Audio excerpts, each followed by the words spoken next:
Whole Story Quest Audiobooks presents Three Rivers by David Blake, narrated by Jonathan Keeble. But go and learn what this means. I desire mercy, not sacrifice, for I have not come to call the righteous, but sinners. Matthew chapter 9, verse 13. Prologue, Friday the 9th of June, 2006. The strap from an overstuffed holdall cut deep into James Boyd's shoulder as he staggered his way over the car park. Cradled awkwardly in his arms was a gleaming wooden rudder, its stock empty, the tiller left jutting out of the bag. Directly ahead was a narrow steel gate, hidden from casual view by a tangled mass of ivy, whose strands twisted and climbed their way through the gate's rusty wire mesh. Through dawn's early light, James could easily read the gate's sign, but he doubted he'd be able to make out the numbers stamped on the security keypad. Hoping he wouldn't be forced to dump everything down to dig out a torch, he stooped to squint at the numbers. As he suspected, they were indecipherable. But he reckoned he'd opened the gate enough times to know their position relative to each other. Recalling the sequence in his head, he pressed C to clear the locking mechanism before punching in what he hoped was 1805, a number memorable for being the year local hero Admiral Horatio Nelson led the British Royal Navy to victory during the Battle of Trafalgar, only to lose his life moments later to a French sharpshooter. Turning the metal handle, he was relieved to feel it twist all the way around, allowing him to push open the gate and forge his way through. Stopping briefly to tug at the holdall, the pedestrian access too narrow for the bag to fit without snagging on the gate's frame. With his shoulder beginning to ache, he kept lugging his way forward, heading for the pontoons where his parents' Wayfarer dinghy was moored, rocking gently to and fro between two larger yachts. Reaching the edge of the floating platform, he began rattling down its length, leaning forward to watch ripples of water spread out from underneath his feet. Glancing up, he was just in time to see a shadowy figure step out in front of him, only inches away from his face. "Jesus Christ!" he exclaimed, jumping back. "You scared the crap out of me!" "Sorry, I didn't mean to." "What you doing here, anyway?" James demanded, barging past. "I've been waiting for you." "That's nice," he said, his voice thick with sarcasm. Reaching the dinghy, he let the holdall strap slip off his shoulder, allowing the bag to fall hard onto the pontoon's grey wooden slats. "You do know who I'm taking, don't you?" "I'd heard you'd broken up." James took a moment to glance around at the boat, checking to make sure everything was as he'd left it the evening before. "Oh, yeah. And who told you that?" "She did." "Well, we got back together again," he said with casual indifference. Confident that everything was as it should be, he laid the varnished wooden rudder down next to the bag. Taking hold of the dinghy's starboard side shroud, he swung himself on board, balancing his body as the boat pitched and rolled under his weight. "And she'll be here any minute, so you better skedaddle." "But what about me? What about you?" I thought that because you'd broken up, you might want to take me instead." "Whatever gave you that idea?" "You did." I don't think so." "Maybe not in so many words, but not in any words." "Okay, so you didn't say it out loud, but I know you like me." "Of course I like you. I wouldn't let you hang out with us if I didn't like you." "Then why can't you take me instead of her?" "You know why." "What, because I'm not your type?" "It's not that." "Then what is it?" "I just don't think of you in that way, that's all. But you could. I know you could. We just need to spend more time together."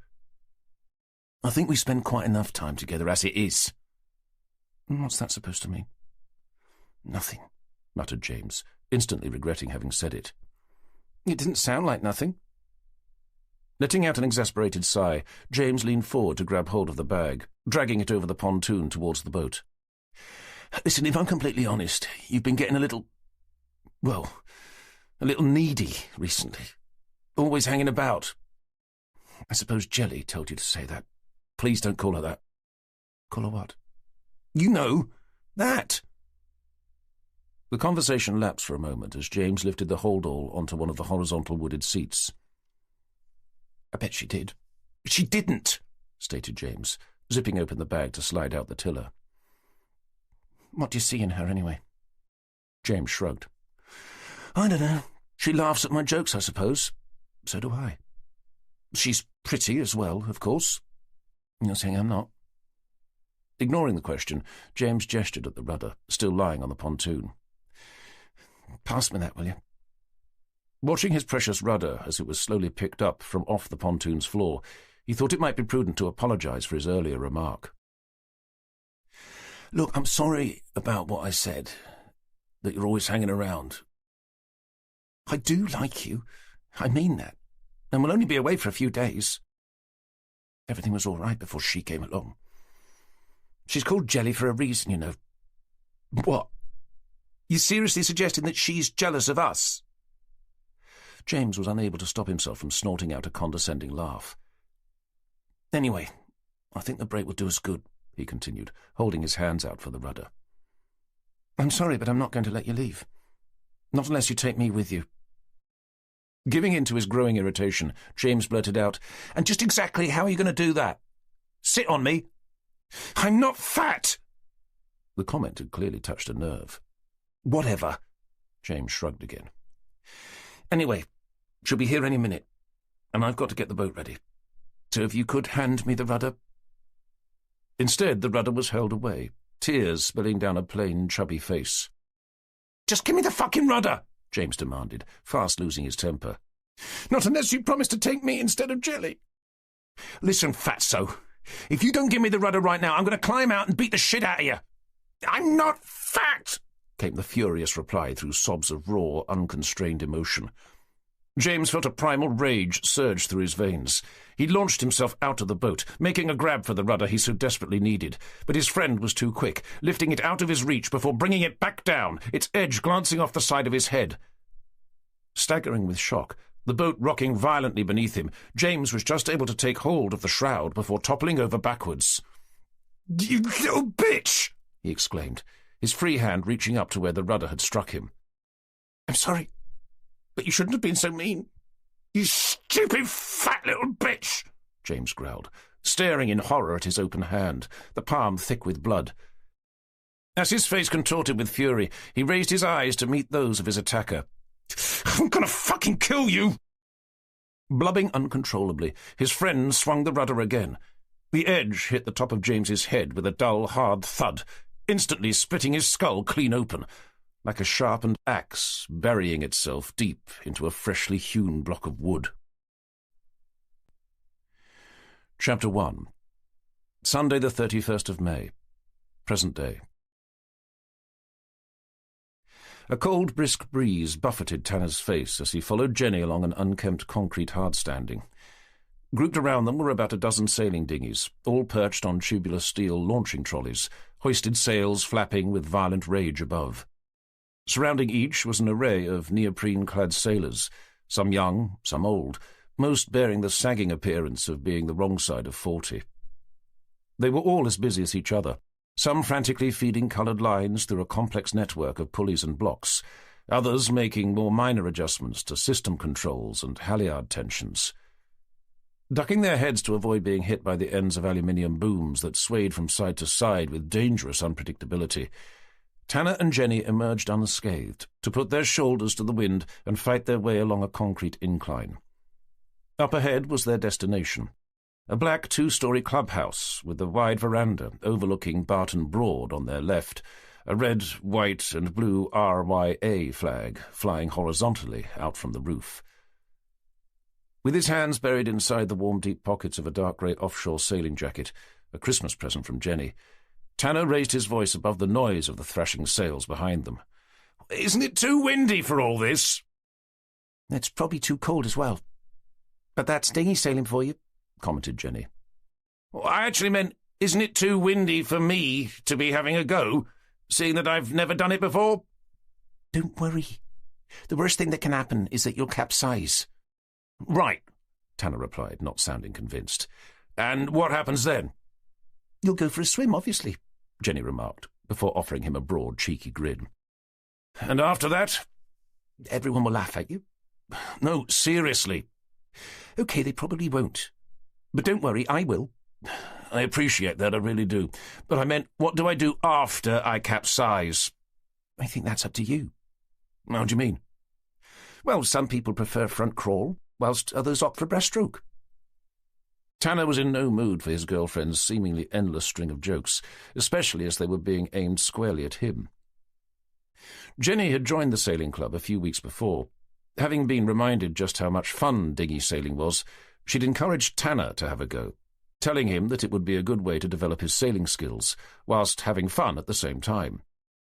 When they'd had the conversation, it had been a perfect summer's day, with nothing more to worry about than a cool, gentle breeze. Had he known she'd be dragging him along during what felt like a hurricane, he doubted he'd have been so easily persuaded, and he was feeling increasingly anxious about the whole affair. Yes, ha-ha, very funny. And after I've spent half an hour providing you with some top-class visual entertainment... Then you'll right the boat and climb back in, she replied in a matter-of-fact way. And how do I do that? Don't worry, they'll teach you. Before it happens, I hope. As a particularly gnarly gust of wind tore into them, stopping them dead in their tracks, Jenny took a moment to gaze about, first at an orange windsock which was flying from the end of a bending pole, then over at the wide stretch of water that made up Barton Broad, the length of which was lined with twisting streaks of dark, turbulent water. Wearing a more serious expression, she said, To be honest, I can't see them running a beginner's session today. There's definitely more wind than forecast. Oh dear, what a shame. Anyway, whilst we're here, we may as well get you signed up. Hopefully we'll then be able to watch some of the sailors head out. You mean they're going to go out in this? Questioned Tanner, as another heavy gust ripped its way into them. As long as they know what they're doing, they'll be fine. As I said, the worst thing that can happen is that they'll go over. And there's always at least one safety boat out, just in case there are any problems. But you just said that the worst that could happen would be that they'd capsize. Well, yes, but there can be complications. Like what? It's possible that someone could get knocked unconscious by a boom, or have a main sheet caught round their neck, or be trapped underneath a sinking boat. Tanner's unease was growing by the minute. And at what point were you going to mention any of those? Jenny hedged. Probably not until you were about halfway out. Seeing the look of bemused horror etched over his face, she punched at his chest. I'm just kidding with you. I've never known anyone to actually die while sailing a dinghy. Personally, at least. That's comforting. Anyway, as I said, I doubt they'll be running a training session today, but let's see if there's someone around we can chat to about getting you signed up. Chapter 2. Reaching the clubhouse, Tanner and Jenny climbed the 5 or so steps that led up to the decked veranda. Huddled at the end was another group of people, these dressed in more conventional clothes than those wearing the wetsuits, all chatting and laughing boisterously amongst themselves. Stopping where they were, they turned to gaze out at the Broad, which looked as if it was being swept away from them by the wind towards the horizon. To their left was a dinghy park, where over 100 small boats were lined up in rows, their bows pointing towards the air, a crisscross of masts rising up through a variety of grimy plastic boat covers. To the side of the dinghy park were the dozen or so boats they ducked and weaved their way through earlier, sails still flapping with vehement fury. Tanner overheard the group around them discussing whether or not they should risk going out. After a while, one particularly large middle-aged man called, "Well, it looks like we'll be going for a swim then." A comment met with a round of laughter, as they all began heaving overstuffed holdalls onto their shoulders and marching their way inside. "They seem keen," mused Tanner, turning his attention back to the Broad. "No doubt they'll be fine," Jenny said. "How about those two?" Tanner was pointing down at a couple of stick-thin elderly gentlemen wearing faded buoyancy aids over sagging black wetsuits. Together they were attempting to ease an enormous wooden dinghy down a steep concrete slipway into the water below. "Well, at least they look old enough to know what they're doing," commented Jenny, with a notable lack of confidence.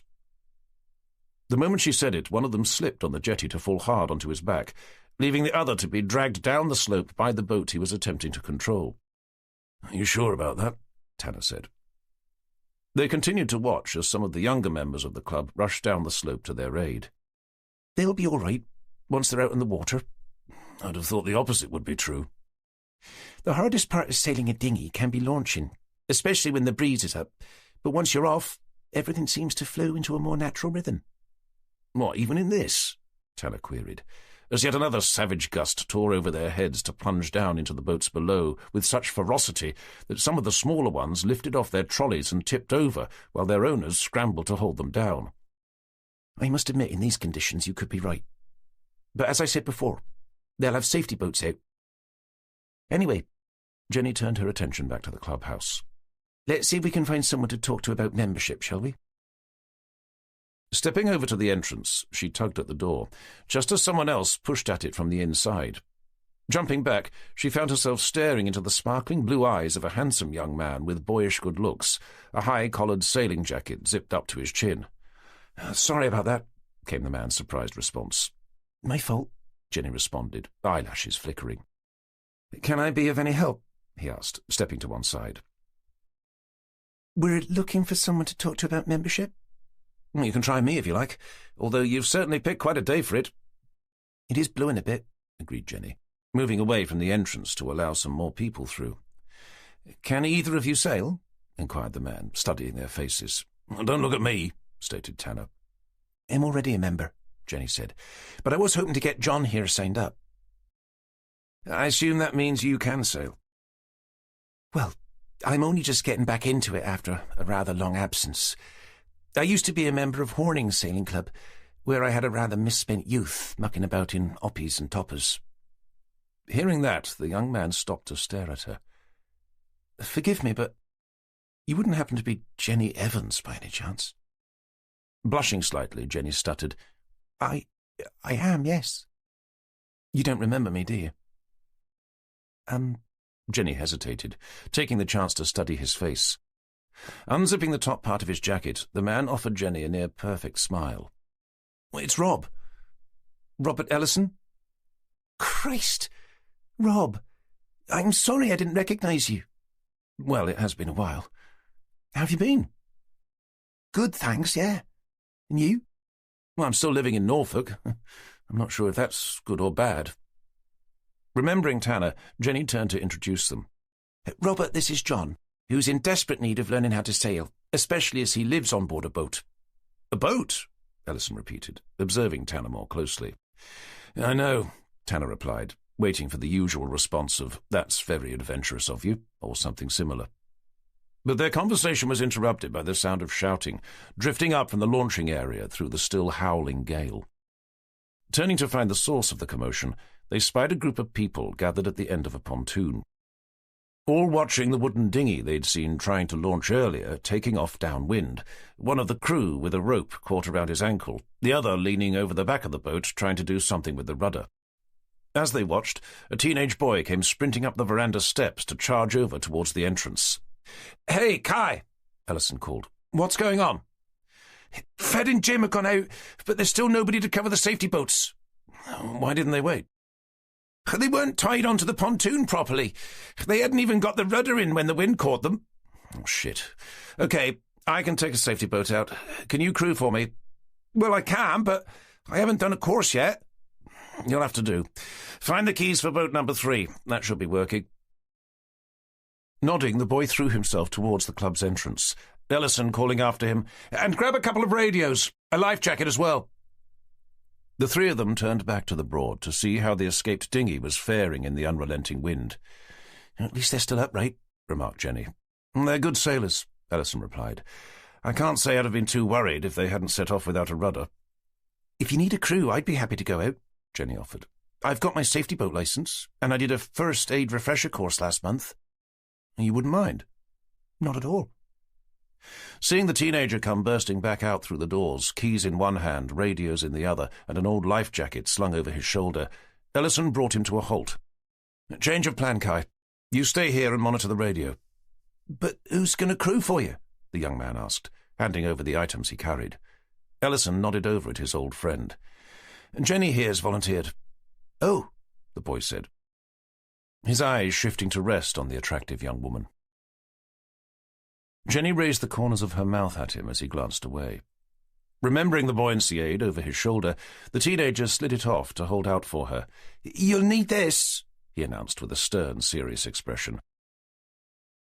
"We better go," Ellison said, spinning away to run down to a nearby pontoon where a handful of small orange motorboats could be seen, each with an outboard engine attached to the back. Jenny reached out to touch Tanner's shoulder. "You don't mind, do you?" she asked, catching his eye. "Of course not," Tanner smiled. "You go and do your thing." But his accommodating demeanour hid a layer of jealousy which he found himself struggling to shake off. The man she was about to head out on a rescue mission with was younger, thinner, and far better looking than he was. Not only that, but they clearly had a shared history, along with a mutual interest in all things sailing. Returning the smile, Jenny skipped into a run to catch up to Ellison, leaving Tanner standing beside the teenager. Watching as they made their way down to the line of safety boats, as casually as he knew how, Tanner asked, "So, what's this Ellison chap like?" "Who, Rob? Oh, he's great," the lad replied, glancing up at Tanner. Mistaking the anxious look he saw etched upon his face for concern over his female friend's safety, he added, "Don't worry. She's in good hands." Turning to stare out over the Broad at the troubled dinghy as it continued tearing its way downwind, Tanner muttered to himself, "That's what I'm worried about." Chapter 3. With her buoyancy aid on and the safety boat's engine started, Jenny untied the rope leading out from the bow to shove the nose out with her foot. Within less than a minute they were planing down Barton Broad at full speed, the boat skipping over the turbulent surface as Jenny's hair whipped around her head. Spying the stricken dinghy in the distance, she pointed towards it, turning to glance at Ellison as she did. Seeing him nod to alter course accordingly, Jenny couldn't help but think how handsome he'd become, nothing like she remembered. The way he stood behind the steering console, one hand on the wheel, the other resting on the throttle as the boat jolted and thumped its way over the water, he looked every bit the hero of her more passionate dreams. She was about to start mentally undressing him when she remembered Tanner, waiting for her back at the clubhouse. A wave of guilt crashed over her, and she scolded herself for having entertained such thoughts, even if they'd only been for a second. Shaking her head clear, she brought her focus back to the here and now. Looking forward again, she called out, "At least they're still up, right?" "Not for long," Ellison replied, his sparkling blue eyes squinting ahead. Following his gaze, Jenny watched as the boat they were fast approaching pitched one way, then the other, its mast swaying like a giant pendulum as its sails filled to near bursting point. As the occupants fought to regain control, the boat came over again, but this time it didn't stop. As the entire dinghy plunged onto its side, the bow buried itself into the water, forcing the aft end high into the air before crashing back down, the whole thing turning over as it did. Unable to see anything but the sight of an upturned hull, wallowing in the wake of its own capsize, Ellison called out, "Can you see two heads?" Craning her neck, Jenny desperately searched the water around the overturned boat for any sign of the sailors. "They must be trapped underneath," she called back. "Shit! We need to get it upright again and fast!" Nodding her understanding, as Ellison pulled the safety boat up alongside, Jenny leapt out onto the upturned hull. Accepting the fact that she was going to get wet, she took a firm hold of the dinghy's centreboard, sticking out from the base like the fin of a shark, and allowed her feet to slide down the hull into the water below. When they met the hull's narrow lip, she began heaving back on the centreboard with all her might, attempting to force the dinghy to come over. But with the sheer strength of the wind blowing over its surface and her lack of weight and strength, the dinghy remained stubbornly where it was. Feeling it sinking beneath her feet, its two elderly occupants trapped underneath, she shouted back to Ellison, "It's no use! I can't right it!" "Let me have a go," he replied, tugging out the engine's kill cord to swap places with her. Once in position, he began forcing his weight down onto the lip, heaving back on the centreboard as Jenny had done, but it still wouldn't budge. "The mast must be stuck on the bottom," he called. "Can you try bringing the bow around into the wind? That may help twist it out." Following his instructions, Jenny reversed the safety boat away before expertly easing its nose in towards the stricken dinghy's bow. The moment she was close enough, she wrenched out the kill cord to leap forward. Plunging her hands under the water, she frantically searched for the painter, tied to the dinghy's bow. Finding it, she yanked it out to loop twice around the cleat bolted to the front of the safety boat. Bounding back to the steering wheel, she reattached the kill cord and began reversing, dragging the dinghy steadily backwards into the unrelenting wind. The moment its bow came round, she shouted, "Try it now!" Ellison once again began forcing his weight down onto the hull's now fully submerged lip, heaving back against the centreboard, and the upturned dinghy finally began coming over. As the opposite side of the dinghy cleared the water's surface, Jenny leaned out to peer into the gloom underneath. Seeing the two old men, their arms hooked around the tow straps above their heads, she asked, "Are you okay?" Gasping and spluttering, they nodded back. "Are they all right?" called Ellison, unable to see. "They're both good," Jenny replied, reaching forward to begin dragging them out from under the dinghy before helping to hoist them into the safety boat. The moment Ellison saw that they were both safely on board, he recommenced his efforts to bring the boat up. Feeling it coming over, fearing the possibility of it capsizing again, this time directly on top of his head, Ellison instructed Jenny to motor around to the back to grab hold of the mast as it came up. Once in position, Jenny signalled for him to continue as she stared down into the blackness below, hands outstretched, waiting to grab the top of the mast the moment it came into view.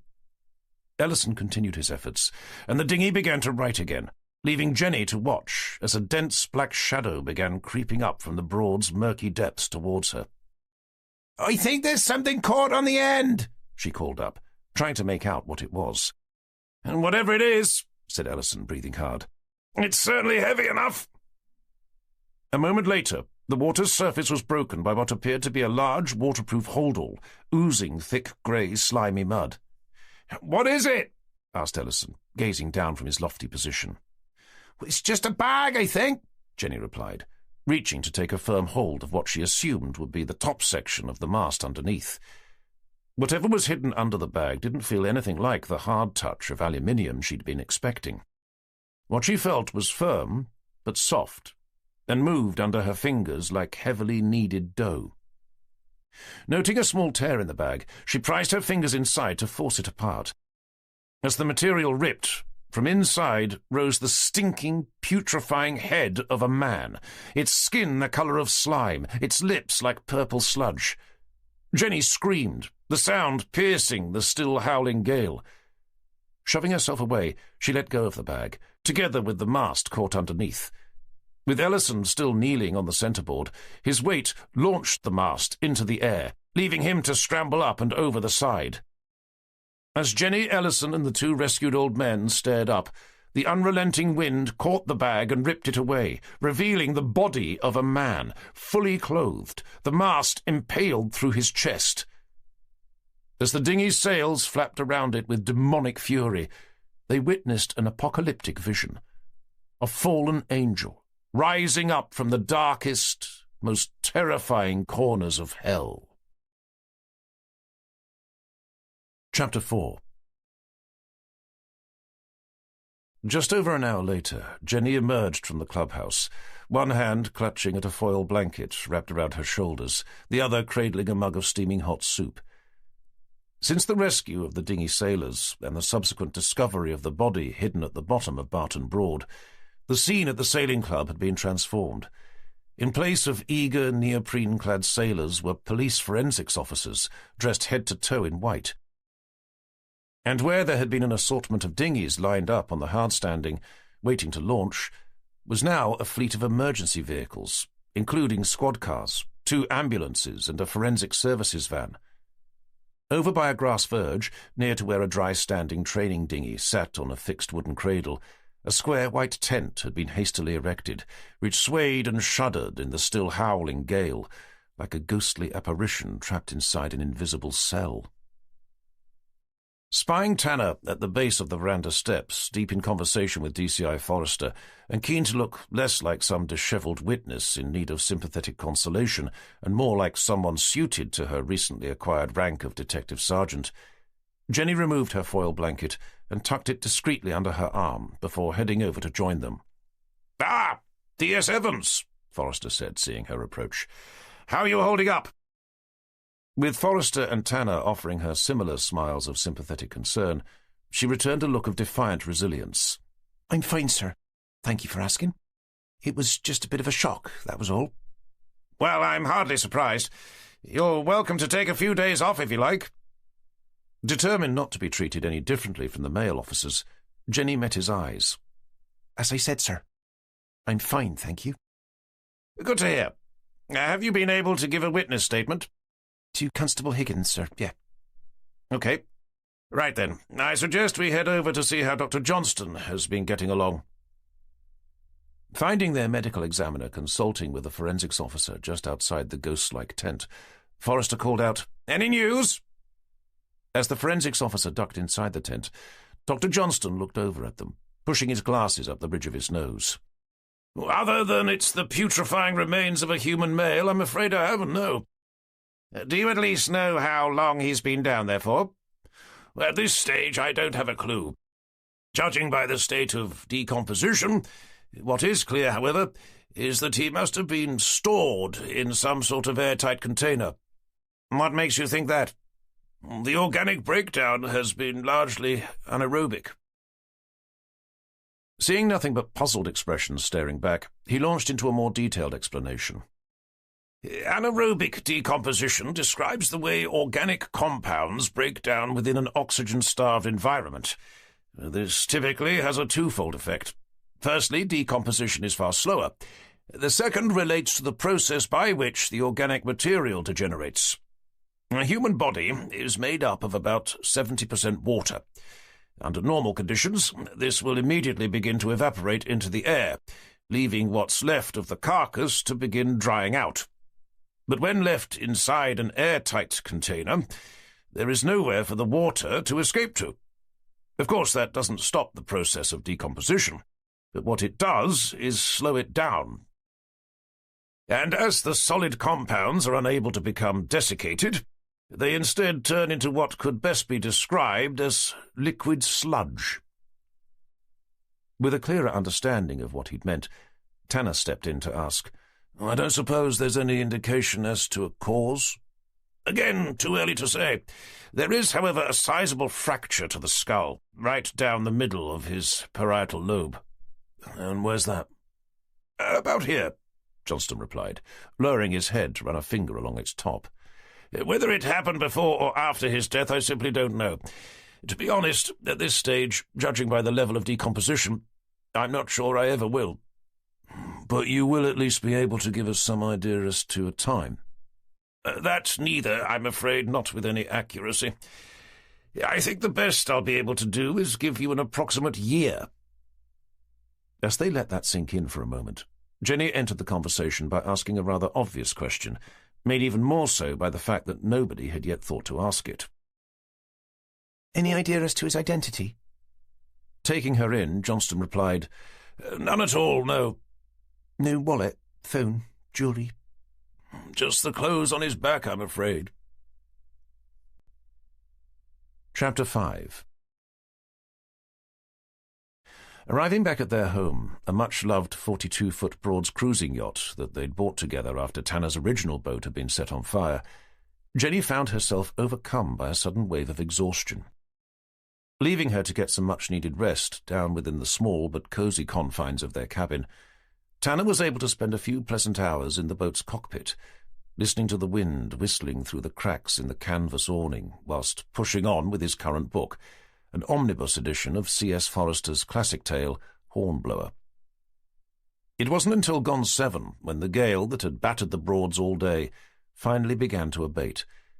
As it did, Jenny emerged from below in search of food and a drink, both of which Tanner was able to provide in the form of a quiche and a glass of wine. With the wind falling away to leave nothing more than a gentle whisper, together they rolled back the cockpit's awning to discover that the clouds had parted to reveal a fast-setting sun.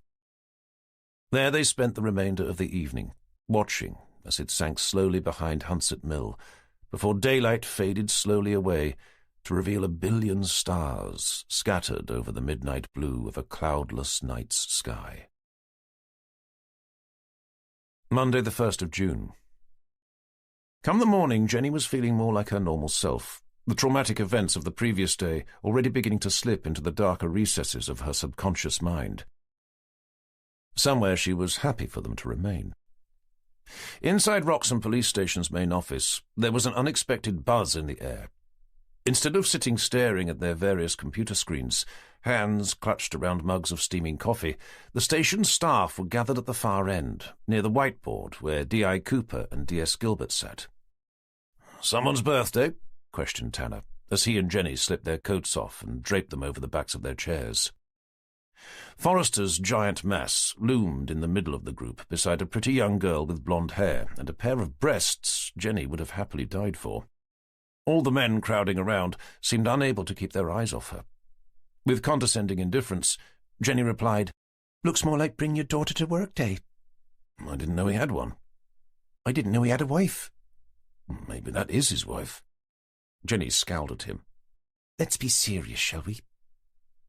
As a round of deep, bulbous laughter rose up from the group, they saw Forrester glance over at them with a cheerful expression, one that was very much at odds with his usual sombre demeanour. As the group began to disperse, Tanner and Jenny remained where they were to watch Forrester place a guiding hand around the attractive blonde shoulders to direct her towards them.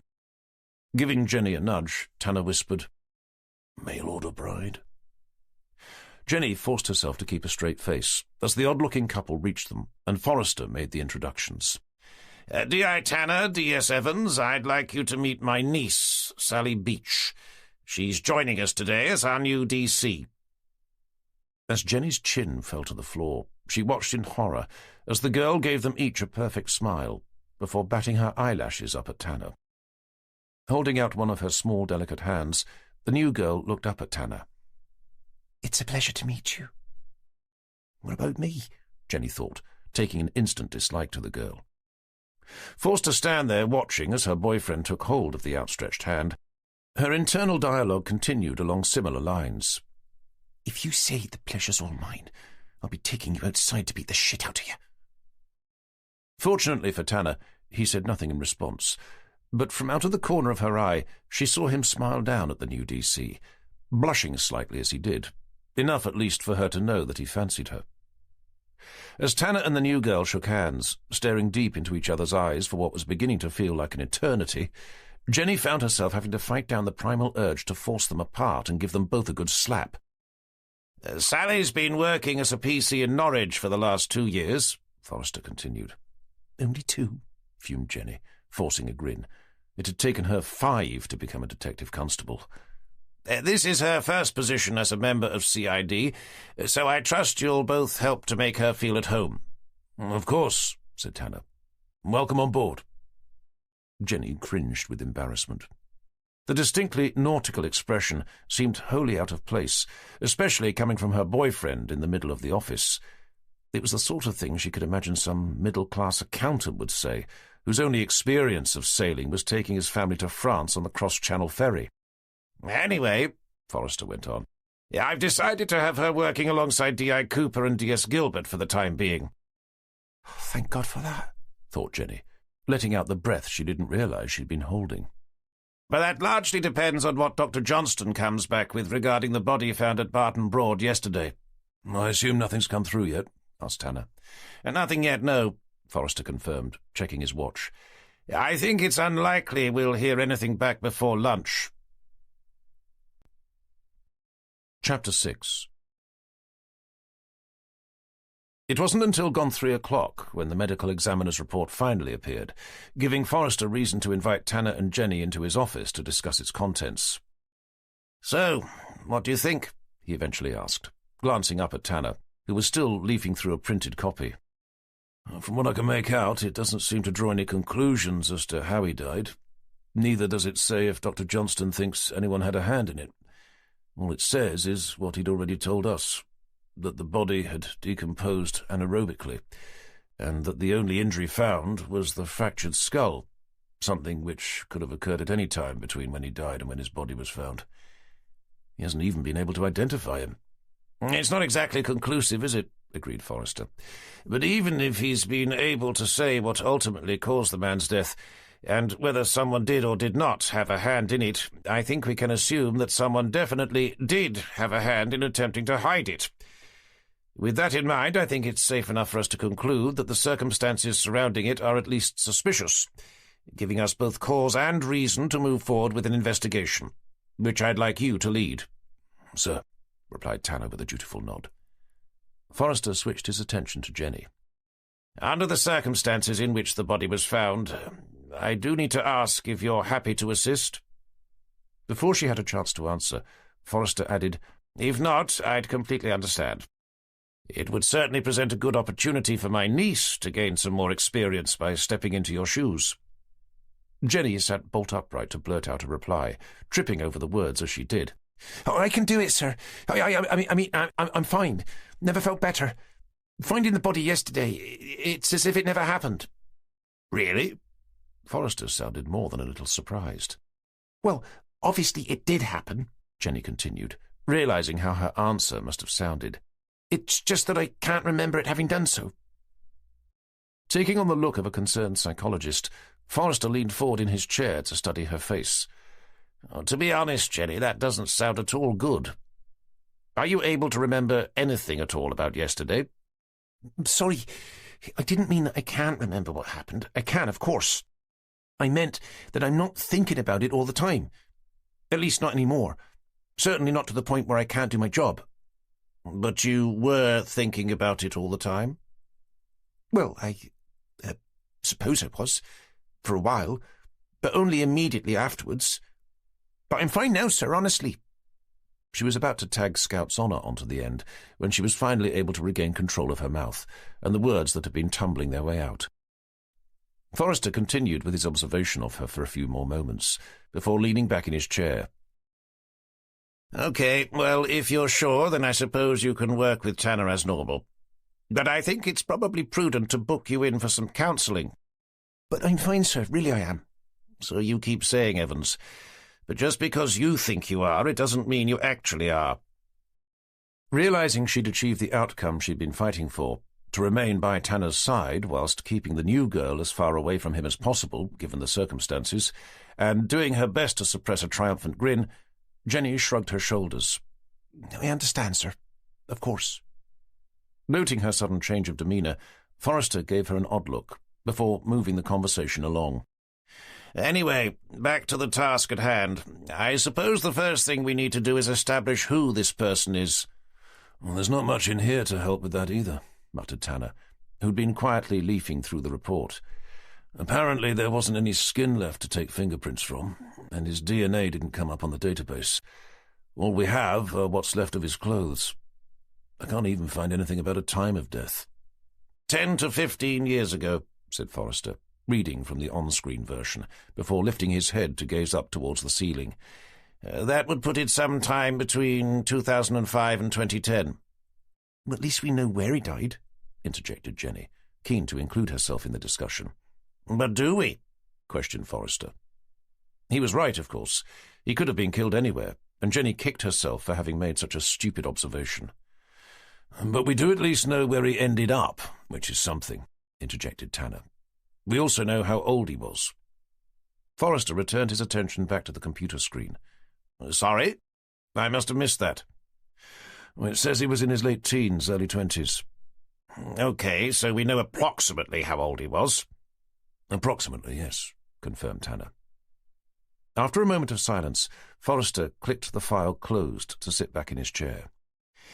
"Okay, I suggest you start with people who'd been reported as missing during the proposed time frame, and get forensics to send you over some pictures of his clothes.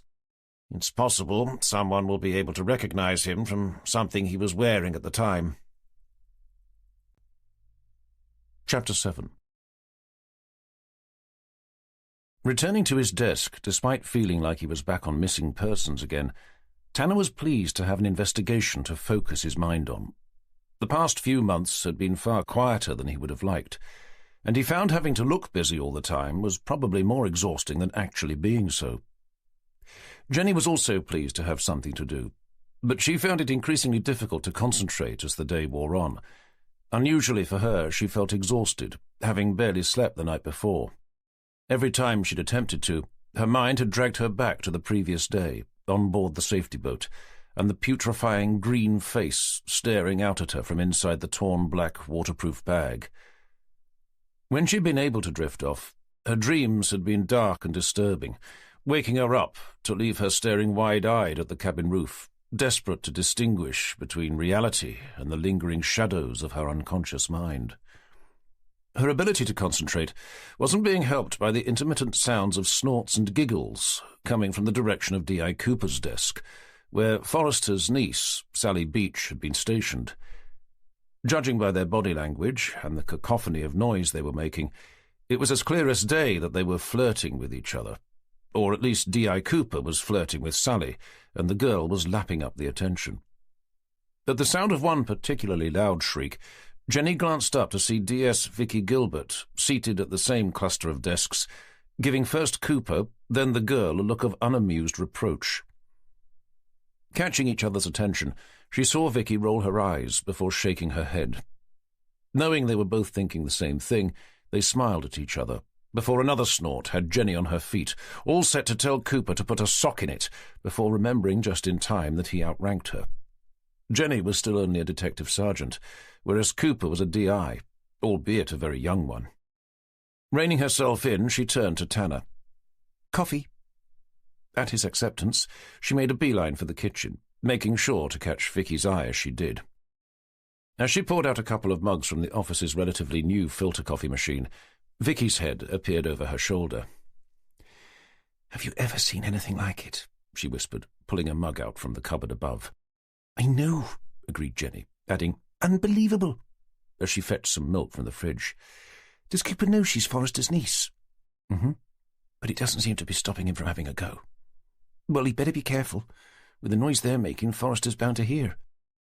"He's been on the phone," said Vicky. Her desk had an oblique view through their DCI's glass partition, which often proved useful.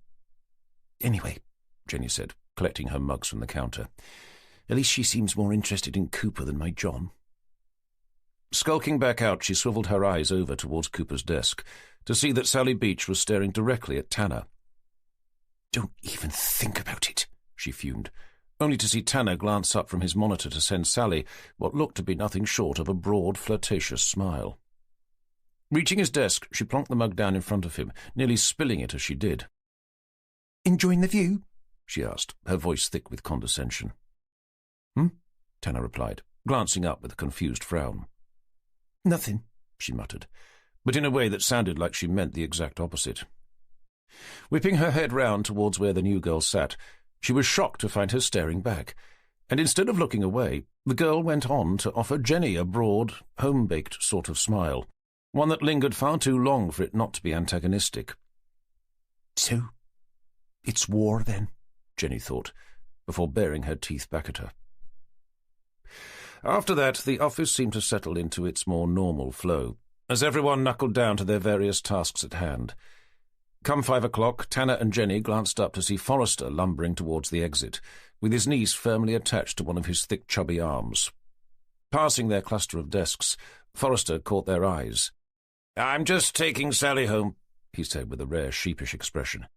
"Any luck identifying that body?" "Well, we're making progress," Tanner replied. Jenny was attempting to bore her eyes into Sally's, but the girl was ignoring her. She was far too busy batting her eyelashes at Tanner. Filling his niece in on what they were talking about, Forrester said, "D.S. Evans here found a body yesterday over at Barton Broad, who we're trying to identify." "How awful!" exclaimed Sally, offering Jenny a disingenuous look of horror. "We've been able to narrow the possible victim down to one of 6 men," continued Tanner, "aged between 15 and 25, registered as living in Norfolk, all reported missing during the 5-year time period in question." "Did you get the pictures of his clothes?" "We did so, yes." "Okay, so what's next?" "We're in the process of working out who all their parents or relatives are, should they have any, with a view to arranging to meet with them. But it's going to take time, I'm afraid." "Can't you identify him using his DNA or fingerprints?" Sally queried, glancing up at her uncle. "I'm afraid we're only allowed to retain such information if the person in question was convicted of an offence," Forrester explained. "And even then," interjected Jenny, "that person is entitled to apply to have such information deleted." "What about dental records?" Sally asked. directing the question back up at her uncle. "Unfortunately, there isn't a national database for such information. We'd have to contact the person's actual dentist in order to find out, which is only possible, of course, when we know who the person is." "But can't you just ask them all? At least those in the local area?" "Well, we could, I suppose," Forrester replied, sending Tanner a questioning look. Having already asked herself that same question when she'd been trying to help identify the body of the woman whose abdomen had been churned to a pulp by reversing hire boat the year before, and seizing the opportunity to make the new girl look as ignorant as possible, Jenny replied, "I think that's a great idea. After all, there are only 87 dentists in Norfolk. I'm sure it wouldn't take us too long to get in contact with them all." Unsure whether she was being sarcastic or not, Forrester cleared his throat. "I must admit that I didn't know there were quite so many. It's probably best if you stick to contacting the families first. Maybe start with the one who lived nearest to where he was found and work your way out." Seeing his niece pout rather obviously beside him, Forrester added, "But of course, if that doesn't work, then I suggest you go down the dentist route." "Yes, sir," said Tanner. "Anyway, maybe you should head home yourselves and pick this up in the morning. We've already arranged to meet with the parents closest to Barton Broad, so we're going to drop round there on the way home." "Excellent. Good. Well, we'd better be off, but do keep me posted." Chapter 8. Jenny waited until they were in Tanner's XJS, heading over to the village of Barton Turf, where the parents of the first missing person on their list lived, before bringing up the subject of Forrester's niece. "So, what do you think of the new girl?" she asked, with casual indifference, taking her eyes off the hedgerows flickering past to examine the profile of his face. "The new girl?" Tanner repeated. Feeling her lips tighten, she glanced away from him to resume staring out of the window. "You know, Forrester's niece, Sally Beach. The one with all the hair and the makeup?" With a shrug, Tanner said, "I can't say I'd given her much thought." Opening her mouth like a goldfish, Jenny rotated her head to glare at him, before returning to the view outside. As far as she was concerned, that was what someone would say who'd spent the day doing the exact opposite. "So you don't think she's attractive?" "She's all right, I suppose." "I see. Not your type?" Tanner took his eyes momentarily off the road to glance over at Jenny. Although her head was turned away, he could see enough of her reflection in the window to know what she was thinking. With an amused smile, he returned his attention to the road. "To be honest, I suspect she's everyone's type." Jenny glared back at him. "So you admit it, then?" "What, to finding her attractive?" "Well, yes, but in my defence I am a man, and a heterosexual one at that. Personally, I think you should be more worried if I didn't find her attractive." "I'm not worried," Jenny stated, his honesty taking her by surprise. "But you were openly flirting with her." "What, by saying hello?" "You said, 'Welcome on board.'" Still finding the conversation to be highly amusing, Tanner said, "And that's what people say when they're flirting, is it?" "No, it's what middle-aged wannabe yachtsmen say when they're trying to get a girl into bed." "I must admit I thought it was a little cheesy when I said it." "So you're saying that you weren't flirting with her, then?" "Okay, maybe a little, but nothing compared to Cooper." A moment of silence followed before Jenny said, "You noticed that, did you?" "I'm not sure how anyone could miss it. At one point I was sorely tempted to go over there to tell them both to shut up." "Me too," muttered Jenny, feeling considerably better about the whole thing. "I'm surprised Forrester didn't come out to see what was going on." "He was on the phone, apparently," she said, unfolding her arms. "I suppose you saw the way she was looking at you?" "Well, yes, but in fairness, who can blame her? After all, I am exceptionally good-looking." Spitting out a laugh, Jenny said, "Oh, you are you?" "Of course. Well, I would be if I looked a little more like Brad Pitt stepping out of the shower, and a little less like Bernard Manning coming out of the toilet." "Who?" Jenny asked, smirking. "You know, he was in Fight Club and Ocean's 11. "I actually meant the other one." "Oh, Bernard Manning. Well, yes, I suppose he was a bit before your time. Anyway, as blonde as Forrester's niece is, and oh my God, she is very blonde, she isn't a patch on you."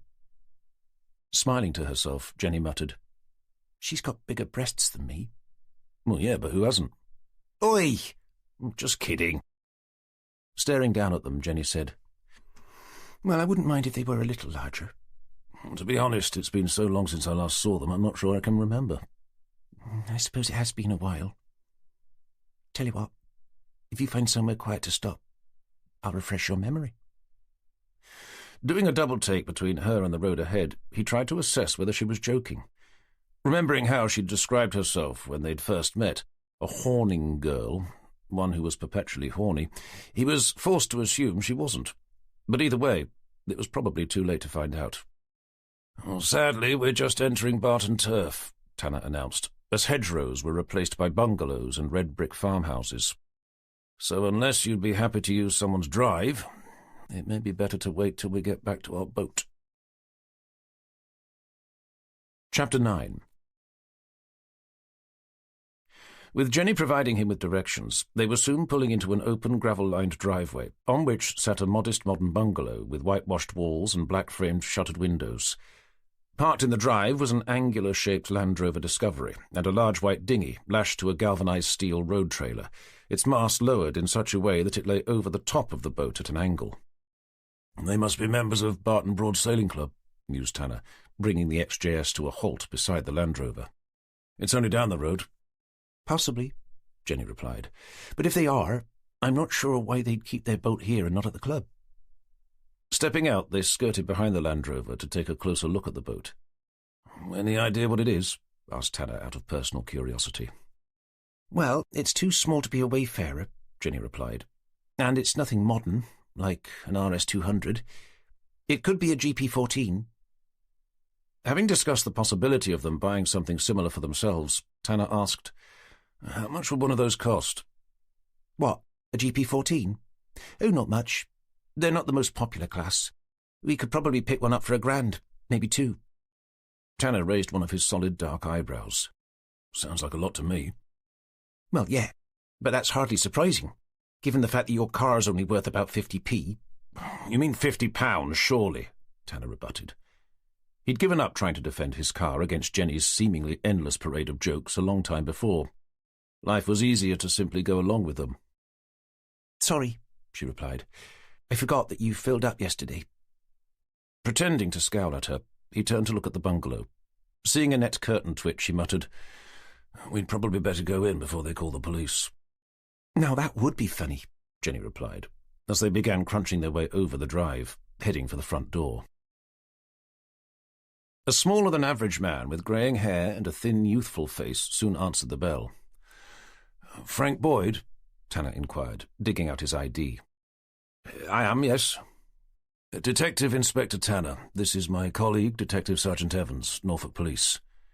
"It's not about my boat, is it?" the man inquired. "I know I haven't paid my toll fee this year, but only because we hardly ever use it." "It's not about your boat, Mr. Boyd. May we come in?" The man peered at them with suspicion. "Am I allowed to ask what it's about?" Tanner hesitated for a moment. He was never sure how best to approach such a delicate subject. If the body Jenny and her friend had discovered the day before did belong to their son, then the news was going to be a traumatic shock for him. If it didn't, they'd simply be raising false hopes that their son had at last been found. "We may have news about your son, Mr. Boyd," he said at last. "James?" His eyes widened in surprise. "Have you found him?" "That's what we'd like to talk to you about," Tanner replied, hoping such a response would have been ambiguous enough. But when his initial look of surprise turned to one of nervous anticipation, Tanner knew it hadn't worked. Gesturing for them to come in, he turned his head to look up the stairs. "Darling," he called out, "it's the police. They say they've got news about James." As footsteps thundered over their heads, Tanner attempted to correct the man. "We may have news, Mr. Boyd. We're not sure yet." "My wife will be down in a minute," he continued, making no obvious sign that he'd heard Tanner's last remark. "Please do come in." Leading them down the hall into the living room, the man stopped beside an antique coffee table set before a large floral-patterned sofa. "May I get you something to drink?" he asked, wringing his hands. "We're fine, but thank you," replied Tanner, taking the opportunity to glance around. "Right, well..." As the room fell into an awkward silence, Boyd followed Tanner's gaze for a moment before saying, I'd better see what's keeping the wife. Watching him duck out, Jenny gave Tanner a nudge to direct his attention towards a photograph taking centre stage on a sideboard behind them. Tanner turned to stoop down and study the image of an exceptionally good-looking young man wearing a navy blue offshore sailing jacket with a distinctive yellow piping around the collar. In the background was a forest of aluminium masts, and behind those a large black building silhouetted against a low-lying sun. "That's Barton Broad Sailing Club," Jenny whispered. "The jacket looks familiar too," muttered Tanner, just as the man re-entered the room, closely followed by a small, fragile-looking woman with permed grey hair. "This is Janet, my wife," the husband announced. "And these are Detectives, Detective Inspector Tanner and Detective Sergeant Evans, Norfolk Police," Tanner responded, smiling. "May we sit down?" Of course, yes. Sorry," spluttered Boyd. "Please do." "And may we get you something to drink?" offered Mrs. Boyd, not knowing he had already asked. "We're fine, but thanks again," Tanner replied, as he and Jenny perched on the edge of the sofa. Boyd stepped over to stand in front of a mantelpiece, whilst his wife sank down into an armchair to the side, her hands clasped together in her lap. "You said you had news of our son," prompted the husband, his eyes focused on Tanner. Unable to answer that question directly, Tanner replied, "We have found someone, yes, but I'm afraid that at this particular stage we can't be sure if it's your son or not." "How can you not be sure?" demanded Mrs. Boyd. "Either it is or it isn't." Bracing himself, Tanner took a deep breath. "The body of a young man was found yesterday morning. We're endeavouring to identify him."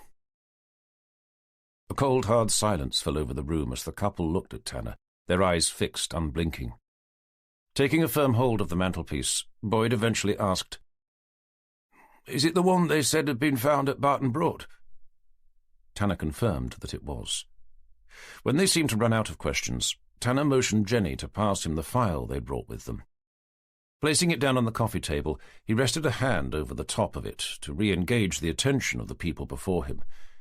Noticing how pale their faces had become, leaving his hand where it was, he said, "We're trying to establish his identity. We're hoping you may be able to help us, but only if you feel able to."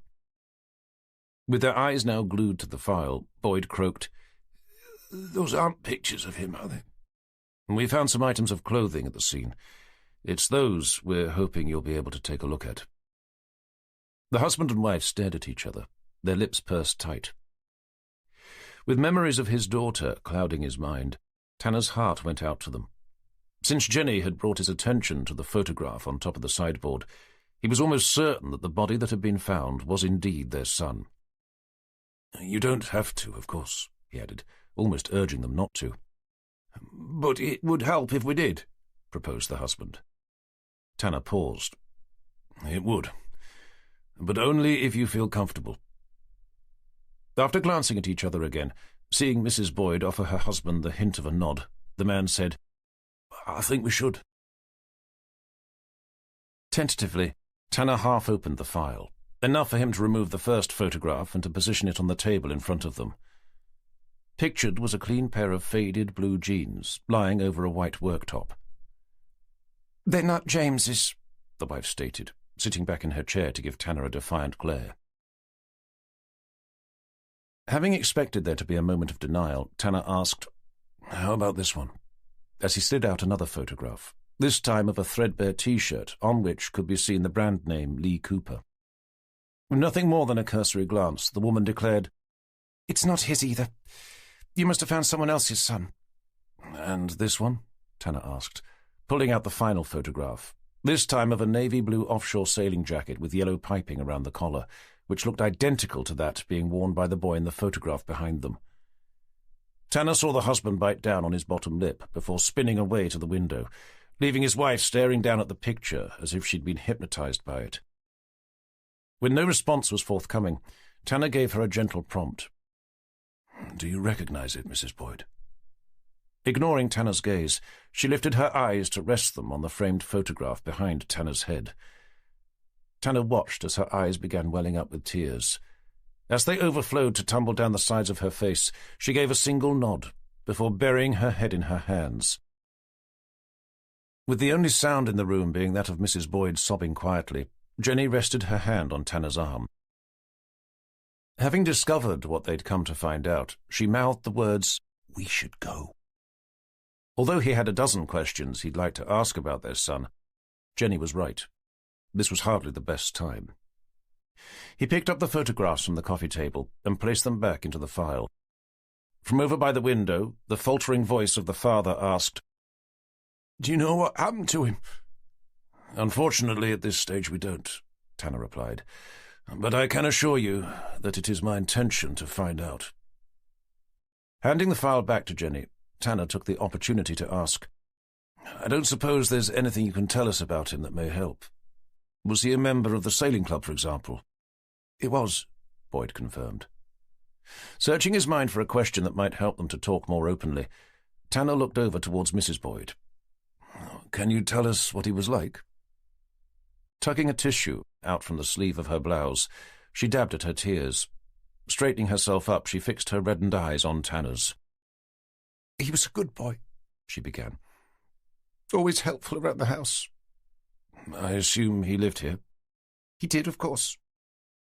He was halfway through his A-levels when he—" She gripped the tissue, her gaze transferring down towards her hands. "Did he have many friends?" "Too many," she replied. "Girls in particular. He was an exceptionally good-looking young man." "I don't suppose you can remember when the last time you saw him was?" "It was the evening before he disappeared. We heard him leave in the morning, but it was before we got up." "Did you have any idea where he was going?" "To the sailing club, as always," she replied, resentment ringing out in her voice. A frosty silence fell over the room, eventually broken by the father. "He had a passion for sailing, one which I'm afraid I encouraged." "You can say that again," his wife muttered. Mrs. Boyd continued to face Tanner and Jenny. "It's true. I did. I can't deny it. I first took him sailing when he was only 5. From the moment we went out, from the expression on his face, it was obvious that he loved it. After that, every weekend he'd beg me to take him, no matter what the weather was like.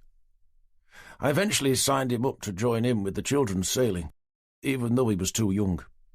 They weren't supposed to start until they were 8. James had only just turned 7. Took a little persuading, but they eventually took him.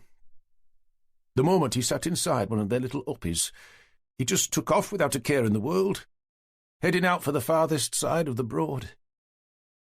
I remember they had to send a safety boat out after him." The man stared off into space for a moment, smiling to himself at the memory.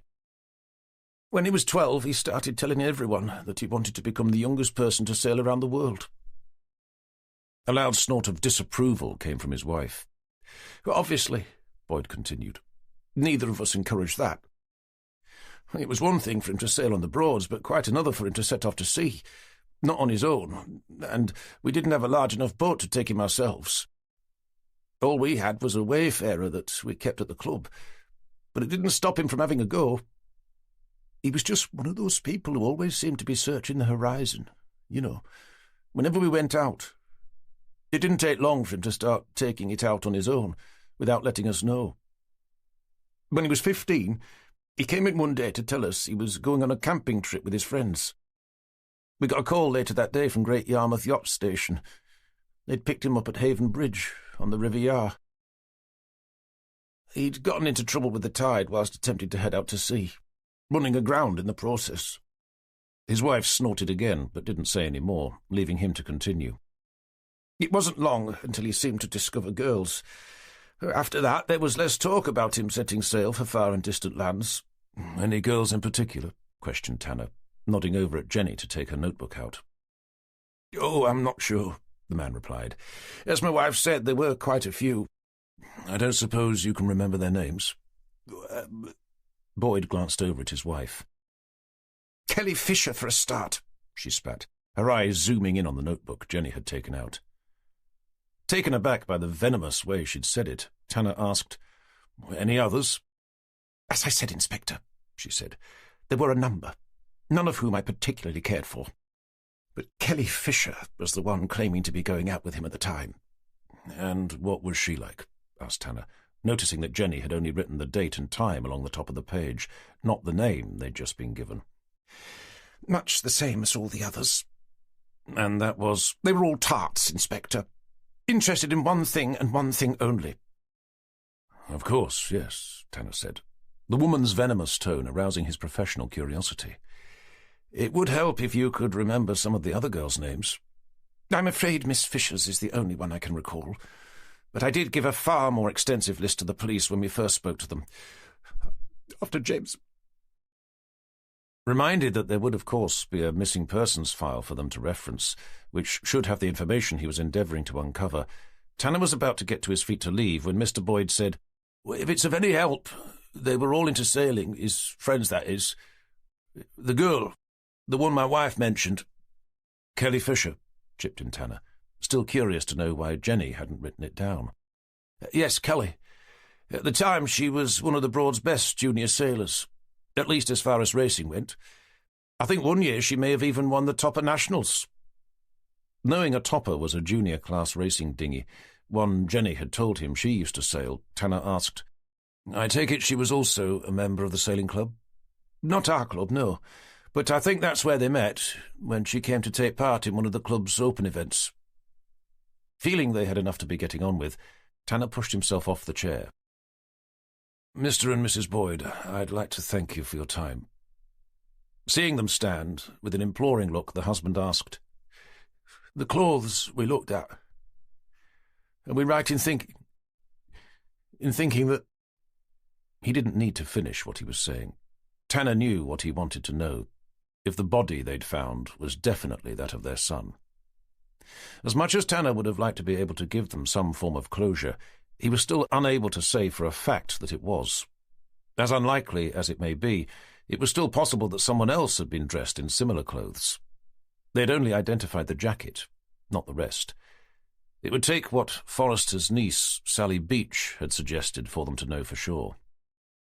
Unwilling to bring up the subject of dental records, at least not then, instead Tanner said, "I'm afraid that at this stage we still don't know, but I can assure you that as soon as we do, I'll personally be back in touch." Chapter 10. Once outside, they began quietly making their way back over the drive, heading for Tanner's car, the only sound that of the gravel crunching under their feet. Nearing the car, Jenny broke the silence. "I assume the next step is for me to work out who James Boyd's dentist was?" "Yes, but it's a little below your pay grade," Tanner replied. "I suggest you get one of the PCs to do it. Better still, ask Forrester's niece. After all, she was the one who suggested it." Keen to keep the new girl just as far away from their investigation as possible, or to be more precise, at arm's length from her boyfriend, Jenny thought for a moment. "I'll ask Higgins. I'm assuming we're progressing on the basis that the body is that of their son, James Boyd?" "I think so." "Unless someone dressed the corpse up to look like him?" "Quite," Tanner agreed, pleased to hear she'd considered that scenario herself. "It wouldn't be the first time, although in this instance I think it's unlikely.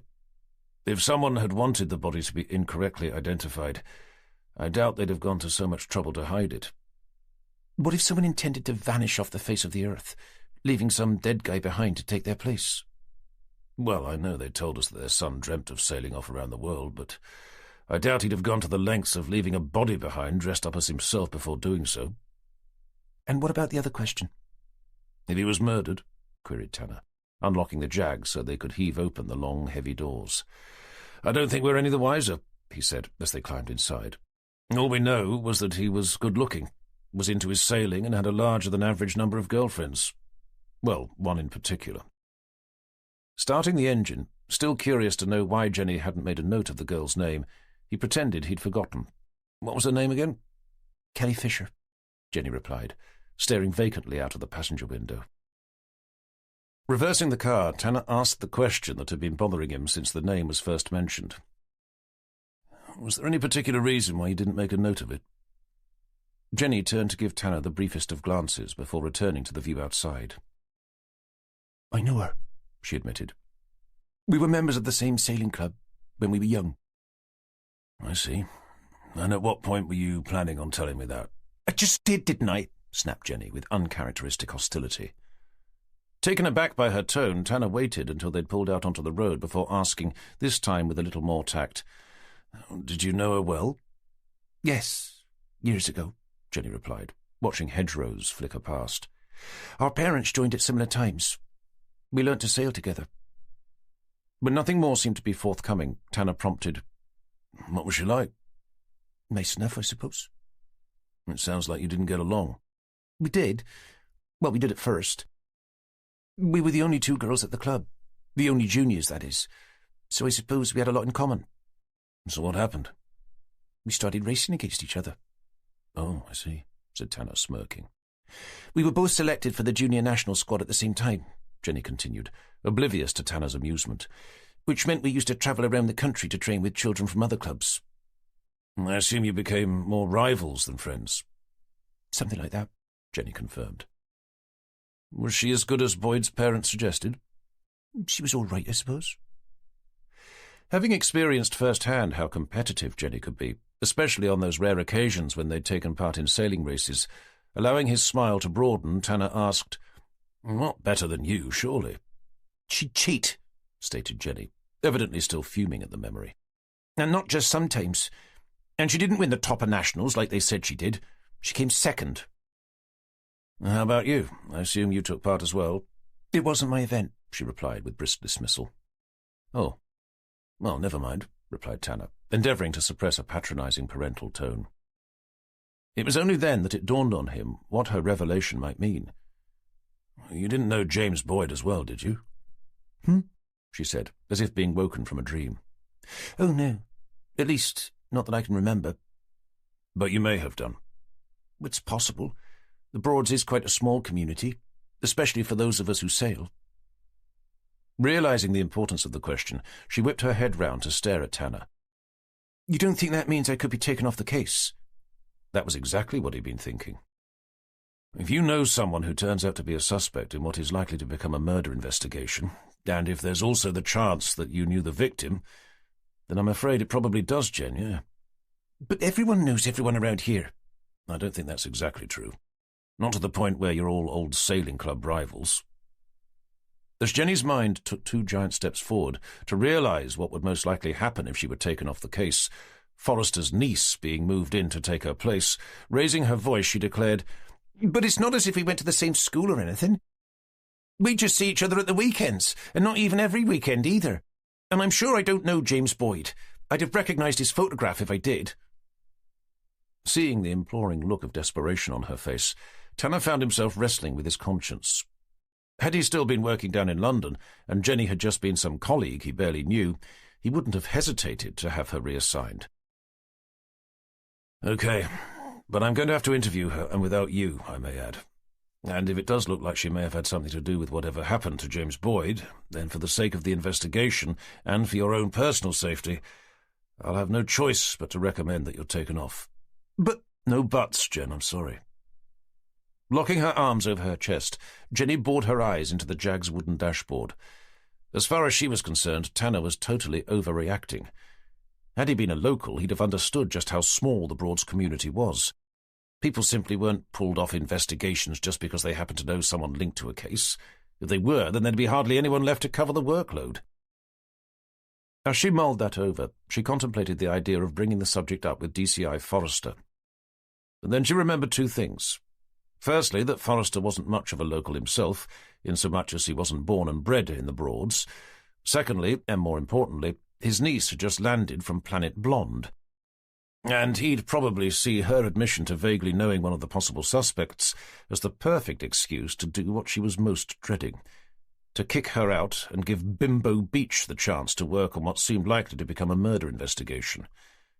That thought led rapidly towards what she was probably most upset about, Tanner's reaction when he'd been introduced to their new detective constable. Maybe the real reason behind his sudden and most uncharacteristic insistence for them to start working quite so rigidly to the police code of ethics was because he secretly wanted the chance to work with her, not Jenny. Chapter 11. What was left of their journey back to their boat was taken in silence. Although Jenny's mood had lightened since she'd admitted to having known one of the possible suspects, despite her best efforts she'd been unable to shake the feeling, no matter how implausible, that Tanner had become an overnight stickler for the rules, purely for the chance to spend some quality one-on-one time with a girl who just happened to be, even by Jenny's admission, a drop-dead gorgeous blonde. "What do you fancy for dinner?" asked Tanner, as they pulled into the public car park, just downriver from where their boat was moored. "I don't mind," said Jenny, half of her intent on making sure Tanner knew she was still upset with him, whilst the other was keen to show him that she was mature enough not to be. As soon as the car came to a halt, she opened her door and stepped out, just as her phone rang. Digging it out from her handbag, she glanced down to see who it was, but she didn't recognize the number. Expecting it to be an unsolicited sales call, probably from her mobile phone provider, she answered with a cautious, "Hello?" "Oh, hi, Jen," came a voice that was vaguely familiar. "It's Rob. Ellison?" Having always known him by his unabbreviated name, it took a full moment for Jenny to work out who he was, which was just about long enough for a particularly nervous-sounding voice to add, "From Barton Broad Sailing Club?" "Robert!" she exclaimed with genuine surprise. With the prickle of a blush, she flicked a glance over at Tanner. Seeing the back of his head emerge from the car, she spun away to continue the conversation in private. "Sorry, I wasn't expecting to hear from you." "No, well, I hope you don't mind." "Not at all," she stated, intrigued to know why he had called. If it was for the same reason most men did, at least out of the blue like this, then he was about to be disappointed. Despite the fact that she was currently a little upset with Tanner, she knew it was only temporary. She still loved him dearly, and had no intention of leaving him for anyone, even if that person was an old sailing friend who seemed to have transformed into some sort of Greek god since they'd known each other back when they were teenagers. Something else she was curious about was answered by his next comment. "I got your number from your parents." "Who?" she replied, leaving her caller struggling for something suitable to say in response. "Sorry," she said, the moment she realized the joke had gone completely over his head, and for good reason. "Just kidding," she added. "I must admit it's been a while since I saw them. Who are they?" "Who? Your parents?" he questioned, apparently still unable to grasp the fact that she wasn't being serious, at least not entirely. "Oh, they seem fine. I was actually calling to make sure that you were all right after what happened yesterday." "Oh," she replied, unable to help feeling a little disappointed that he'd not called to ask her out. "I'm okay. How about you?" "Well," he said, "it's not every day one finds a dead body." Jenny was sorely tempted to come back with, "You're right, it's normally every other day," but she swallowed the words to simply agree with him. "Anyway," he continued, "I was calling to see if you'd like to come out for a drink sometime." There it is, she thought with a relieved smile. She'd not been asked since Tanner had, and with her 30th birthday just around the corner, she was beginning to wonder if men still found her attractive. With her mood lifted, she found herself saying, "I thought you were calling to see how I was, after finding that dead body." I was, yes," he spluttered, "but sorry, I was only joking again." Turning to see where Tanner had got to, she asked, "When were you thinking of?" as her mind entertained the idea of accepting. She may not be even the slightest bit interested in ending her relationship with Tanner to take up with some new man, but she couldn't see the harm in having a drink with an old friend. Besides, with Sally Beach waltzing around, batting her eyelashes so obviously at Tanner, it wouldn't do any harm to remind him that she was still effectively on the market, insomuch as he'd yet to put a ring on her finger. The best he'd done so far was a bracelet, and not a particularly expensive one at that. "How about tomorrow night?" Jenny stopped where she was. In her mind, that was far too soon. If she was going to accept, she'd been thinking more along the lines of the coming weekend. "Unless you've got something else planned," he said. "I thought it would be good to talk about what happened, what we found yesterday, when we righted that boat." Before he said that, she'd not given a second thought to the psychological impact such a horrific discovery would have had on him. Not only him, but also the two senior sailors they'd been in the process of rescuing.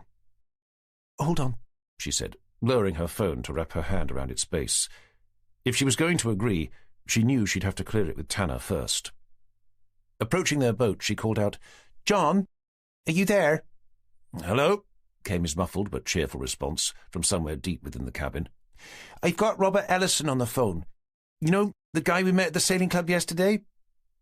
When there was no reply, she added, "The one who was driving the safety boat?" "Uh-huh." "He'd like to go out for a drink with me tomorrow night. It sounds like he needs to talk about what happened."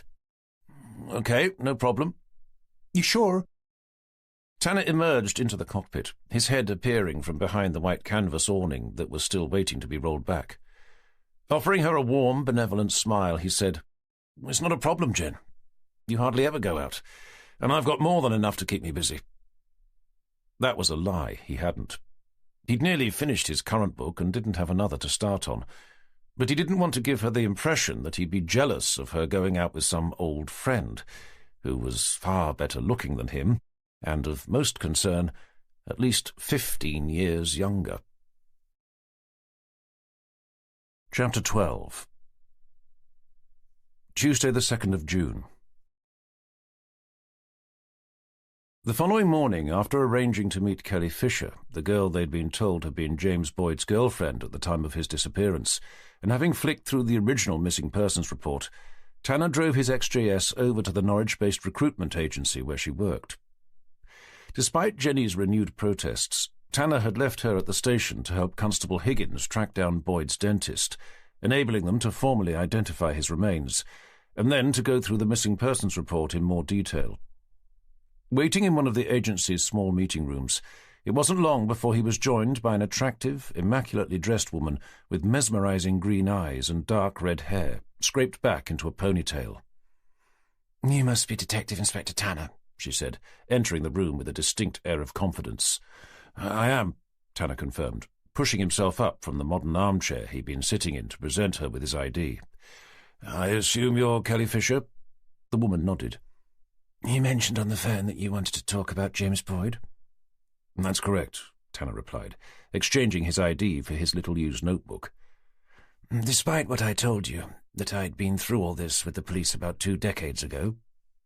"That was in 2006, questioned Tanner, referring to his notes. "Okay, so not 2 decades, but either way, you have to admit that it was a very long time ago." "I'd have to admit that, yes," agreed Tanner. "Should we sit down?" "Has he been found?" she asked, ignoring the offer. "Is that what this is about?"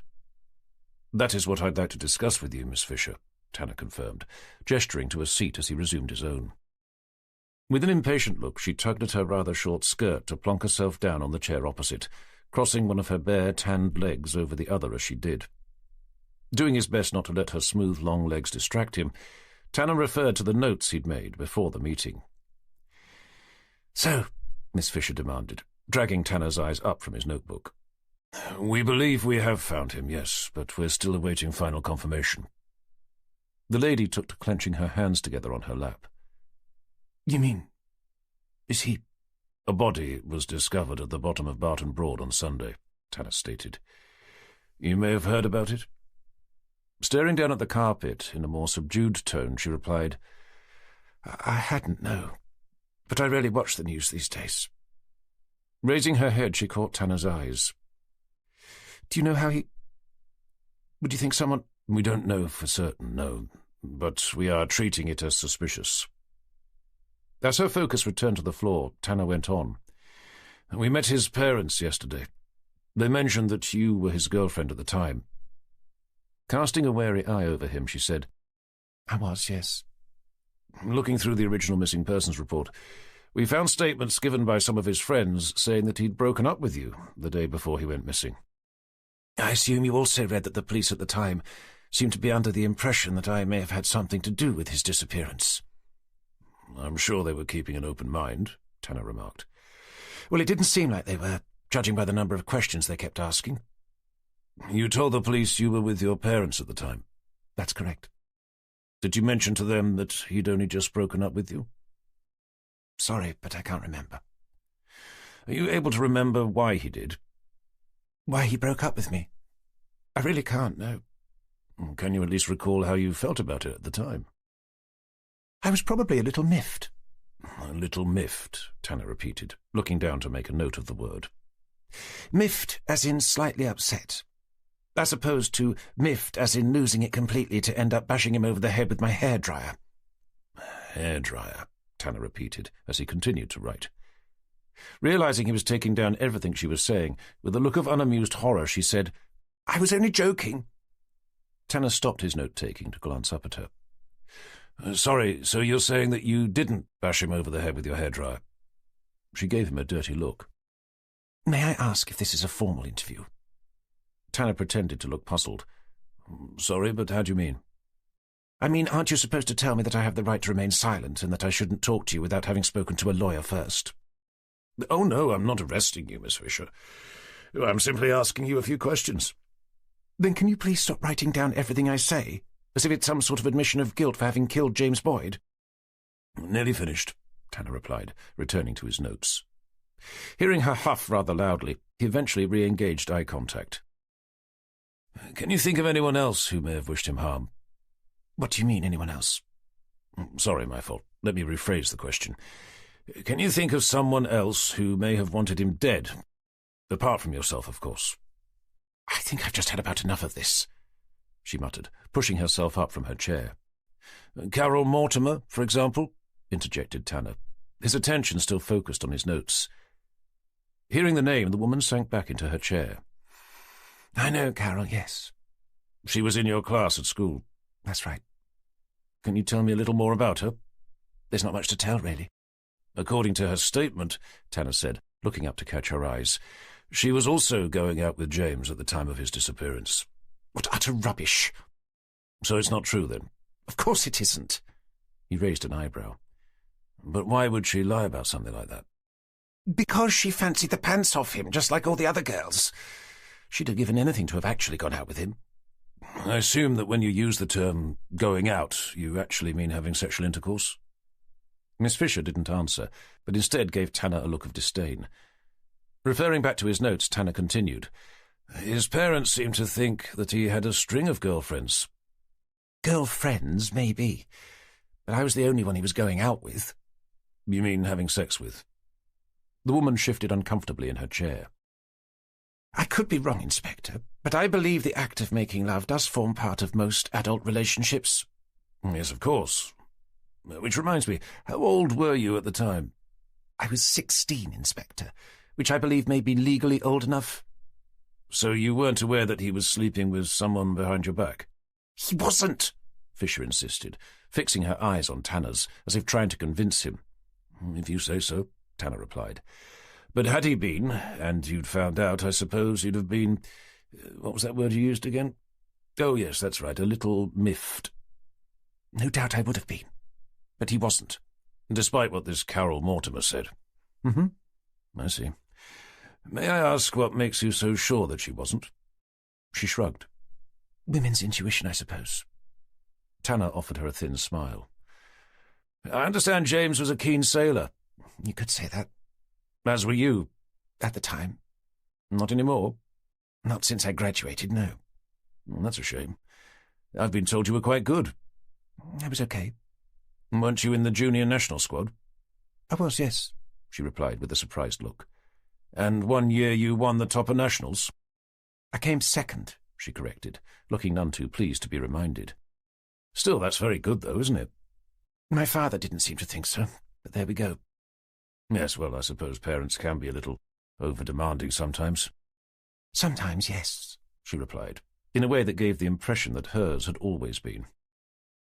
Did you ever go sailing together, you and James? Occasionally, but he was more into cruising. I did try to get him interested in racing, but it just wasn't his thing. According to his parents, he left very early on the morning of his disappearance. Do you have any idea where he was going? The plan had been that he was going to take me to the Isle of Wight festival in his parents' boat. But that was before we broke up. Do you know if he was going to take anyone else instead? I've no idea. Carol Mortimer, perhaps? She shrugged a response. Was there anyone else he may have considered going with? Not that I'm aware of. But he must have had other friends who were into sailing. I suppose. With Jenny in mind, Tanner went on. What about the other members of the junior national squad? I understand there were one or two who came from around here. There were quite a few, yes. But we didn't know each other all that well. I don't think any of us went to the same school or anything. Did any of them know James? I've no idea. But if you're thinking that any of them were going out with him behind my back, then you're barking up the wrong tree. Why's that? They were all men, Inspector. Well, boys back then. All of them? Well, there was one girl. And who was that? Jenny Evans. Deliberately keeping her name out of his notes, Tanner asked, "And this Jenny Evans, did she know James?" I would have been surprised if she didn't. Having had Jenny tell him the exact opposite, with an uneasy feeling, Tanner asked, "And what makes you say that?" Because everyone knew James. At least all the girls did. Did you ever talk about him with this Jenny Evans girl? I must have done. Can you remember specifically if you did? I can't specifically remember, no. But he was always a key talking point. So again, I'd have been surprised if I hadn't. Chapter 13. When the meeting was over, as he headed back to Wroxham Police Station, there was only one thing dominating Tanner's mind, and it wasn't the investigation, at least not directly.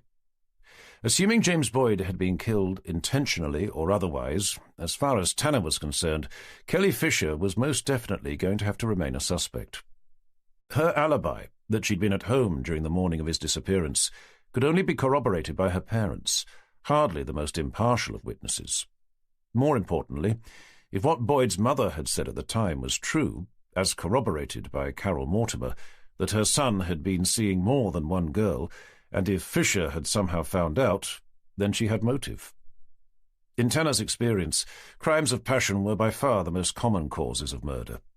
She'd openly admitted to having had a fight with him the night before, but despite it having led to James Boyd ending the relationship, it was remarkably odd that she couldn't remember what it had been about. Had she been a boy, then maybe. They didn't tend to take those sorts of things quite so seriously. But if Miss Fisher had been anything like his daughter, then she'd probably have been able to play back the argument in her head almost word for word, even 15 years later.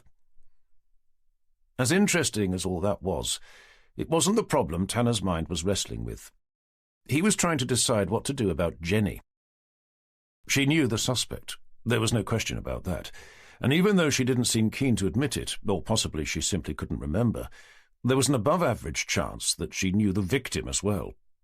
Under such circumstances, as the senior investigating officer, he had a duty to put in a formal request to his superior that she be transferred to another investigation. But in this case, it wasn't quite that straightforward. Not when they were going out with each other. If he did, he knew what she'd say, and it wouldn't be "thank you." He wasn't even sure if Jenny was incorrect in her assertion that personal knowledge of those involved in an investigation wasn't as significant as it was in the Met.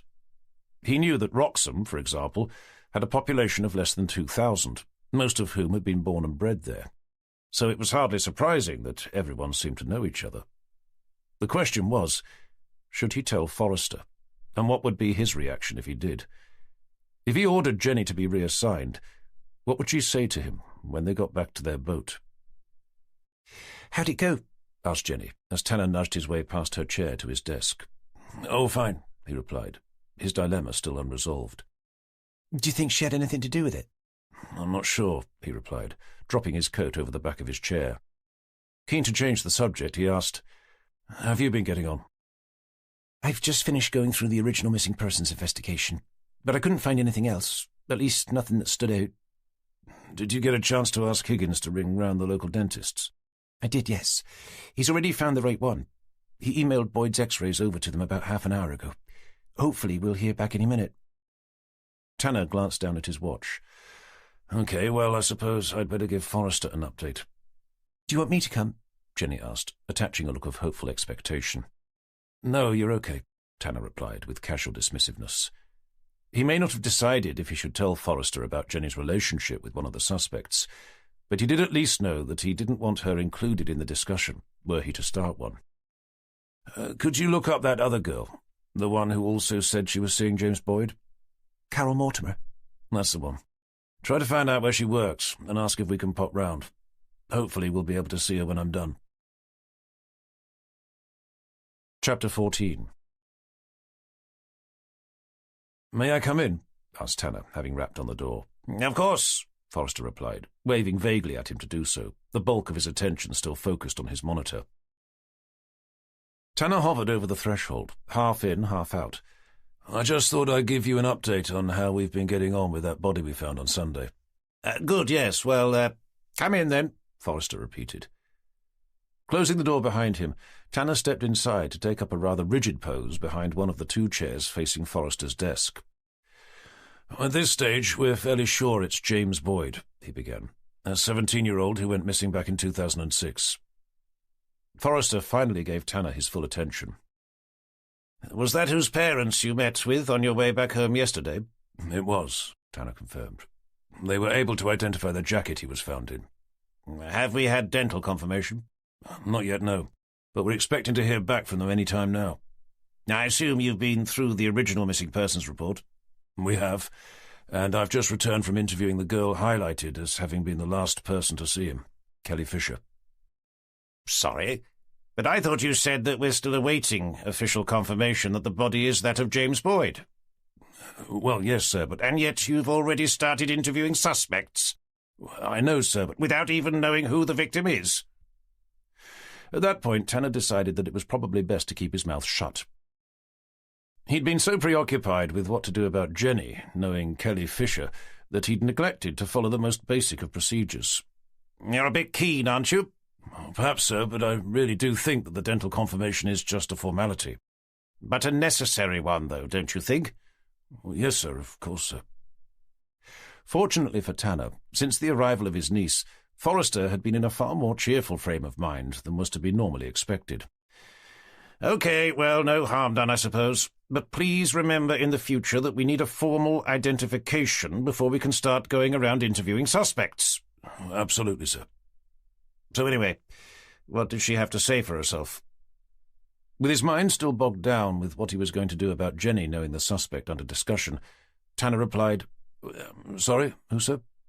"The woman you interviewed, Tanner. Who else?" "Of course, yes. Pretty much what she'd said in the original missing persons report." "Which was?" "That they'd been going out with each other and that he was planning on taking her to a music festival on the Isle of Wight, using his parents' boat. But the night before they were due to leave, they had an argument, leaving her with the impression that he was going to go on his own." "Any idea what the argument was about?" "She said she couldn't remember." Seeing Forrester raise an eyebrow, Tanner continued. "James's parents, well, his mother at least, seemed to be of the impression that he had a string of girlfriends. In the original report, one of them claimed that she'd also been seeing Boyd at the same time as he was going out with Kelly Fisher." "I assume you're thinking that that's what the argument could have been about?" "The thought had crossed my mind, sir, yes." "And your next step?" Tanner pulled out his notebook. "To have a chat with the other girl, Carol Mortimer, to find out whether what she says now is the same as what she said back then. For all we know, she could have been playing out some teenage fantasy that she'd been seeing Boyd, when in fact the opposite was true, and her feelings towards him had been unrequited." "OK, sounds good," said Forrester, returning his attention to his monitor. "Let me know how you get on." Surprised that Tanner didn't move, he looked back at him. "Was there anything else?" This was the moment for Tanner to tell Forrester that Jenny knew Kelly Fisher, possibly James Boyd as well. But now that the time had come, he found himself hesitating, his mind re-engaging itself in the same back-and-forth discussion. Did it really matter that she did? And how much damage would it do to their relationship if he asked for her to be removed from the investigation, which was effectively what he'd be doing if he told Forrester? With his DCI boring holes into his face, Tanner plumped for the easiest option, which was simply not to bother. After all, what possible difference could it make? Already regretting his decision, Tanner said, "Sorry, nothing, sir. I'll let you know how we get on with Carol Mortimer." With Tanner heading for the door, Forrester called out, "But not before you've had official confirmation back from the dentist." Chapter 15. "So, what's the verdict?" asked Jenny, watching Tanner sit down behind his desk. "The verdict," Tanner replied, logging into his computer with a pretense of nonchalant ambivalence. "I assume you told him that I knew one of the suspects. That was why you went in there, wasn't it?" Oh, that. I'm sure it won't be a problem. What? So you didn't tell him? It didn't come up in the conversation, no. Her face displayed both confusion and surprise. But don't you think it should have? With a bemused look, Tanner turned to say, Sorry, I didn't think you wanted to be taken off the investigation. Well, no, but even so, I think it would have been prudent to have told him, don't you? With mounting frustration, Tanner said, Well, it's too late now. You can go back in, can't you? What, and say, Sorry, sir, but I forgot to mention that D.S. Evans just happens to know the prime suspect, seeing that they used to sail together when they were young. Yes, and why not? Because he's going to be mighty curious to know why I didn't think to mention it before. Then you should have told him, shouldn't you? Unbelievable, muttered Tanner under his breath, just as P.C. Higgins approached. Sorry, am I disturbing you? He asked, exchanging concerned glances between the two officers. Tanner forced a smile. Not at all, Higgins. How can we help? News back from the dentist, sir. They've confirmed that the records we sent over to them do belong to James Boyd. Well, that's something, at least. Yes, sir, replied the young uniformed officer, standing to attention as if waiting to be dismissed. Whilst you're there, Tanner said, can you do me a favour and pop in to tell DCI Forrester? Watching him turn to do so, Tanner mumbled to himself, At least that will keep him off my back about that.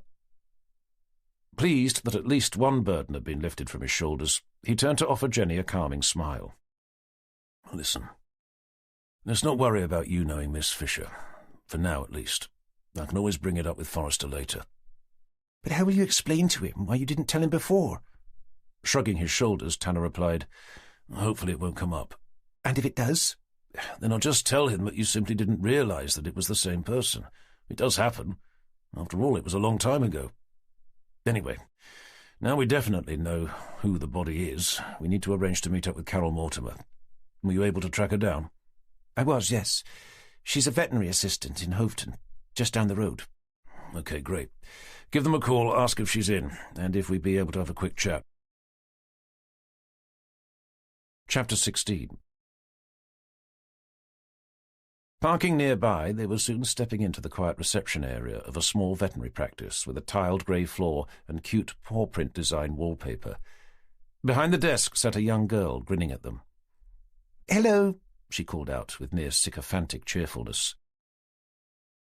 Noticing an elderly woman to the left, occupying the middle of 3 fixed plastic seats with a cat basket parked on her lap, Tanner stepped up to the desk to lean over the counter with his ID. Is Carol Mortimer in? He asked, keeping his voice low. We called earlier? I'll just check for you, the girl replied, the smile remaining fixed in place. Pushing herself away from the desk, she crossed to one of 2 doors behind her. After poking her head around the nearest one, she returned a moment later. She'll be out in a minute. Would you like to take a seat? With the choice to sit each side of the old lady or to remain standing, Tanner replied, We'll wait over here, before drifting away with Jenny to spend the time taking in a series of pet photographs scattered over one side of the wall, each one with an odd sort of name scrawled underneath. A less cheerful woman soon emerged through one of the doors, her skin as white as her ill-fitting lab coat, both of which were in stark contrast to her jet-black hair. You wanted to see me? She asked, fixing Tanner and Jenny with a look of professional intent. We do, Tanner replied. Is there somewhere we can talk? Glancing over to the receptionist, she said, I'll be outside for a moment, and led Tanner and Jenny back through the entrance. Out on the high street, with the vet's door firmly closed, Tanner made the formal introductions. I'm Detective Inspector Tanner. This is my colleague, Detective Sergeant Evans, Norfolk Police. Yes. And? She said, studying the 2 IDs.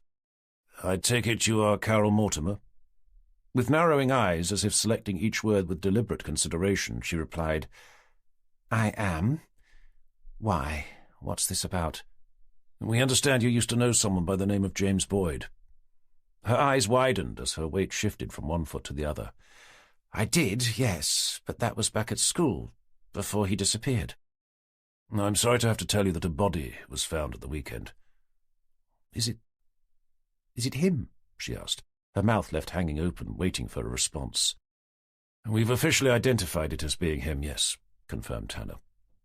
The woman looked away, blinking at the appearance of unexpected tears. I'm sorry, she apologised, wiping at them with her lab coat's oversized sleeves. I wasn't expecting that. And I'm sorry for being the bearer of such unfortunate news, Tanner responded. After a momentary pause, he said, "We understand you spoke to the police at the time of his disappearance." They came around to my parents' house, she responded with a nod. "Can you remember what you told them?" questioned Tanner, looking to find out if she'd be able to confirm what she'd said back then, that she'd been in a relationship with the deceased. "I really can't, I'm afraid," she replied, regaining her former stone-like composure. "We understand you went to school together." "We were in the same year, yes." "Did you know him well?" "Better than most." "Would you be able to describe your relationship?" "We were seeing each other, if that's what you mean." Tanner raised an eyebrow. "What about Kelly Fisher?" "What about her?" "We've been led to believe that she was his girlfriend." "Well, officially, I suppose. But he didn't love her." "He was in love with you instead, was he?" "That's what he told me." "What else did he say?" "That he was going to dump Kelly to go out with me instead." "So you were seeing each other behind Kelly's back?" "That wasn't my choice. I kept telling him to break up with her." "Did he?" "I don't know. He promised he would, after school that day, but I never saw him again." "How about the sailing trip to the Isle of Wight? Did you know anything about that?" "Of course. He'd been telling everyone he was going to go for months. He told me that he was going to break up with Kelly and take me instead. He was supposed to call me to let me know when he had, to arrange to meet me at his sailing club the next morning. But he never did." "Did you try to call him?" "I didn't know. I just assumed she'd managed to persuade him not to break up with her, like she always seemed able to." The sudden blast of a car horn distracted them. Glancing over to see a man apologise to the driver who'd almost run him over as he bounded across the road, Tanner returned his attention to the veterinary assistant. "What was Kelly Fisher like?" "She was a sporty type, very competitive. Not very bright, though." "Anything else?" "She was captain of the hockey team, or she was for a time." "Why, what happened?" "She was accused of attacking a hockey player from another school during an away game. Broke her collarbone, apparently." "Was she suspended?" Tanner asked, thinking he'd be able to confirm the story by checking with the school records. "I don't think so, but I do know that she was kicked off the team. I also remember that she denied it and told everyone that she'd quit because she'd been selected for some special sail training thing." With that tying in with what Jenny had told him about the junior national squad, he moved the interview on. "I don't suppose you can remember what you were doing the night James Boyd disappeared?" "I was at home with my parents, waiting for him to call." As that also corroborated her original statement, Tanner decided to bring the conversation to a close. "Miss Mortimer, thank you for your time," he said, digging out his card and handing it to her. "If you remember anything else that you think may be of help, please feel free to give either myself or DS Evans here a call." "No problem," she replied, taking it out of his hand to read what it said. "But I can't imagine what that would be." "Well, you never know." As Tanner led Jenny away, Mortimer called after him, "Mr. Tanner? Sorry, but may I ask what happened to James? I mean, how did he—" Tanner turned back to face her. "We're not 100% sure yet, Miss Mortimer. But that's what we're intending to find out." Heading back to the car, Tanner said to Jenny, "That all seemed to tie in with what we've learned from the original missing persons investigation." "Her description of Kelly Fisher certainly rang true, at least from my experience." A moment of silence followed, before Jenny said, "You never told me what Kelly said when you spoke to her." "Pretty much what she said at the time," came Tanner's rather curt response. "Would it be worth rechecking their alibis?" "After such a long time, probably not. Both said they were with their parents, which makes sense, given that they lived at home." "What about asking their brothers and sisters? I know Kelly had a younger brother." "We could, I suppose, but I doubt it would make much difference, whatever they came out with." "Not if they mentioned something that contradicted what their parents had said." "Perhaps, but it wouldn't alter the fact they'd still be members of the same family. The emotional ties they have to the suspects are just too strong to make them reliable witnesses. The court would simply assume they'd say whatever they had to in order to protect their siblings." Reaching the car parked on the side of the road, Jenny stopped on the curb. "So what do we do now?" I think we're just going to have to keep ploughing our way through the original list of people interviewed at the time, and hope that someone comes out with something that doesn't correspond with their original testimony. With his hand tucked under the door handle, he checked his watch. But as it's gone 5:30, I suggest we head back to our boat. Maybe something will come to us over a bottle of wine. Oh, shit! Jenny stared down at her own watch. What's up? I'm supposed to be meeting Robert Ellison. I'd forgotten all about it. What time? We said we'd meet at the Red Lion at 8. The one just down the road? Okay, well, no problem, Tanner replied with deliberate nonchalance. Plenty of time for us to get back for something to eat before you go. Chapter 17. Alan Dixon's pulse quickened as he turned his BMW 7 Series into a quiet tree-lined car park just off the edge of Ludham village. Beside him, with her office skirt riding tantalizingly high up her smooth, naked thighs, sat a girl he barely knew. Her name was Lorna Edwards. She worked in accounts, and she was married. She was also devastatingly attractive, and had a body he'd happily die for, figuratively speaking, of course. Apart from that, he knew little else about her. One thing he did know was that he fancied the pants off her. He had done since the day she'd ambled past his desk, one insipidly dull Monday morning just 2 months before. At that stage he'd not seen her face, just her perfectly formed, heart-shaped bum, as it swayed first one way, then the other, like a hypnotist's pendulum. When he discovered her face to be as attractive as the rest of her, possibly more so, he knew he had to have her. Finding out later, that same day, that she was married was, for him at least, irrelevant. After all, so was he. He'd tied the knot a few years earlier. Surprisingly, it had made little difference to the way he found himself constantly chasing after women. Even more than he had before he'd proposed. He knew he shouldn't, but he didn't seem able to stop himself. It wasn't that he didn't love his wife. He did very much. The problem was that he didn't find her as attractive as he had done before they got married. He'd no idea why. She hadn't changed, not physically. He just found himself with a constant yearning to be with other women. Fortunately, he'd been blessed with above-average height, rugged good looks, and a razor-sharp sense of humour. The combination of all three allowed him to have just about any girl he set his sights on. Perhaps that was his problem. He'd become so used to being able to do so that by the time he decided to marry, he found himself unable to break the habit. For him, having sex with women he barely knew was a drug like no other, one that gave him such a high he was left with little choice but to do it over and over again, each time with a different woman. The more challenging the girl proved to be, the greater the rush he'd receive in return. That was where Lorna came in. She was possibly the most attractive woman he'd ever met. The fact that she was married made her doubly desirable, but it soon became clear that the challenge was far greater than he'd originally anticipated. Not only was she married, but she was happily so. However, after a few after-work trips down the pub with everyone else, where he'd plied her with alcohol whilst listening to her niggling little marital problems, he was soon able to persuade her otherwise, and, more importantly, that she deserved better. A few weeks later, and they were going out on their own together, and a goodbye kiss soon turned into more. But despite his very best efforts, she'd never allow him to go all the way with her, not in the back of his car, nor in any of the other places he suggested, forcing him to think of something a little more adventurous.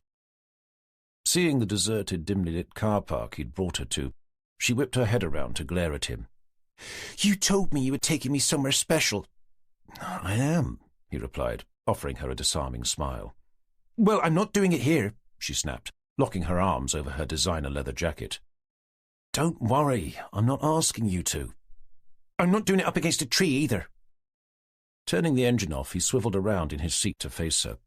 "Listen, I've always said that I'd never ask you to do anything you don't want to do. And I've always said that I'm not doing it in the back of a car, and that extends to where you park one." "I know. Now come on. I've got something to show you.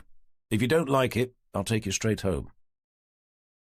Lorna took a moment to study his face, which she'd become increasingly fond of over the last couple of months. "Promise?" "I promise," he replied, pushing open his door. "Come on. It's not far." Following his lead, Lorna stepped cautiously out, staring about, her eyes searching the shadows that seemed to be lying in wait for them beyond the thick line of trees. Noticing her apprehension, Alan skirted around the car to close the door for her, before tugging open the one behind. Reaching in, he pulled out a small backpack. "Look, I've even bought refreshments." Nudging the door closed with his elbow, he opened the bag to reveal a large green bottle nestled up against two long, thin champagne glasses. "What are we celebrating?" Lorna asked, already sounding more relaxed. "Us," he stated, with a reassuring smile. Closing the bag, he took her by the hand to lead her towards a gap in the trees, locking the car behind them as he did. Entering what was the narrowest of footpaths, they began following it, ducking their heads under a tangled web of overhanging branches. The further they went, the darker it became, until they eventually emerged into a clearing, strewn with empty beer cans, discarded fast food packaging, and other unsightly human detritus. "I sincerely hope this isn't what you dragged me all the way out here for," Lorna questioned, staring about with disgust. As a shadow began creeping its way over the clearing, Alan glanced up to see a dense grey cloud rolling its way over their heads. "Please don't rain," he begged, just as Lorna began tugging her jacket around her waist. "It's just over here," he said, the words tumbling out. Having come so far, he was desperate not to have to turn back now. Taking her hand once more, he led the way through a thicket of shrubs and trees, until they suddenly found themselves standing at the edge of a wide expanse of flat open water, stretching out as far as the eye could see. There they stopped, to stare out towards the horizon beyond, where a dazzling array of orange and red exploded out from a fast-setting sun like an atom bomb, scorching the sky above. Hearing Lorna gasp, Alan smirked to himself. The stunning sunset was a most welcome addition to the scene he'd only previously been able to imagine. "There's a rowing boat over here," he said, guiding her eyes towards a tarpaulin-covered boat tied up to an old wooden jetty. "Is it yours?" she asked, still feeling hesitant. "It belongs to a friend," Alan lied, something which came naturally to him. Someone from work had told him about it. Neither knew who owned it. "But can we take it out?" she queried, gazing back out over the Broad. "He said we can," Alan replied, picking his way over towards it. Following, Lorna watched as Alan placed a careful step on the blackened wooden jetty. "Is it even safe?" "Should be," he replied, cautiously planting his full weight down onto it to begin creeping along, feeling the structure move underfoot. As much as his body yearned to be inside the girl standing just a few steps behind him, his mind was beginning to have serious doubts about this being the best method to go about it. He'd never so much as set foot on a boat before, let alone a small rowing-type one. But how hard could it be? Realizing Lorna had stopped where she was, he called back, "Well, it's quite safe." "It doesn't look safe," she replied, placing a tentative step onto the dilapidated structure. Endeavouring to take her mind off the fragility of the jetty on which they were both now standing, looking down at the boat, Alan said, "If you can untie it, I'll unhook the cover." Lorna turned her attention to the rope she could see leading from the boat to the post nearest to her. The entire length was covered in green slime, and the knot around the post looked like it had grown there. "I'm not touching that," she stated, sending Alan a mutinous look. Doing his best to suppress a world-weary sigh, Alan replied, "I tell you what, if you unhook the cover, I'll try to undo the ropes." Crouching down to have a go, Lorna muttered to herself, "This better be worth it." Overhearing, Alan's heart picked up a beat. As far as he was concerned, her remark meant that she'd finally agreed to have sex with him, on the condition that he be able to get the boat out. He wasn't concerned by the same remark's veiled threat. He knew he wouldn't be able to perform to a satisfactory standard. Not the first time, but it would hardly matter. From experience, he knew the hardest part was the initial persuasion. After that, it would be easy enough. All he'd have to do would be to whisper a time and place into her ear whilst passing her in a corridor, or when making themselves a coffee. "I can't undo these stupid hooks either," Lorna complained, standing up to fold her arms in protest at having to do anything that could be seen to be helping Alan to have his way with her. Having undone the first of 2 mooring lines, Alan crouched down to start unclipping a series of elasticated hoops from 6 metal hooks embedded along the top of the hull, just beneath the lip of the boat. With the side nearest to him done, he reached over to begin removing the first few on the other side, placing his free hand on the edge of the boat in order to do so. With the whole thing tilting precariously towards him under his weight, hoping Lorna wasn't losing her patience along with her mood, he called out, "Nearly there!" in a cheerful, overly optimistic tone.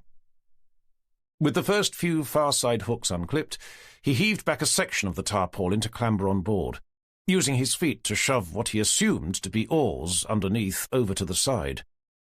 Kneeling on one of the bench seats, he stretched himself out over the rest of the boat to unclip the last of the hooks before finally being able to pull the cover off. There, underneath, lay the body of a man. His eyes closed, his skin deathly white, the tip of a tongue protruding out through thin purple lips. The shock of seeing him there sent Alan staggering back, rocking the boat violently beneath him as he frantically clambered out. From the jetty staring down, Lorna lifted her hands to cover her mouth, watching the body's head roll first one way, then the other, as the boat lifted and fell. With the boat finally beginning to level out, the head came to an eventual rest at an odd sort of angle, facing up towards them. "Is he?" queried Lorna, her voice barely loud enough for Alan to hear. "He must be," stated Alan, as if certain of the fact. Lorna didn't reply, but instead turned to send Alan a questioning look. "Can't you see it?" Alan asked, leading her eyes down with his own. There, curving over the man's chest, was a thick steel rod, the lower half of which was buried deep into his stomach, out from which oozed thick, half-congealed blood. Lorna gagged, the foul taste of bile forging up into her throat. Just as her mind accepted the fact that they were staring down at a long-dead corpse, the tip of its tongue disappeared inside its mouth, and its eyes blinked open to stare up into her own. Only then did she let out an ear-bleeding scream. Chapter 18. Tanner was just beginning to contemplate the idea of having an early night when the call came. A body had been discovered inside a rowing boat, moored up on the banks of Hickling Broad. Making a note of the location, he was soon on the phone to Jenny. "Sorry to interrupt," he began, lifting his voice above the noise of a busy-sounding pub. "What's up?" came her somewhat jaded response. "A body's been unearthed, over near Catfield Common. Forrester wants us to take a look." There followed a momentary pause before her voice came back over the line. "Okay, if you can text me the location, I'll meet you there." Ending the call, Tanner took a moment to thumb out a message giving the details before grabbing his keys and coat and hurrying over to his car. Arriving to find Jenny climbing out of her Golf and giving her a half-wave through the windscreen, Tanner pulled up alongside. "Sorry to have ruined your evening," he apologised, closing his door. "Hardly your fault," Jenny replied, taking in the dimly lit car park, along with the dense line of trees that seemed to be crowding in around them. "We were running out of things to talk about anyway." The sudden blast of a siren made them both jump. Staring towards the entrance, they each held up a hand to shield their eyes from the headlights of the squad car swinging into the car park. Nodding over to acknowledge their arrival, Tanner turned his attention back to the task at hand. "Any idea how to get to the Broad from here?" "There must be a path that leads down to it somewhere," replied Jenny, glancing about. Pointing to where a nondescript car could be seen, with two white faces staring out through steamed-up windows, she said, "That could be it, over there." Following where he was being directed, Tanner could just about make out a narrow gap in the trees just past the car. As the two police officers slammed their doors closed, Tanner called over to them. "We're going to try to find the body. You two stay here for now. Have a chat with the couple in the car, find out how long they've been here, and if they've seen anyone come or go, preferably with a description." Seeing them nod their understanding, Tanner allowed Jenny to lead the way towards where the car was parked, and the space between the trees beyond. Doing their best to ignore the couple, who'd stopped gawping out of the window to begin frantically pulling on their clothes, Tanner and Jenny dug out their phones to access their torch apps. With beams of light bathing the way ahead, they ducked through the gap to begin picking their way along a footpath through the trees. Crossing a rubbish-strewn clearing, they skirted past a series of shrubs. A moment later, Hickling Broad loomed into view, its gently rippled surface glistening in the afterglow from the long-set sun. Scanning the area with their torchlights, it was Jenny who saw the small wooden rowing boat with its cover thrown back, most of which lay half submerged in the surrounding water. "It must be in there," she called back to Tanner, a few feet behind. Placing a tentative foot on the jetty, being careful not to touch anything with her hands, she lifted herself up and shuffled her way along, shining her torchlight down into the boat as she did. "It's here, all right," she said, glancing over her shoulder to watch Tanner approach. Returning her gaze to take in the man's face, her breath caught in her throat. "Christ, John," she muttered, barely loud enough to be heard. Raising her hand to her open mouth, she added, I think I know him." "What was that?" queried Tanner, who'd only just reached the jetty. Jenny's eyes remained fixed on the body's pale, drawn face. "I know him," she repeated, that time with more certainty. Tanner didn't know quite how to respond. Instead, he focused his attention on where he was placing his feet as he crept over the sagging jetty to where she was standing. "It's Craig. Craig Jenkins," she continued, seeing Tanner appear beside her. "He used to be in our junior sailing squad." "The same one Kelly Fisher was in?" questioned Tanner, staring down at the body lying sprawled on its back, attempting to work out what had been hooked into the upper half of its abdomen. "The very same," Jenny confirmed, unable to take her eyes off the face that seemed to be staring up at them, its eyes partially open. It was then that she saw him blink. At least she thought she did. "Jesus Christ!" she exclaimed, stumbling forward to begin clambering on board. "I think he's still alive!" "Wait! What?" With the boat rocking violently under her weight, she scrambled over the body towards his head. Once there, she knelt down to press 2 fingers against the side of his neck. "It's faint, but I think there's a pulse." With the same hand, she peeled back the eyelids to shine her phone's torchlight down into them. "And his pupils are dilating. He's definitely alive. Can you make sure an ambulance is on its way? Then head back to get a medical kit from the squad car." "But he can't be," came Tanner's somewhat delayed response. Realizing he'd still not moved, Jenny whipped her head around to glare at him. "For Christ's sake, John, now!"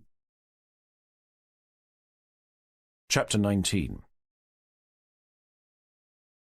About half an hour later, Tanner was standing beside Jenny back in the car park, a comforting arm wrapped around her thin, narrow shoulders. Emerging through the gap in the trees, they saw their medical examiner, Dr. Johnston, the dull glow from an overhanging lamp lighting his face. Jenny opened her mouth, about to call over a question to him, but seeing his drawn, morbid expression, she snapped it closed again. The answer was obvious enough. "I'm sorry," he said, coming to a halt in front of them. "I'm afraid there was nothing anyone could do." Jenny returned a single nod of solemn acceptance. "But at least we have a fair amount to go on with this one," he continued in a more upbeat tone of voice, "especially as the murder weapon was left in place." Tanner spoke up. "Am I correct in thinking that it's a rond hook?" "I believe it is," Johnston confirmed, pushing his glasses up the bridge of his nose. "From my initial observation, it looks to have been driven through the victim's stomach, possibly piercing his liver as well. Neither injury was immediately fatal. The fact that it was left in place meant that it effectively plugged the wound, which would go a long way to explain how he was able to last as long as he did." The headlights from a car sliding into the car park made them all glance around. Seeing it was DCI Forrester's BMW, Johnston apologized once again, as if the man's death was somehow his fault. "I'll aim to have a report over to you by tomorrow lunchtime." With that, he sent Jenny a kind smile before turning to make his way back to where a group of overall-clad officers appeared to be waiting for him. Removing his arm from Jenny's shoulders, Tanner stood a little taller as they shuffled around to face the lights of their DCI's incoming car. Whilst waiting for him to park, Tanner leaned in towards her to ask, "How are you holding up?" "I'm okay," Jenny replied, her voice level, if a little stilted. It was clear that he was going to have to tell Forrester about Jenny knowing the victim, and that he'd been a member of her junior sailing squad, the same one as Kelly Fisher. "Are you absolutely sure it was your old friend Craig Jenkins?" "About as sure as I can be." "I assume he knew Kelly Fisher."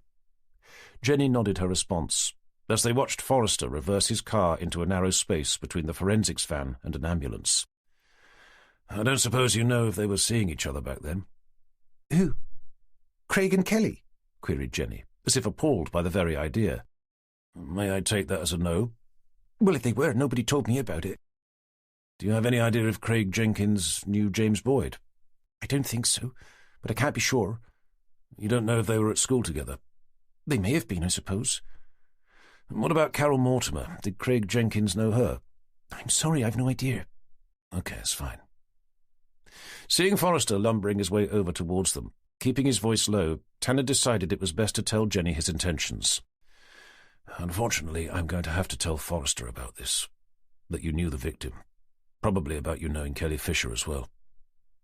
Jenny replied in a similar hushed tone, albeit one marked by a strong undercurrent of resentment. I suppose you're going to recommend that I'm kicked off the case?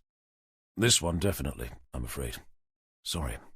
I don't know about the Boyd investigation. I suppose it depends if we decide that they're linked. They must be, surely. I'm not so sure. At the moment, the only thing that seems to connect the two is that both victims knew Kelly Fisher. And me, of course. Well, yeah, quite. But I think that unless some form of physical evidence is unearthed to indicate that Kelly Fisher had a hand, along with some sort of a motive for her having done so, then any link is tenuous at best. At least that's what I plan to tell Forrester. Hopefully that way he'll allow you to remain on the Boyd investigation, if only in the background. And then I suppose he'll assign that niece of his to work with you on this one. Well, that's up to him. Anyway, you better let me have a chat with him on his own. Maybe you can find out what that couple in the car had to say for themselves. Fine, muttered Jenny. Tanner watched in silence as she stomped away, heading over to where he could see the two officers who'd arrived shortly after them, chatting to each other, just inside the car park's entrance. With Jenny gone, he turned his attention to his approaching boss. "Evening, Tanner," he heard Forrester call out, still a few feet away. "Sir?" "So," the DCI said, coming to a halt and catching his breath. "I hear we have another body on our hands." "A white male, sir, in his late 20s, Tanner confirmed. "Any idea of the cause?" "It looks like someone impaled him with a rond hook."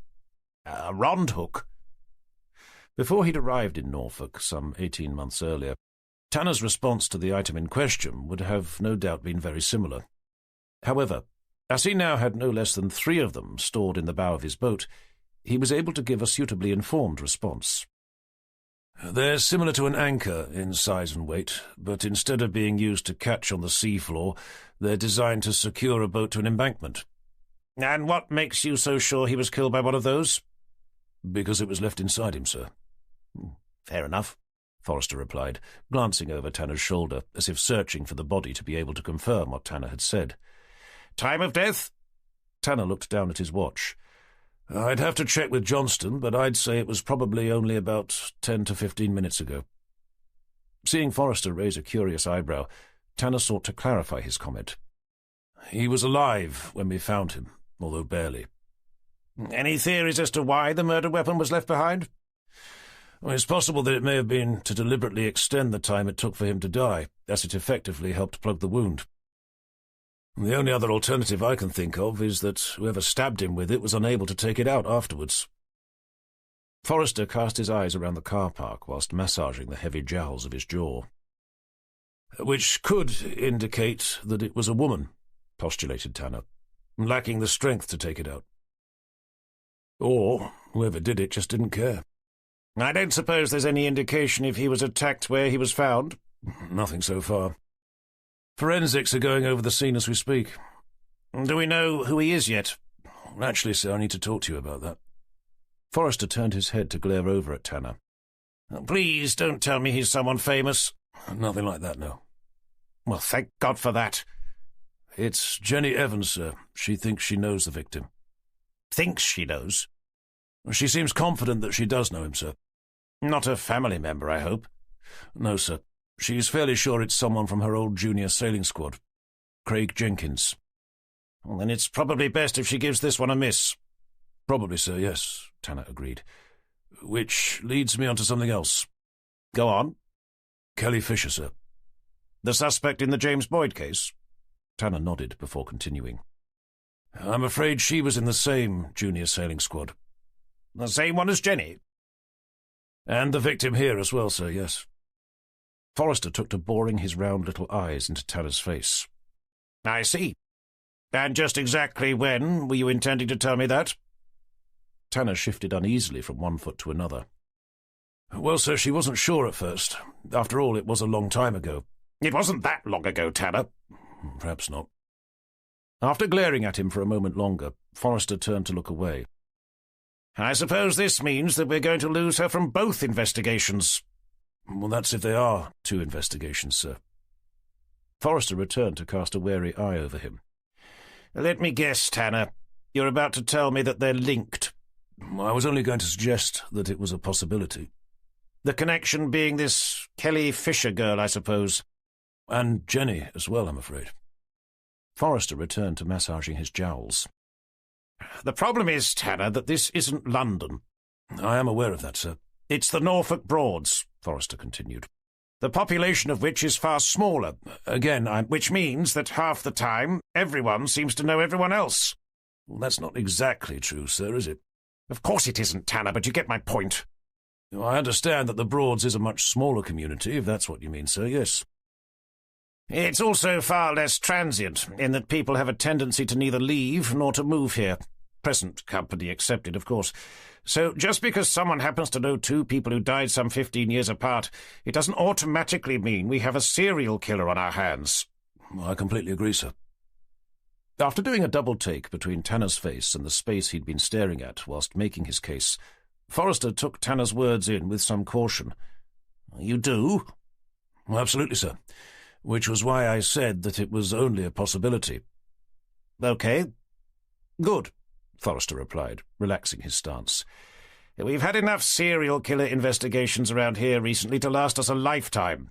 Which is also why I don't think Jenny happening to know one of the suspects from her childhood is necessarily all that important, sir. Realizing that he'd not only been led up the garden path, but brought back down it again, Forrester narrowed his eyes at Tanner.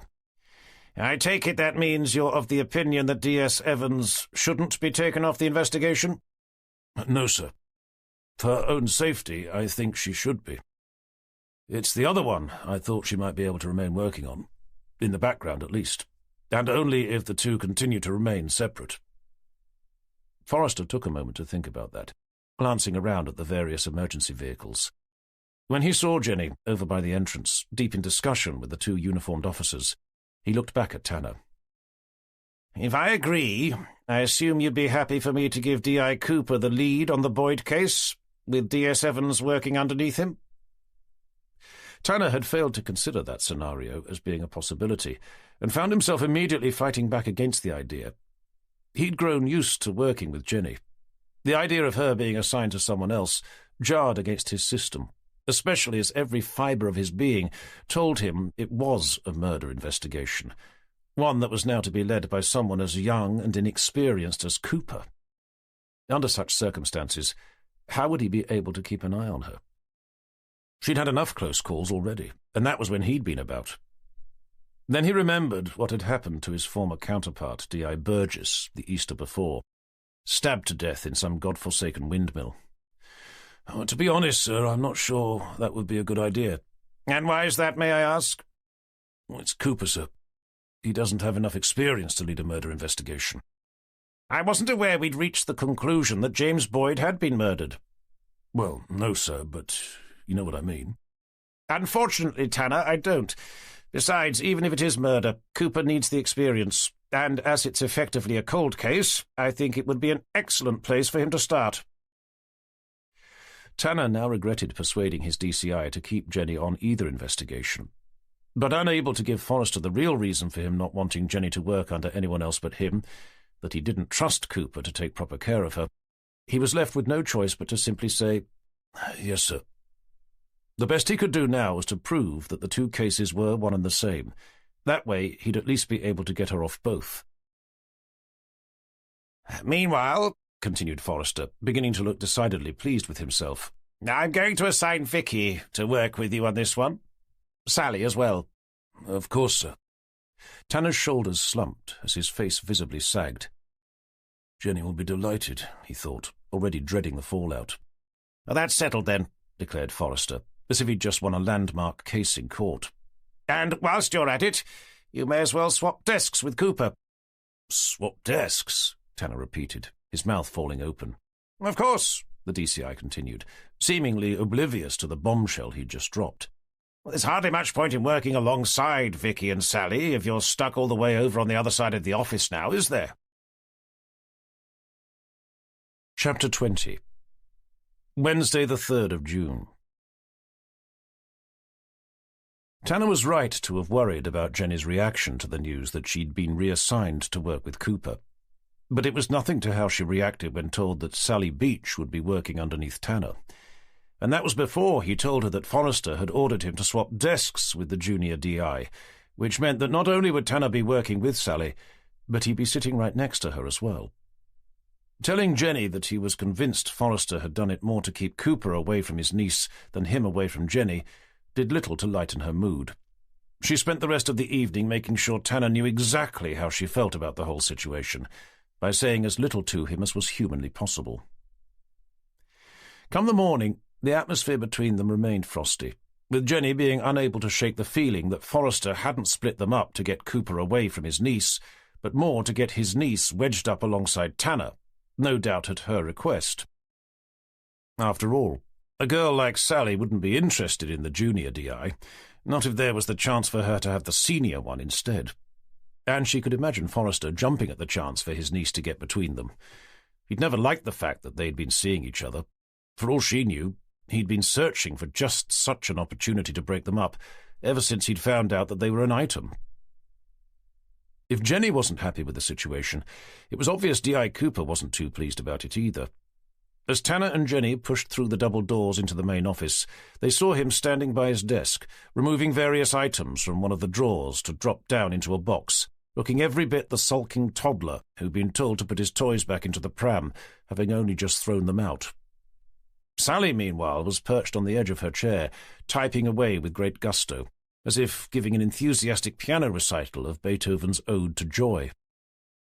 "You'd have thought Cooper would have been pleased to have his own murder investigation," posited Tanner. "He's probably more upset that he won't be able to continue with his endeavours to climb into little Miss Beach's pants, which is what you're no doubt looking forward to." "Oh, come on, Jen," Tanner protested. "I'll put the coffee on, shall I?" Jenny replied, sending him a smile that was as wide as it was fake, before spinning away to the kitchen, leaving him staring hopelessly after her.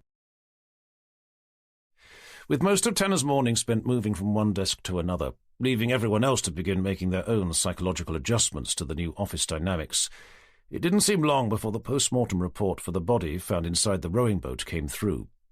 After a brief consultation with Forrester, Tanner was soon standing alongside him in front of the whiteboard, ready to begin an office-wide briefing. "If I can have everyone's attention," the DCI called out, his robust voice carrying effortlessly to the back of the room. He waited a moment for the various conversations surrounding him to subside. "As I'm sure you all know by now, the body of a man was uncovered yesterday evening over by Hickling Broad. He's since been identified as Mr. Craig Jenkins, and the post-mortem report has concluded that he was murdered. So I'm afraid it's all hands on deck once again. The reason for shuffling personnel around a little this morning is because D.S. Evans knows the victim. It's for that reason that D.I. Tanner will be working on this investigation with D.S. Gilbert and D.C. Beach. D.I. Cooper has been reassigned to cover the investigation into the body found at Barton Broad over the weekend. And before anyone brings it up, yes, I am fully aware that the two cases share a connection in the form of—" Forrester cast his eyes over at Tanner, asking for the name. "Kelly Fisher, sir." "Kelly Fisher," repeated Forrester, "who we believe knows our most recent murder victim and the young man found at Barton Broad. But apart from that, at this stage, there's nothing to suggest the two cases are linked. So, for the time being at least, D.I. Cooper is continuing the investigation into what happened to James Boyd with the support of D.S. Evans. Everyone else will be focusing on the murder of Craig Jenkins." Seeing his niece raise her hand, Forrester hesitated for the briefest of moments before saying, "You have a question, D.C. Beach?" "Isn't Kelly Fisher one of the suspects in the investigation into James Boyd, the body found at Barton Broad?" "I believe she is, yes. Why?" "Doesn't D.S. Evans know her as well?" The question sent a wave of muttered comments flying around the room, as Jenny blushed with furious indignation. Forrester, raising his hands in a bid to placate his audience, nodded. "I'm told she does know the suspect," he confirmed, "but only from her childhood." "But still," continued his niece, revelling in the moment, "shouldn't she be taken off that case as well?" Forrester narrowed his eyes over at her. "In an ideal world, perhaps. However, with 2 serious investigations ongoing, we're short-staffed as it is." Finding Jenny in the audience, perched on the end of her desk with her arms folded, and seeing the furious colour of her face and how her eyes seemed to be endeavouring to drill holes in the carpet, Forrester thought it wise to help bolster her spirits. "On top of that, D.S. Evans is a damned fine detective, one whose services have proved invaluable over the last couple of years. Consequently, she's someone who, quite frankly, I am not prepared to do without." A ripple of agreement followed. There were few people in the office who didn't like Jenny, whilst the opposite was beginning to prove true of Forrester's niece. Sally closed her mouth rather abruptly, allowing her uncle to continue. "So anyway, I'm going to hand you over to D.I. Tanner, who will be briefing you on what we know so far in relation to Craig Jenkins. Tanner?" Thank you, sir." Tanner stepped forward. "At around 9:30 yesterday evening, we received a call that a body had been found hidden inside a rowing boat near a public car park on the banks of Hickling Broad. The call was placed from a nearby public phone box by a woman who, despite being asked several times, refused to leave her name. Furthermore, judging by the quality of the call, it's considered likely that she was attempting to disguise her voice. For both reasons, we're treating the call itself as suspicious, and have sent the recording off to forensics for analysis. With any luck, they'll be able to give us some sort of an idea as to the caller's identity, at least her age and social demographic. As DCI Forrester has already mentioned, we know the victim to be 29-year-old Craig Jenkins. A wallet belonging to him was found at the scene, and his dental records have confirmed his identity." Tanner turned to gesture up towards the top of the whiteboard. There, a photograph had already been fixed, that of a young man wearing a formal black tie, his hands wrapped around an elaborate trophy, whilst he beamed a victorious smile at the camera. "Mr. Jenkins was an architect working for a company called Harris & Atwood, based over in Norwich. Recently married, thankfully with no children, he lived with his wife down the road in Horsted. D.S. Evans and I were first to arrive at the scene, where we found him half hidden inside a seemingly disused rowing boat." Taking a file out from under his arm, he pulled out a photograph, graphic in nature, that had been taken looking down at the body, still lying inside the boat. Fixing it to the whiteboard directly underneath the one of him carrying the trophy, Tanner stood back to allow everyone else to see, whilst taking a moment to study it for himself. "This here," he said, directing everyone's attention to a curved metallic object which hovered vertically over the body's chest, "is a rond hook, an item similar to an anchor, normally used to secure a boat to a riverbank. The item had been passed through his stomach, puncturing his liver to the left. As you can see for yourselves, the weapon was left in place." Whispered mutterings circled the room.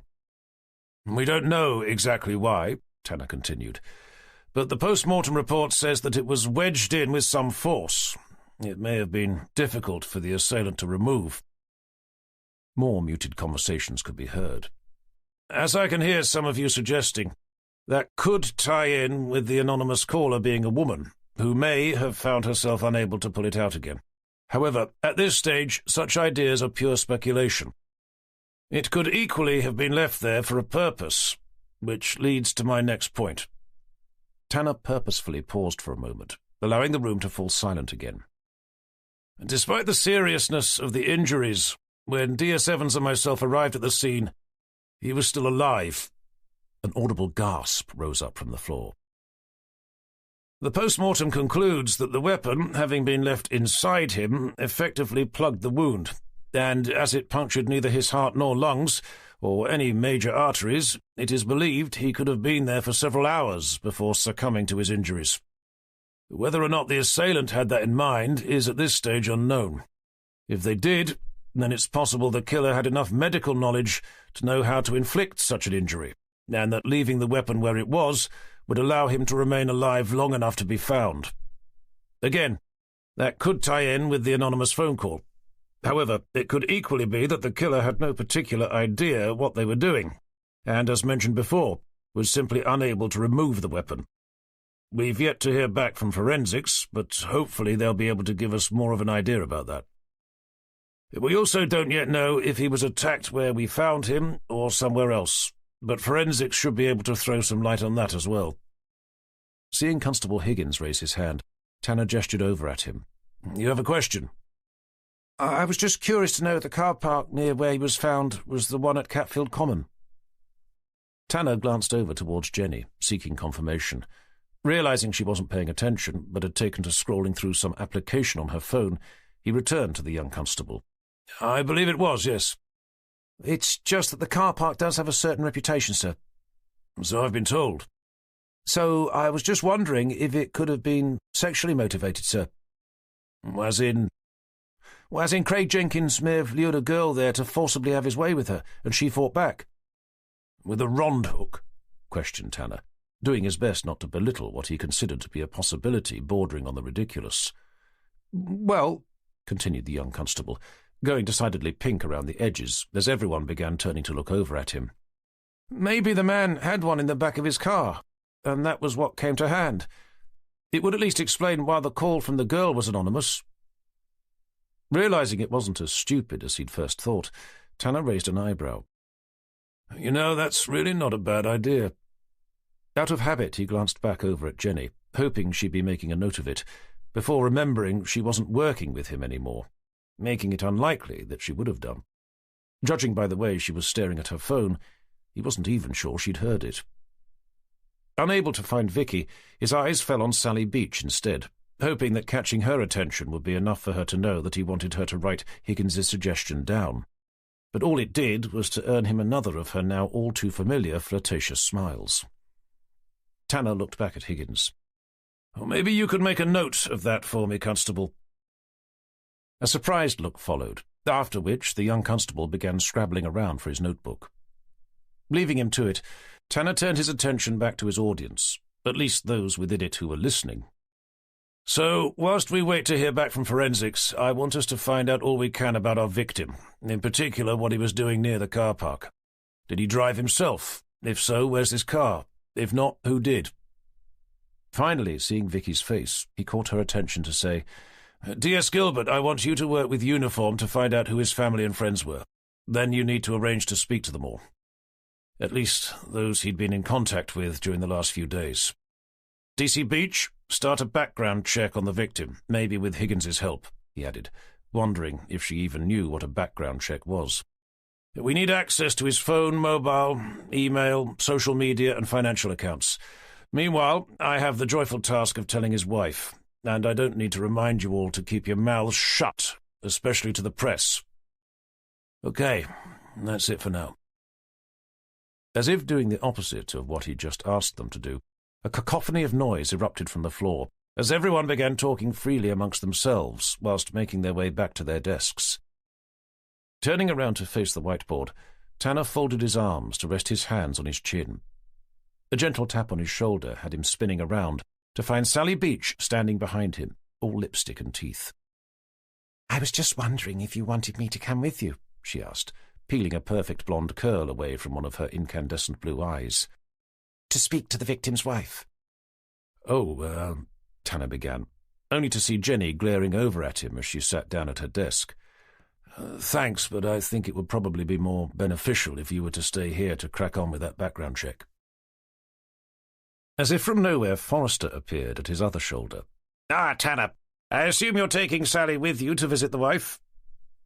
Feeling like he'd been caught between a rock and a hard place, almost literally, shifting his gaze from the uncle to the niece and back again, he said, I was actually thinking D.C. Beach should stay here, sir, to push on with the background check into Craig Jenkins. I think Higgins can handle that. Besides, Sally could do with the experience.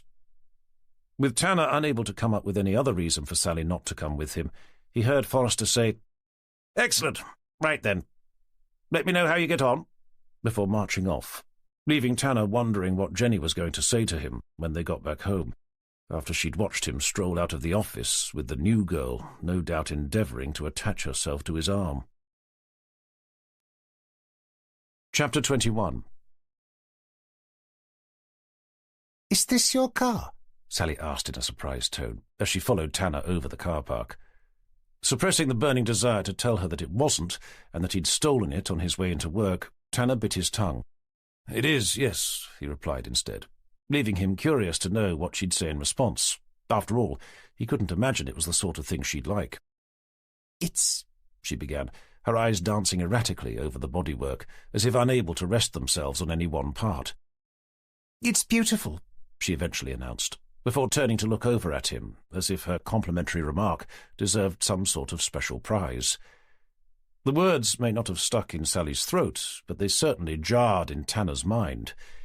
He'd heard the occasional flattering comment made with regards to his car over the years, but nobody had ever been quite so generous to describe it as beautiful before. "Really?" he asked, the word coated in doubt. "I had a boyfriend once who had a Jag," Sally continued, "but it wasn't as nice as this." Unlocking it, Tanner replied with casual indifference, "Is that so?" "To be honest, I think I prefer yours," she added, sending Tanner a sugar-coated smile. Attempting to grimace something similar back, Tanner tugged open the driver's door to climb inside. Sally may be exceptionally pretty, but he knew her type, and it wasn't his. She was a trophy-seeker, one desperate for attention, the sort of girl who used her looks to entrap men of financial means or social status, before discarding them underfoot the moment another came into view. Her interest wasn't in him as much as being able to prove to Jenny and everyone else in the office that she could have him, should she so choose. Having spent the first part of the journey inquiring into Sally's professional experience, which was virtually non-existent, Tanner used the remaining time to brief her as to how best to relay the news to someone that a loved one had died. During the discussion, he briefly touched on what psychologists termed the 5 stages of grief, which such distressing news had a tendency to evoke, after which he outlined what he expected of her. Arriving at their destination, a quiet cul-de-sac on the outskirts of Norwich, Tanner found somewhere suitable to park and climbed out. Regretting not having Jenny alongside him, Tanner reminded Sally of her duties as they made their way over towards the door. "So just to recap, should we be able to get to a stage where we can ask her some questions, if you could be ready to take notes, that would be useful." "And what if she's too upset?" "Then we simply tell her how sorry we are and make our excuses. Our main objective is to let her know about her husband." Stepping up to the door, Tanner pressed the bell before turning back to the new girl. "It depends how she takes the news." Hearing the sound of approaching footsteps, Tanner pulled out his ID, gesturing Sally to do the same. The door soon opened to reveal a woman with a long, thin face, staring out at them through a pair of deep-set brown eyes. "Mrs. Jenkins?" Tanner inquired. "I am, yes." "My name's Detective Inspector Tanner. This is my colleague, Detective Constable Beach, Norfolk Police." Clinging to the edge of the door, Mrs. Jenkins took a moment to examine their respective IDs. "We were wondering if we could come in." "Is it about my husband?" "It is." The woman looked directly into Tanner's eyes. "Is he okay?" "If we could come in." "Of course. Sorry." She apologized, spinning around to lead them down a gloomy hallway. "May I get you something to drink?" she asked, calling over her shoulder as they followed her into a small dark kitchen with unfashionable wooden units and a cheap Formica work surface. "Nothing, thank you," Tanner replied. Despite his answer, Mrs. Jenkins asked, "Tea or coffee?" whilst lifting the kettle to begin filling it up. Forced to assume she'd not heard him, or possibly that their presence and the news they had concerning her husband had left her desperate to keep her mind focused on something else, Tanner waited for her to turn the tap off. "Coffee, thank you," he eventually replied, gesturing over to Sally to say the same. Instead of following suit, Sally muttered, "Nothing for me, thanks," while staring about the somewhat grotty kitchen with a disapproving air. With cupboards and drawers being frantically opened and closed, Mrs. Jenkins persisted. "Milk and sugar?" "Just milk, thank you," Tanner replied, pleading with his eyes for Sally to stop staring about as if the entire kitchen was crawling with maggots. "You said you'd heard from my husband?" the woman asked, raising her voice over the steadily rumbling kettle. Reaching the conclusion that it might be easier for her to hear the news whilst keeping herself busy, Tanner drew in a breath. "Mrs. Jenkins, I'm afraid we have some upsetting news for you." With the woman showing no signs of responding, he continued by saying, "Yesterday evening, a body was discovered over at Hinkling Broad." Tanner watched as she leaned over to open a fridge door and pull out a bottle of milk. Beginning to wonder if she could hear him over the noise of the kettle, he raised his voice slightly to say, "Mrs. Jenkins, we have reason to believe the body is that of your husband, Craig Jenkins." Ditching the bottle on the side, Tanner saw her hand reach up to a cupboard above her head to grab the door's handle. But instead of pulling it open, she took hold of it as if for support, her head rolling forward as she did. With the kettle now boiling furiously, the thermostat finally clicked itself off, leaving the room to descend into an oppressive silence. She remained where she was, her outstretched hand latched on to the cupboard's handle, like an exhausted climber catching her breath. Unsure what to say next, Tanner happened to catch Sally's eye, but all he got in response was an ambivalent shrug. Tanner was about to ask Mrs. Jenkins if she'd like to sit down, when she lifted her head to resume the task of opening the cupboard to remove a large jar of sugar. Leaving it on the side, she poured the contents of the kettle into 2 mugs. "Did you say 1 sugar or 2? She asked, her voice a facade of cheerful hospitality. Tanner knew she was only asking to deflect the news. "I'm truly sorry, Mrs. Jenkins." "Of course. You said milk, no sugar. How stupid of me."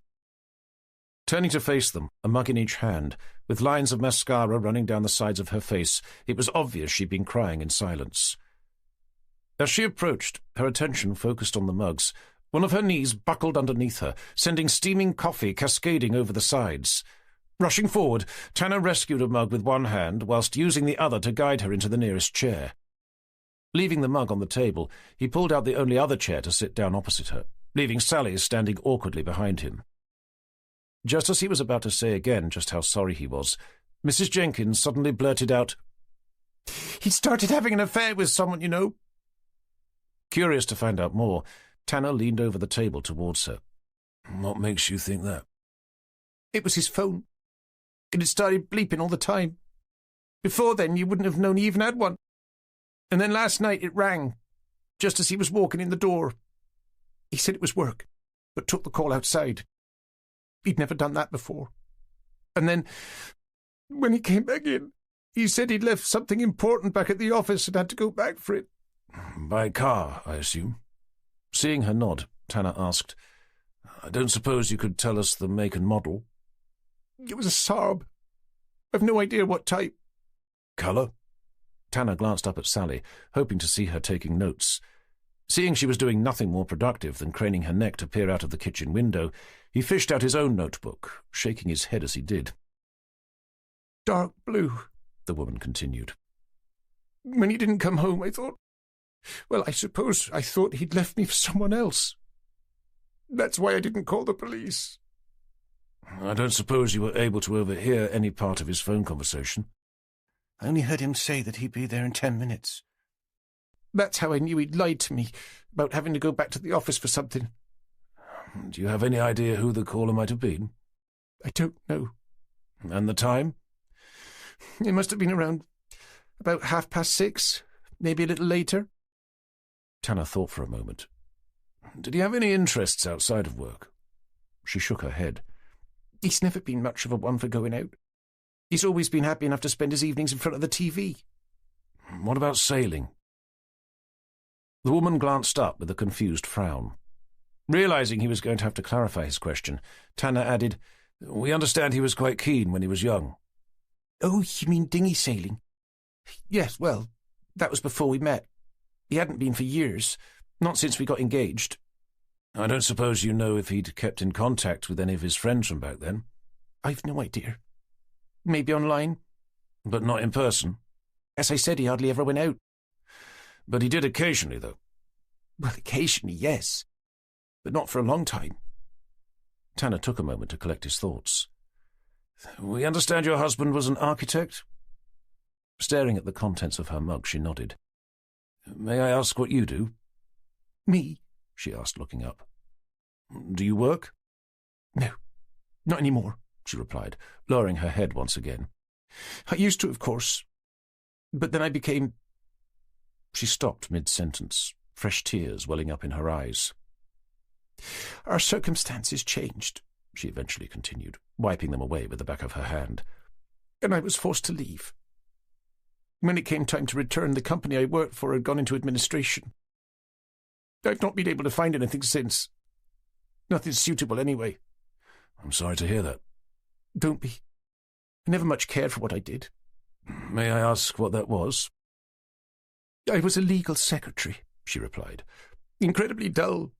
I suppose I'll have to start thinking about it, she said, her voice trailing away with her eyes over to the far side of the table, where sat a pile of mostly unopened letters. Chapter 22. Back outside the house, as Tanner made a beeline for his car, his thoughts were interrupted by Sally, calling out behind him, "Do you think it was her?" "Do I think it was who?" "The wife, Mrs. Jenkins." Feeling it should be obvious to anyone with half a brain that she wasn't a suspect, he replied, "I really don't know." "Why not?" Realizing he'd forgotten what he'd been thinking about, reaching the car, he let out a heavy sigh. "Because she doesn't have a motive for a start." "What about the affair he was having?" "She thought he was having," Tanner corrected. "Yes, well, in my experience, women are normally right about such things." "In your experience," mused Tanner, but only to himself. "And she certainly seemed upset about something, other than having just been told that her husband was dead." Tanner was about to tell Sally the reason he thought the lady had been emotionally compromised, when he remembered what he'd been thinking about before she'd opened her mouth. "I need to call the office," he announced, hoping to bring what he felt to be a pointless conversation to a rapid close. Feeling that her thoughts weren't being sufficiently appreciated, Sally went on. "And she didn't seem too keen to go back to work either." Deciding to humour her, Tanner stopped to ask, "And why should that make her suddenly want to murder him?" "Maybe he'd been going on at her to get a job, and she just got sick of it." "Maybe, yes," agreed Tanner, turning his head away whilst rolling his eyes, digging out his phone as he did. "Maybe they were having money troubles," Sally continued, apparently unperturbed, "and she'd taken out a life insurance policy on him." "So you're saying she did it for the money?" queried Tanner, working hard to keep a straight face. "Exactly," exclaimed Sally with triumphant glee. Tanner pulled open the car door for her. "Hold that thought," he said, gesturing for her to climb inside. "I have to give the office a quick call, but we can continue this on the way back to the station." Waiting for her to climb in, he closed the door before stepping away to make the call, without being overheard doing so. After dialing the number, it wasn't long before he was put through to the person he was hoping to speak to. "Vicky, it's Tanner. We've just finished talking to Craig Jenkins' wife." "How'd it go?" "About average, I suppose. Listen, she said someone had been in frequent contact with him in the days leading up to his murder." "Does she know who?" "No, but the way he was behaving, she assumed it was the start of some sort of affair. Anyway, the night he went missing, he got a phone call, just as he walked in the door from work. Afterwards, he told his wife he'd left something behind and had to go back, but she'd already overheard him saying that he'd meet whoever had called him 10 minutes later." "So you're thinking that whoever called is the one who killed him?" "I'd have thought it likely, yeah. Even if it wasn't, we need to find out who it was. Can you make it a priority to dig up his phone records?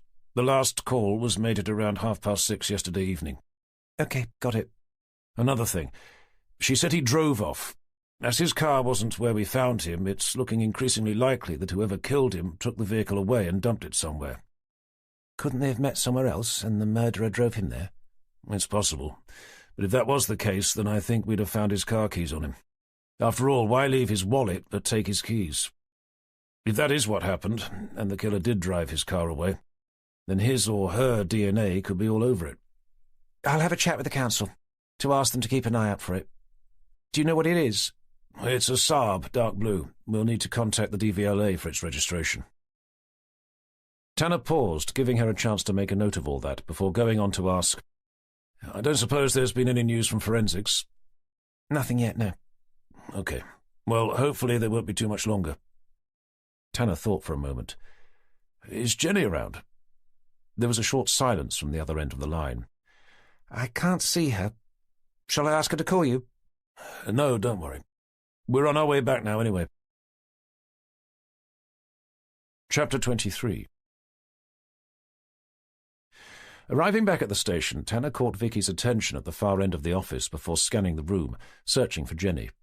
Despite seeing D.I. Cooper sitting behind what had been Tanner's desk just the day before, she was nowhere to be seen. He was about to ask Cooper if he knew where she was, when he saw her emerge from the kitchen, a steaming mug held in each of her hands. Catching her eye, he smiled at her. It wasn't reciprocated. Intercepting her before she reached her desk, trying to be discreet, Tanner asked, "Can I have a quick word?" Stopping in front of him, she caught his eyes to say, "Sorry, I'm a bit busy at the moment."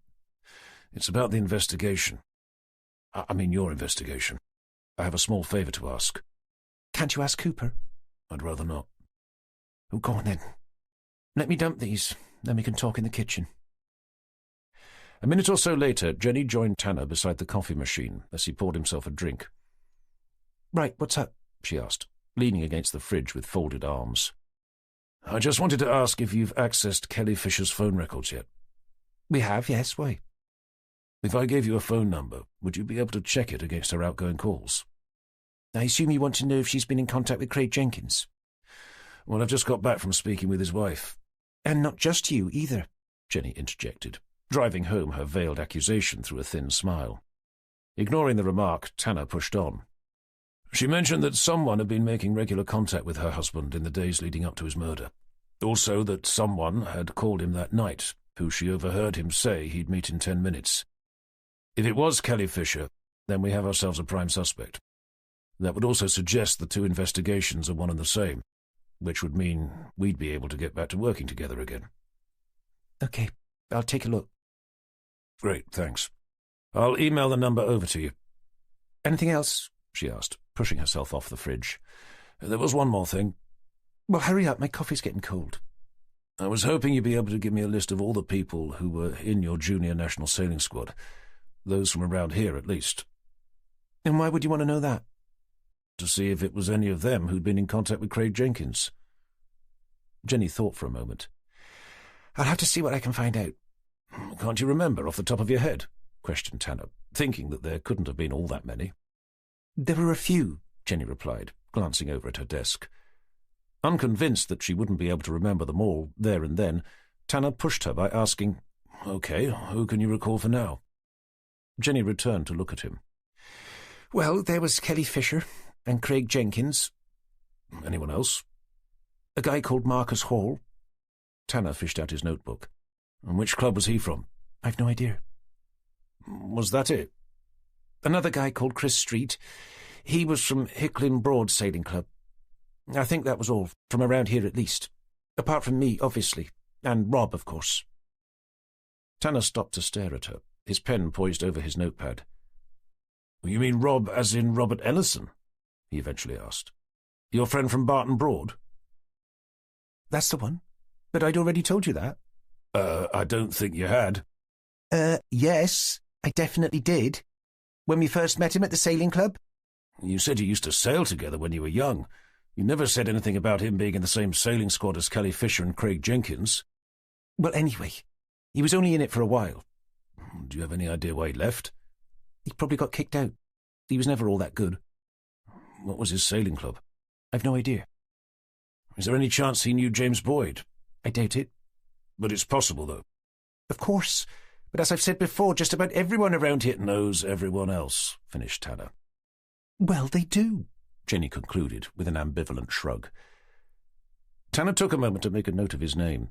As he did, somewhat absently, he added, "Anyway, you won't be able to see him again." "I beg your pardon?" challenged Jenny, planting her hands firmly down on her hips. "Robert Ellison," Tanner repeated, glancing up with a bemused frown. "You won't be able to see him again, at least not until the investigation is over." "How dare you tell me who I can and cannot see?" fumed Jenny, her face and neck flushing with blood. I'm sorry, Jen, but he's a suspect in a murder investigation." "Since when?" "Since the body of Craig Jenkins turned up in a rowing boat with a rond hook sticking out of him." "Oh, I see." So I suppose everyone living on planet Earth who just happens to know Craig Jenkins has suddenly become a suspect in his murder? If they were in your national sailing squad, then I'd have to say yes, they are. And it's got nothing to do with the fact that he's an exceptionally good-looking man who's recently asked me out and who just happens to share my interest in sailing? Don't be stupid. The moment he said it, he knew he shouldn't have. What did you say? Jenny demanded. Sorry, Tanner said. You know I didn't mean that. Please, don't be. After all, I must be for going out with you all these months. Jen, And if I want to see Rob again, there's not a damn thing you can do about it. To be perfectly honest, at this precise moment, I'd far rather be hanging out with him than you. At least he doesn't go around calling me stupid all the time. I'm not disturbing anything, am I? Came Vicky's hesitant voice, just outside the kitchen's entrance. Literally nothing, no, stated Jenny, spinning around to storm out, her head facing the floor to prevent Vicky from seeing just how upset she'd become. Vicky faced Tanner. I can come back. No, it's fine, he replied, his face pale and drawn. What's up? It's just that I found out where the call came from. The one that was made to Craig Jenkins' mobile before he went missing. With his mind already busy replaying the argument he'd just had, only half listening, he said, Go on. It was from a public phone box. Mm-hmm. He looked over Vicky's shoulder to watch Jenny plonk herself down behind her desk. Endeavouring to garner a little more of his attention, Vicky added, It was the same one used to call in about the body of Craig Jenkins. The same what? Asked Tanner, his full attention finally turning to the detective sergeant standing before him. The same public phone box. As his mind wrapped itself around what that could mean, Vicky continued. It can't be a coincidence. It could be, but I'd have to agree with you. It does seem unlikely. I assume you know which one it is? It's the one in Catfield. That rings a bell. It's the village next to where Craig Jenkins was found, near Hickling Broad. I suppose that would lend itself to the idea that our mystery lady caller had simply stumbled over the body, and that was the nearest payphone. But it wouldn't explain why the person who'd called him just before he disappeared happened to use the exact same one. No, I suspect you're right. It's more likely to have been the same person. Do you think it's worth getting forensics down there to check for prints? What, inside a public phone box? Vicky shrugged. It's a long shot, I know. But they can't be used all that much. Not these days, at least. Okay. It's worth a go, I suppose. I think it would also be worthwhile sending a couple of uniforms down to ask the local residents if they saw anyone using it at around 6:30 yesterday evening, as well as whenever it was that the anonymous call was made. But I'm going to have to clear all this with Forrester first. Chapter 24. Ah, Tanner! Exclaimed Forrester, seeing his senior DI's head appear through the door. I was just about to call you over. The forensics report has come in for that body you found in the rowing boat. Tanner stepped inside, closing the door behind him. Anything of interest, sir? Actually, yes, there is, Forrester replied, returning to his computer screen. With Tanner standing behind one of the chairs in front of his desk, Forrester looked up at him to ask, Is there any particular reason why D.S. Evans's prints and DNA have been found plastered all over the body? Recalling the moment they found Craig Jenkins, Tanner jumped in with, Well, that's because of what we discovered, sir, when we arrived at the scene. I think you're going to have to clarify that statement, Tanner. Well, if you remember, sir, he was still alive. I see. And that explains why her prints and DNA were found all over him, does it? Well, it does. And it doesn't. Forrester looked at him, awaiting clarification. Tanner thought for a moment as he tried to think of how best to describe what happened, in a way that would keep the blame off Jenny, along with himself for that matter. Go on, prompted Forrester, with a look of growing impatience. Well, sir, when we arrived, Jenny thought she recognized him. And when we realized he wasn't dead, she climbed on board the boat to try and help him. Forrester glanced back at his computer screen. But the report says they even found her prints on the murder weapon. Well, then she must have touched it when trying to help him. The guy had an anchor buried inside his chest, Tanner. What exactly did she think she'd be able to do? Pull it out and stick a plaster over it? Deciding that it probably wasn't the best time to correct him, that the murder weapon was a rond hook, and it wasn't buried inside his chest but had been driven into the man's stomach, still endeavouring to come to Jenny's defence, he replied, Well, I think it was just an instinctive reaction, sir, given that she knew him and everything. That's all well and good, Tanner. But by doing so, not only has she contaminated the crime scene, but she managed to do so in such a way as to make it look like she killed him. Yes, well, in hindsight, sir, it probably wasn't the most sensible thing for her to have done. In hindsight, Tanner, you bloody well should have stopped her. Yes, sir, of course, but it all happened very quickly. Couldn't you at least have told her to put gloves on first? Again, sir, it all happened very quickly, so you said, Tanner. And now we're stuck with a murder victim who not only does Miss Evans know, but has her DNA and fingerprints all over him.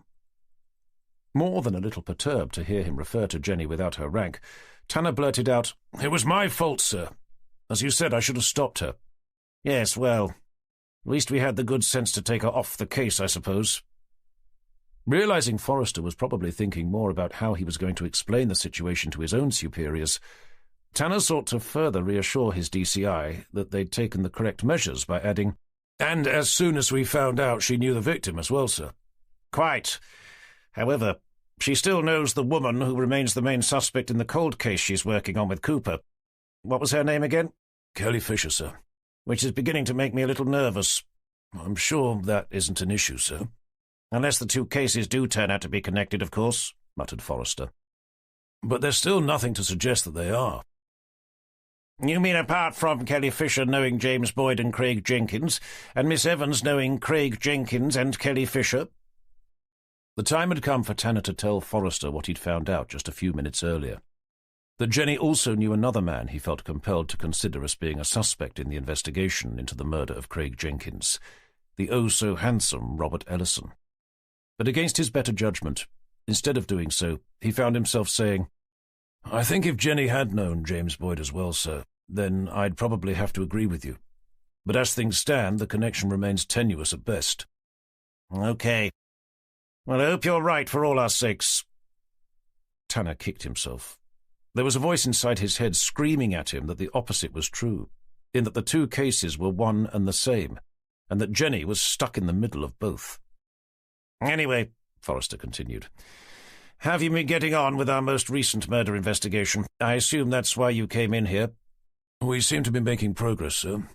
Vicky's just found out that the anonymous caller who phoned in about finding the body of Craig Jenkins used the same public phone box as whoever it was who called him the evening he went missing. Well, that sounds encouraging. Whereabouts is the phone box? Catfield, sir. So I was hoping to be able to send a couple of uniforms over there to ask some of the locals if they saw anyone using it at the times in question. Makes sense. I was hoping to be able to send a forensics team down there as well, sir, to give the phone box the quick once-over. A public phone box? Queried Forrester, without sounding convinced. Well, yes, sir, but in this day and age it's unlikely to have been used much since then, if at all. Forrester considered that for a moment, before reaching a similar conclusion. Okay, let's hope you're right. Otherwise, all we're going to get is about 50 years' worth of fingerprints from just about everyone who's ever stepped foot inside the bloody thing. Yes, sir. And what about suspects? Sorry, what about them? Do we have any? Forrester demanded, glaring over at Tanner. With his mind turning to Kelly Fisher, he replied, It's a little too soon, sir. There must be someone you have in mind. How about his wife? She seemed to lack motive, sir, Tanner replied, wondering if his niece had been talking to him. I've been told otherwise. With his suspicions confirmed, Tanner asked, Would that have been D.C. Beach, by any chance? Forrester shifted uncomfortably in his chair. She did mention something to me about it, yes. Well, sir, if I'm correct, Sally's theory is that she murdered her normally stay-at-home husband because they were having money troubles, fueled by her suspicions that he'd started an affair. So she took out a life insurance policy against him, drove to the public phone box in the middle of Catfield, somehow managed to persuade him to meet her at the car park next to Hickling Broad, plunged a rond hook into his stomach before hiding his body inside a rowing boat, returned to the same public phone box to let everyone know what she'd done, and then drove home to await our call. None of which is the most likely explanation I can think of, sir. That's as may be, Tanner, but Sally said she thought Mrs. Jenkins was hiding something important, and that there were a pile of unopened letters on the kitchen table which she thought looked like unpaid bills. I think that was about her baby, sir. Her baby? Yes, sir. I suspect she'd lost it, either during or shortly after its birth. That would explain any money troubles they'd been having, as she was struggling to find the motivation to start working again. But that's no reason to murder. Relax your shoulders, take a deep breath, and enjoy this moment of musical stillness with us. And thank you for watching this audiobook video.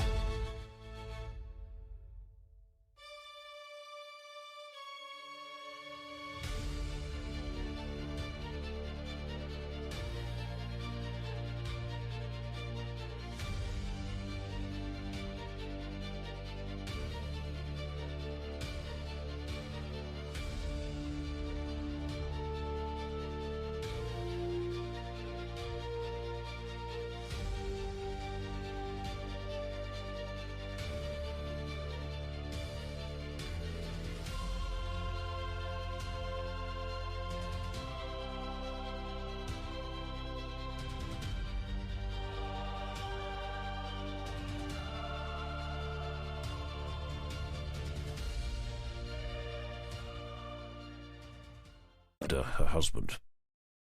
I see. And you're sure about this baby thing?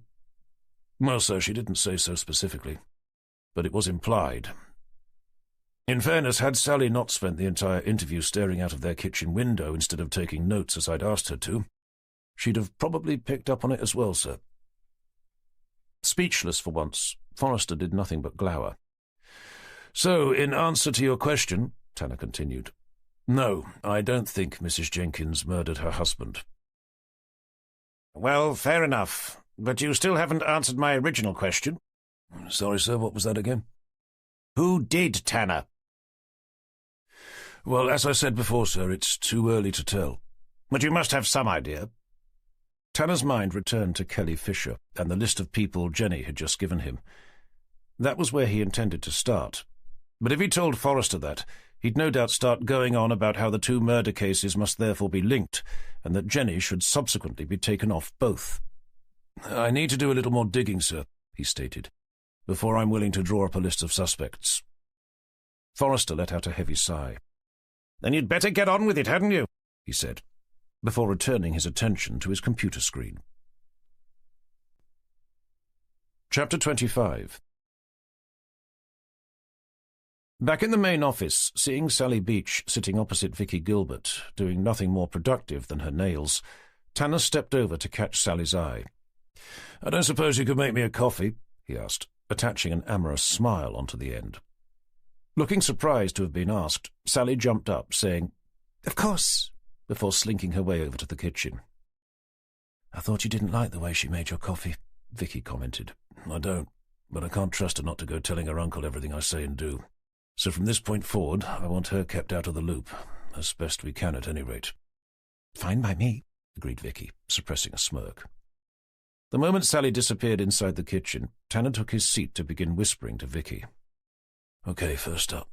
Forrester's agreed for us to send forensics over to that public phone box, and for a couple of uniforms to start asking the locals if they saw anyone using it at the times we know it was.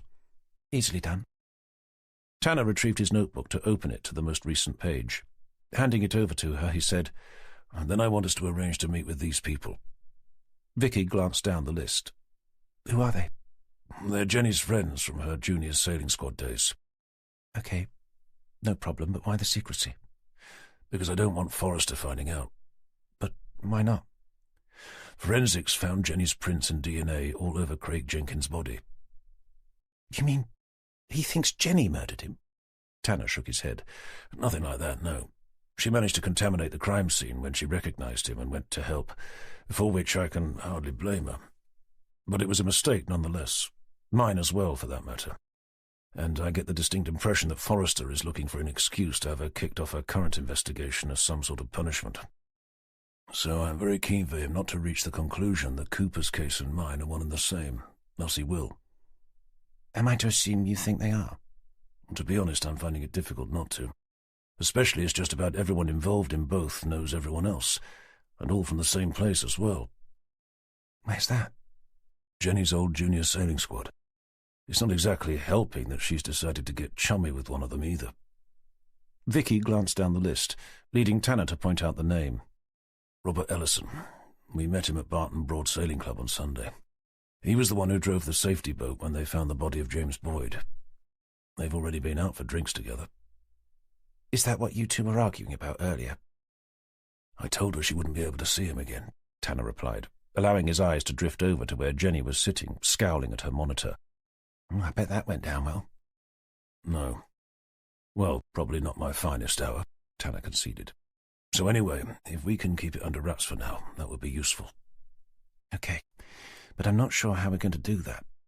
If we're not at our desks for days on end whilst we go around interviewing all these people, Forrester's soon going to wonder where we are. I was thinking that if we can arrange to meet them within the shortest time period possible, I'd conduct the interviews and you could stay here to cover for me. And what am I supposed to say when he asks where you are? Tanner shrugged. Just tell him I've broken down somewhere, judging by the poor opinion everyone around here has of my car. I suspect that would be believable enough. Seeing Sally tottering her way back towards them, a steaming mug clasped in each hand, Vicky nodded towards her. What about little Miss Beach? I suggest we send her down to the phone box in Catfield to oversee forensics and help with the door-to-door inquiries. That'll keep her out of the way for now, at least. Here you are, Sally announced, reaching Tanner's desk.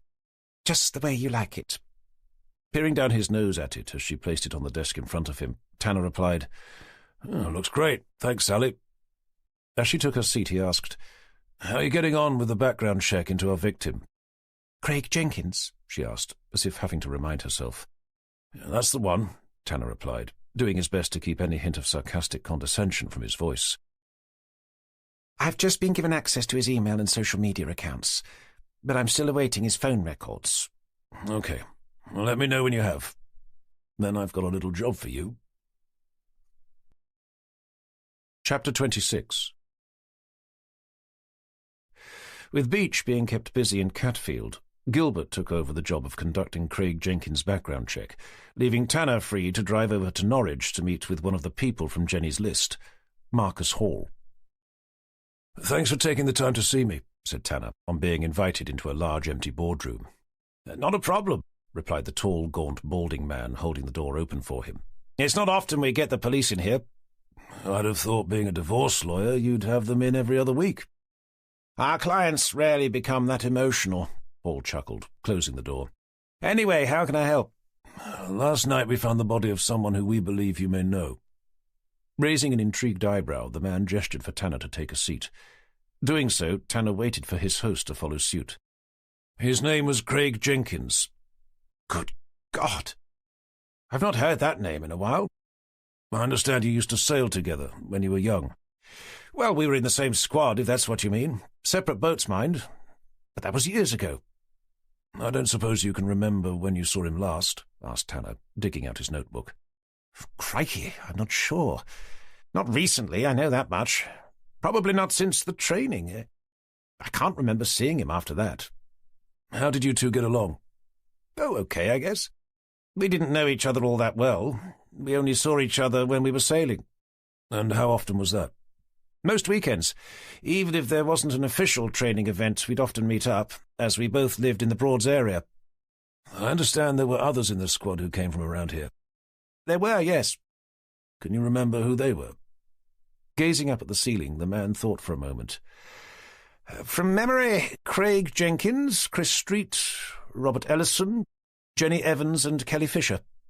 "How about James Boyd?" "James Boyd," he repeated, turning the name over in his mind. "I can't say I've ever heard the name before. He certainly wasn't in our squad. Not in my time." "You mentioned Kelly Fisher. Can you tell me what she was like?" "Much like the rest of us, I suppose." "We've been told she could be quite aggressive." "On the water, perhaps, but then again I think we all were to a degree." "And how did you all get on when you weren't on the water?" "Oh, fine," Hall replied with a dismissive shrug. "No fights or arguments?" "Only about incidents that took place during the racing." "How about relationships?" "Sorry? How do you mean?" "Well, if there were 4 boys and 2 girls, there must have been something going on between some of you." "Oh, that. Well, I suppose we did occasionally talk about Jenny and Kelly in that way, as boys have a tendency to. I've no idea if they did the same." "But there was nothing going on between any of you?" "Not that I was aware of." Taking a moment to make a note of that, Tanner asked, "I don't suppose you happen to stay in contact with any of them?" Not since I stopped sailing, no. And when was that? When I went to university. So you haven't seen any of them since? Not in so many words. Tanner glanced up from his notes. Does that mean you have? Well, I thought I saw one of them recently, a few times, actually. Poised with his pen, Tanner leaned over the table. And which one was that? Jenny. Jenny as in Jenny Evans? Queried Tanner, unable to hide his surprise. Well, it looked like her. And when was that? On 2 or 3 occasions over the last couple of weeks, when I was out in the evening. But you didn't speak to her? To be honest, I wasn't sure if it was her, after all these years. And each time I saw her, I was too far away to say hello. Far away, as in? She'd be sitting on the other side of whichever pub I happened to be in, and when I thought I might wander over, she'd gone. But if she was that far away, how did you know it was her? Because she was staring at me, as if she knew who I was. Maybe she didn't know who you were, but was simply a girl trying to catch your eye. I'd be so lucky, the man smiled, revealing a row of misaligned, stained teeth. Even if that was so, the same girl?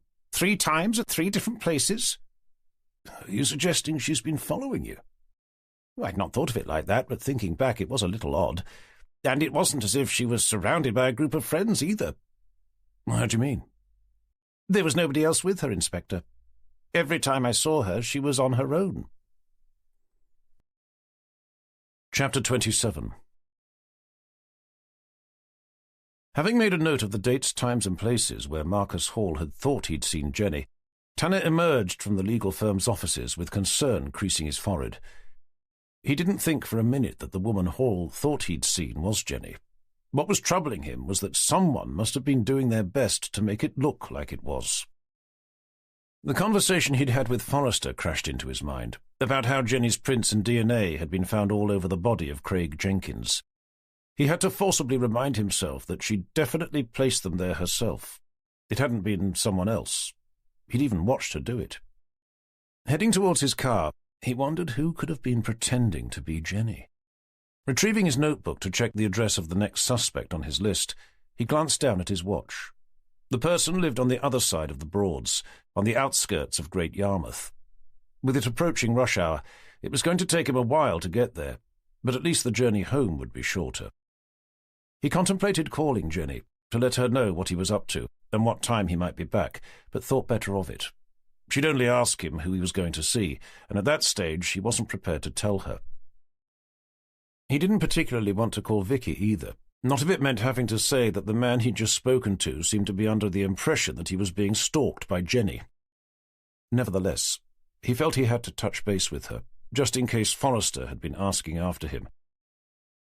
But also to find out if there'd been any news from Sally Beach over in Catfield. Swapping his notebook for his phone, he leaned against his car to call the office. "Vicky, it's Tanner." "Hi, Tanner.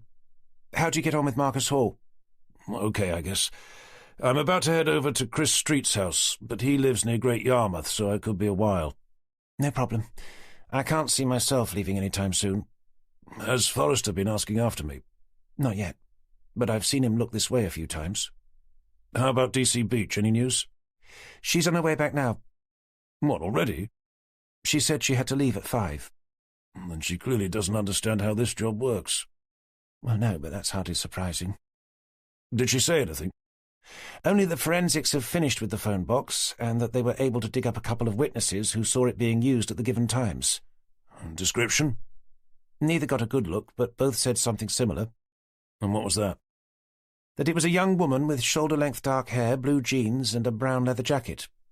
"What, both times?" "Both times, yes." "Shit," cursed Tanner under his breath. "Why? What's up?" "Oh, nothing," he replied, his earlier concern mutating into more of a feeling of anxious dread. "Is Jenny there?" "She is, yes. Do you want a word?" "No, it's all right. Can you just tell her that I might be back a little late?" "I assume you don't want me to tell her where you are?" "I'm not sure that would be a great idea, no." "Okay, no problem." "And how about you? Anything of interest cropping up from Craig Jenkins's background check?" "Only that he didn't seem to have much of a life. Okay. Well, keep going. Look out for any contact he may have had with his junior sailing squad friends. And that's going to have to include Jenny as well, I'm afraid. Chapter 28. It took Tanner nearly an hour to reach Chris Street's house, far longer than he'd been expecting after getting lost on the way. He parked on the curb outside a small detached townhouse, set back from a busy road. Heaving himself out, he made his way over a short, narrow concrete drive, its surface cracked and lined with weeds.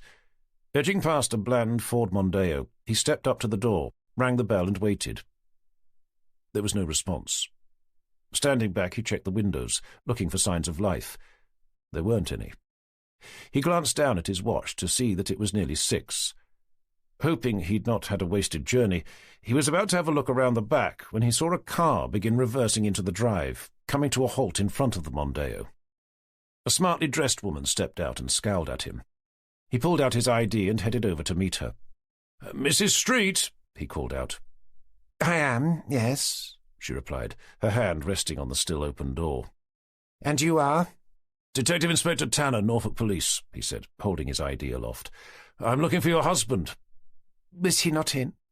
She glanced over his shoulder, first at the car, then at the house behind him. "There was no answer, no." Closing the car door, she narrowed her eyes at him. "What's it about, anyway?" "Nothing to worry about. I just had a few questions for him. Any idea where he might be?" "He's probably taking the dog for a walk." "And how long does that normally take?" "About an hour." "I don't suppose you could give him a call for me to let him know I'm here?" With a frown of disapproval, Mrs. Street dug her phone out from the depths of her handbag. She waited for a few moments with the phone pressed to her ear. "He's not picking up. I'll have to leave him a message. What did you say your name was again?" "Detective Inspector Tanner, Norfolk Police." Chapter 29. Leaving the woman his card, Tanner made his way back to his car. There he waited for a few minutes, hoping Mr. Street wouldn't be long. With time to kill, he decided to check something that had been playing on his mind since his earlier meeting with Marcus Hall. Fishing out his phone and his notebook, he found the dates and times the divorce lawyer had told him he'd seen Jenny, or someone he thought looked like her, watching him. He then opened up the calendar on his phone. The dates he'd been given correlated exactly with when Jenny had been taking part in Barton Broad's weekday evening racing. Although she'd not been on their boat with him at the time, at least it meant that someone at the club should be able to vouch for her presence. Struck by a surefire way to prove she had been there, and not stalking some guy in Norwich, he searched up the sailing club's website, looking for its racing results page. Jenny had shown them to him after she'd taken part in her first race, whilst bemoaning how rusty she'd become over the years. He clicked open the link entitled Summer Evening Race Results, and ran his eyes along the top, searching for the dates in question, only to realise that it hadn't been updated for over 3 weeks. Frustrated, he scrolled to the club's contact page, found a number and dialed it, but the phone just rang endlessly without being answered. It didn't even switch to answer phone. He contemplated the idea of driving over to see if there was anyone around to ask, before realising that he was overreacting. Jenny had definitely been at the club on the evenings in question, and there would, of course, have been someone there who'd be able to vouch for her. Even if nobody could remember if she'd been there or not, the race results would be around somewhere. They just hadn't been uploaded onto the website yet. With his phone still in his hand, he put a call through to the office. "Vicky, it's Tanner. Any news?" "Nothing much to report, I'm afraid," she replied. "I've just finished going through Craig Jenkins' social media and email accounts, but haven't found any sign of him being in contact with anyone from the junior sailing squad." "What about his phone records?" "I've not started on those yet." "Finances?" "I'm still awaiting access." "I don't suppose forensics have come back with anything from that public phone box?" Not yet, but in fairness, they only finished there a couple of hours ago." "Of course, yes, sorry. How about Forrester? Has he been asking after me?" "He did, but only on his way out the door. I just told him you were chasing a possible lead." "Okay, good." Tanner paused for a moment. "I don't suppose Jenny's still there?" "Cooper gave her a lift home about an hour ago." "Well, fair enough," Tanner replied, checking the time on his dashboard to see that it was gone 7 o'clock. How about you? Vicky inquired. Well, Mr. Street wasn't in, but his wife says he should be back soon, so I'm waiting in the car for him to appear. I suggest you call it a day, and I'll see you first thing tomorrow. As he ended the call, something caught his eye in his side-view mirror. In the early evening light, he could clearly see a man charging up the road behind him, desperately holding on to a large dog on the end of a straining lead. Remaining where he was, Tanner watched as the man was dragged past his car. Ducking his head to try and catch a glimpse of his face, he was about to step out when he saw him continue past the Streets drive without stopping. It couldn't be him. Coming to the conclusion that he could end up waiting there half the night, he gave up, started the engine, pulled his seatbelt on, and indicated to start making his way home. Chapter 30. Leaving his car in the public car park, near to where his boat was moored, Tanner continued on foot, his mind consumed with thoughts about Jenny, the most immediate being how she was going to react to seeing him again. They'd not spoken since their argument in the office earlier that day, and he was expecting an icy reception. Taking a moment to enjoy the view of his boat, with Hunset Mill beyond, silhouetted against a warm evening sun, he heard Jenny's voice call out from inside the cockpit. "Hello, stranger. Fancy seeing you here." Relieved to hear her sounding like her normal cheerful self, Tanner did his best to respond in a similar amicable vein. "Hey, Jen. Good to hear you, even if I can't actually see you." "Sorry," her voice came again, closely followed by her head, poking out through the closed canvas doorway. "I've only just put the awning back on." "Having an early night?" "I was actually about to head off to the club." "What, sailing?" Tanner questioned, stopping where he was. "No, rock climbing," Jenny replied in her familiar, sarcastic tone. "Apparently Norfolk's famous for it." Tanner scowled. "To be honest, I'm not sure that's a great idea. Not this evening." "Normally I'd have to agree with you, especially as I've never done it before. But as I think the tallest cliff face around here is less than 3 feet high, I think I'll be okay." "Please be serious, Jen." "Fine. But I'm not having you tell me that I can't go sailing just because you think Rob's going to be there." "It's got nothing to do with him. At least not specifically." "What is it then?" It's... He was struggling to decide how much he should tell her about what he'd uncovered during the course of the day. "I'm sorry, but you saying it's isn't actually an answer, John. That's just you repeating the same word twice." "It's just that I think someone may be trying to implicate you in the murder of Craig Jenkins." "Oh, come on. Now he's trying to be funny." "I'm serious, Jen. The forensics report came back from the crime scene, and your prints and DNA were found all over it." "That's hardly a surprise, is it? After all, I was there at the time trying to save the poor man's life." "That's as may be. But we've also found a couple of witnesses who've said that they saw the person who made the call from the phone box at Catfield at the specific times we know it was used." "Sorry? But did you just say that you've found a couple of witnesses who've confirmed that the phone box was being used when you already knew it was?" Doing his best to ignore her glib sarcasm, Tanner pushed on. "The person matched your description, Jen, all the way down to your leather jacket." "Then I suppose that's just my bad luck that I'm the only person in the whole of Norfolk who owns a brown leather jacket." "And there's more, I'm afraid." "What? Even more than my fingerprints being found on the body of someone I was trying to help, and that a girl wearing a brown leather jacket was seen using a public phone box?" "I met Marcus Hall this afternoon." Jenny stopped to eye Tanner with wary suspicion. "Go on." "He told me that on 3 separate occasions over the last few weeks, when he was out after work in Norwich, he thought he saw you, sitting on your own staring at him." "Okay. I must admit that does sound a little creepy, but I'm not sure how it proves that someone is trying to frame me for the murder of Craig Jenkins."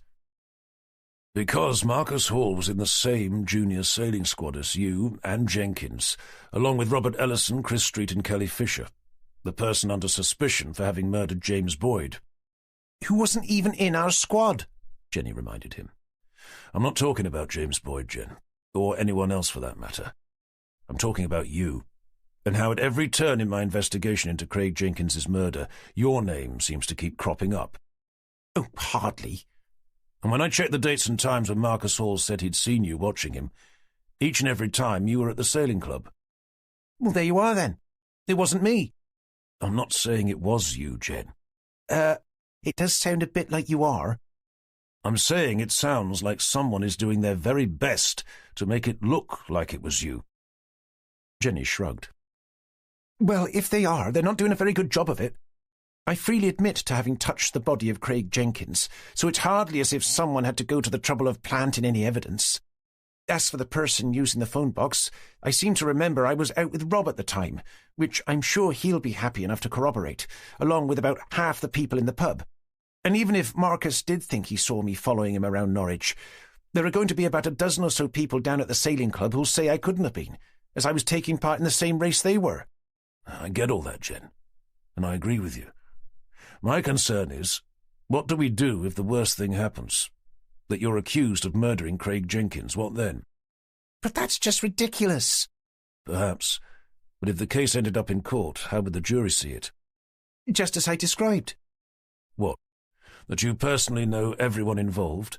Your prints and DNA were all over the crime scene? You were seen using the phone the victim was called from before he was killed, and then afterwards alerting the police? And that you've been seen stalking another member of the same junior sailing squad? And my defence will be able to provide a long list of witnesses who will be able to testify that I couldn't have been at the phone box on the occasions in question, nor could I have been stalking Marcus Hall, as I was nowhere near Norwich at those times. And what happens when those witnesses are cross-examined? They'll say the same thing. But will they, Jen? You know what it's like. Turning to the side, Tanner began to act out the part of a prosecuting attorney, cross-examining a key defence witness. Are you sure the witness was with you at the time? Absolutely. There's not a single element of doubt in your mind? Well, I'm fairly sure she was there, yeah. I see. So you're only fairly sure? Tanner turned back to Jenny. If your innocence comes down to whether or not someone only thought you were at the same place as them at the time, then your case will come crashing down around your ears, especially when the prosecuting attorney shows them a picture of a rond hook embedded inside the stomach of one of your old sailing chums, one that has your fingerprints plastered all over it. But what about motive? Jenny demanded. You're always telling me that's what lies at the heart of every investigation. When there's hard physical evidence to back up the prosecution's case, I'm afraid motive tends to fall by the wayside. Anyway, look, with all that aside, what I'm really concerned about is why someone seems to be trying to implicate you in the first place. What motive could they have? And to what lengths are they prepared to go? That's if someone is trying to implicate me, Jenny argued. Look, Jen, all I'm asking is for you to stay close, either to me or our colleagues at work, just until this investigation is over. At least that way I know you'll be safe, and that you can't be implicated in anything else. Jenny studied Tanner's face for a moment. So this has nothing to do with me spending time with Robert Ellison? No. Why, is he racing tonight? Tanner blurted out without thinking. Nice try, Jenny scoffed, ducking her head back inside the cockpit. You're not still going, are you? Emerging back through the gap, this time carrying a large holdall, Jenny jumped down off the boat to join Tanner on the towpath. I'll only be a few hours, and besides, I'll be surrounded by loads of people. I'll be quite safe. And look, she added, glancing at the reeds over on the far side of the river. It's not even windy, so you really have nothing to worry about. But Jen... I'm sorry, John, but I'm not going to stop sailing just because you've come to the rather sad conclusion that I'm having an affair with Robert Ellison. I don't think you're having an affair with Robert Ellison. Then you won't mind if I go sailing then, will you? She said, barging past him to begin stomping her way along the towpath, heading for her car. Chapter 31. Tanner was relaxing on the bench seat in his cabin cruiser's open cockpit, a book in one hand, a glass of wine in the other, when his phone rang on the table beside him. With the sun sinking fast and Jenny still not back, he automatically assumed it was her, letting him know that she was going to be late. Exchanging the glass of wine for his phone, he raised an eyebrow when he saw that it wasn't Jenny calling, but D.S. Gilbert. With an unsettling feeling in the pit of his stomach, he answered the call. Hi, Vicky, what's up? Sorry to disturb you so late, but I've just had Forrester on the phone. Another body's turned up. Where? Asked Tanner, staring over at his half-empty glass of wine, calculating how much he'd had to drink. At the entrance to an industrial estate, on the banks of the River Bure. Racking his brains to picture an industrial estate anywhere near the River Bure, he heard Vicky add, "Just outside Great Yarmouth." Pushing himself up straight, Tanner pressed the phone against his ear. "Oh, please don't tell me it was a man out walking his dog." "It was a man, yes. And a dog has been found at the scene. How did you know?" "Police intuition," Tanner sighed. "Has he been identified yet?" "Not as far as I know." "And I suppose Forrester wants me to head over there." "He's asked us both to go." "Okay, if you can text me the location, I'll meet you there." Ending the call, he stood up, turned his book over to leave it upside down on the table, and called Jenny's mobile. Cursing when it rang through to voicemail, he tried again, hoping she'd simply not been able to reach it in time. When it still wasn't answered, he felt he had no choice but to leave her a message. "Jen, hi, it's John. Vicky's just called. Another body's been found, in Great Yarmouth. I'm going to head over there now. I think it might be Chris Street." He paused for a moment, choosing his words carefully. "Assuming it is," he said, "I don't think you should come back here tonight. Not when I'm not around. It may be better if you stayed with—" He was about to say a friend, when he realized that by doing so, he'd be inviting her to stay with Robert Ellison. Instead, he came up with your parents. "Anyway, look, I'll give you a call when I've finished in Great Yarmouth. Maybe you could text me when you get this?" "Okay, gotta go. Speak soon." Chapter 32. A little over an hour later, his eyes tired and strained, Tanner rumbled his XJS down an uneven stretch of badly tarmacked road. Up ahead was a dazzling array of blue flashing lights, ricocheting off a high steel security fence. Beyond that stood a series of misshaped warehouses, corrugated roofs, jutting awkwardly up into an ever-darkening sky.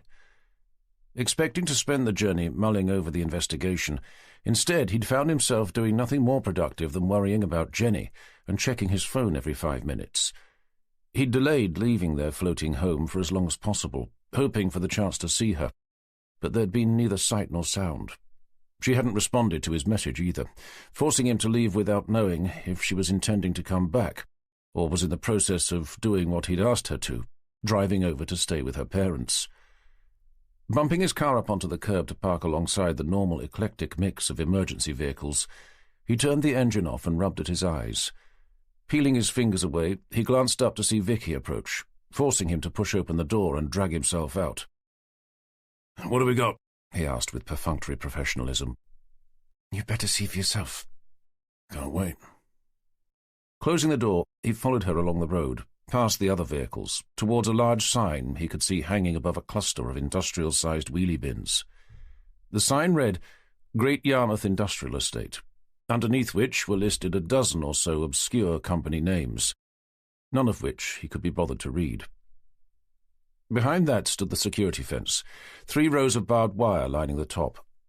Past the bins was a thin blue line of Police Do Not Cross tape, strung out over the estate's main entrance. Tanner stopped near to where an unfamiliar uniformed police officer stood, just outside the line of tape. He didn't need to go any further. It only took a moment or two for him to know what he was looking at.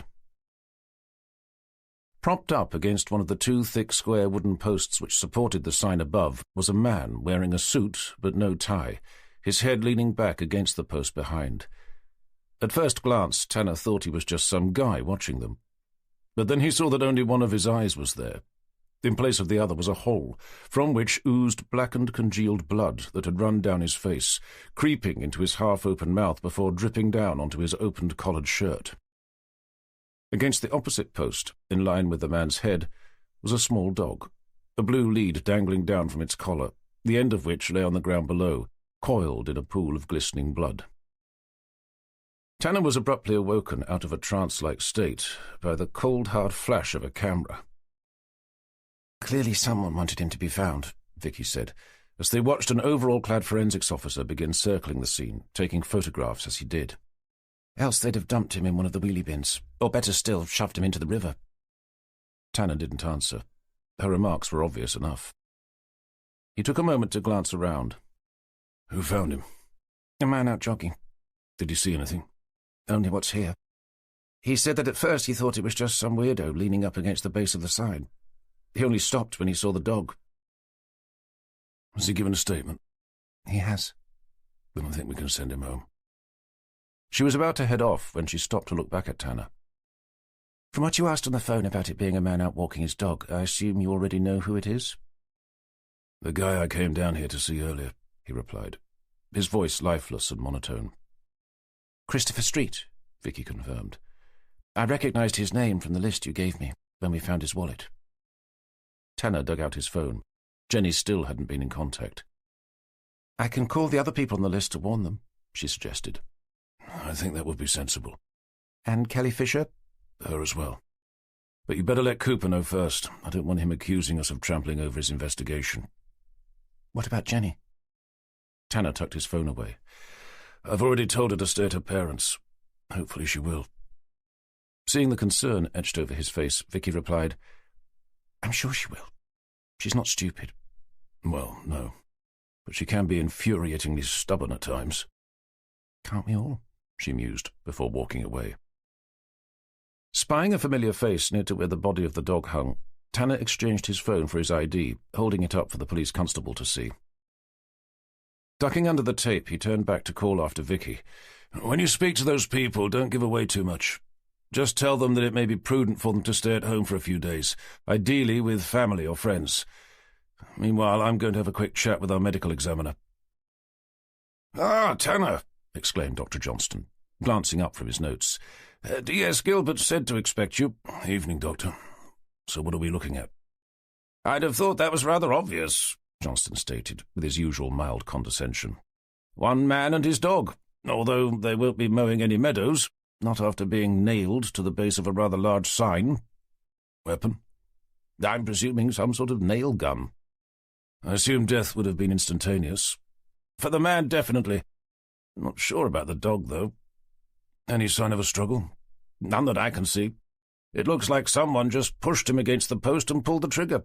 Same story with the dog.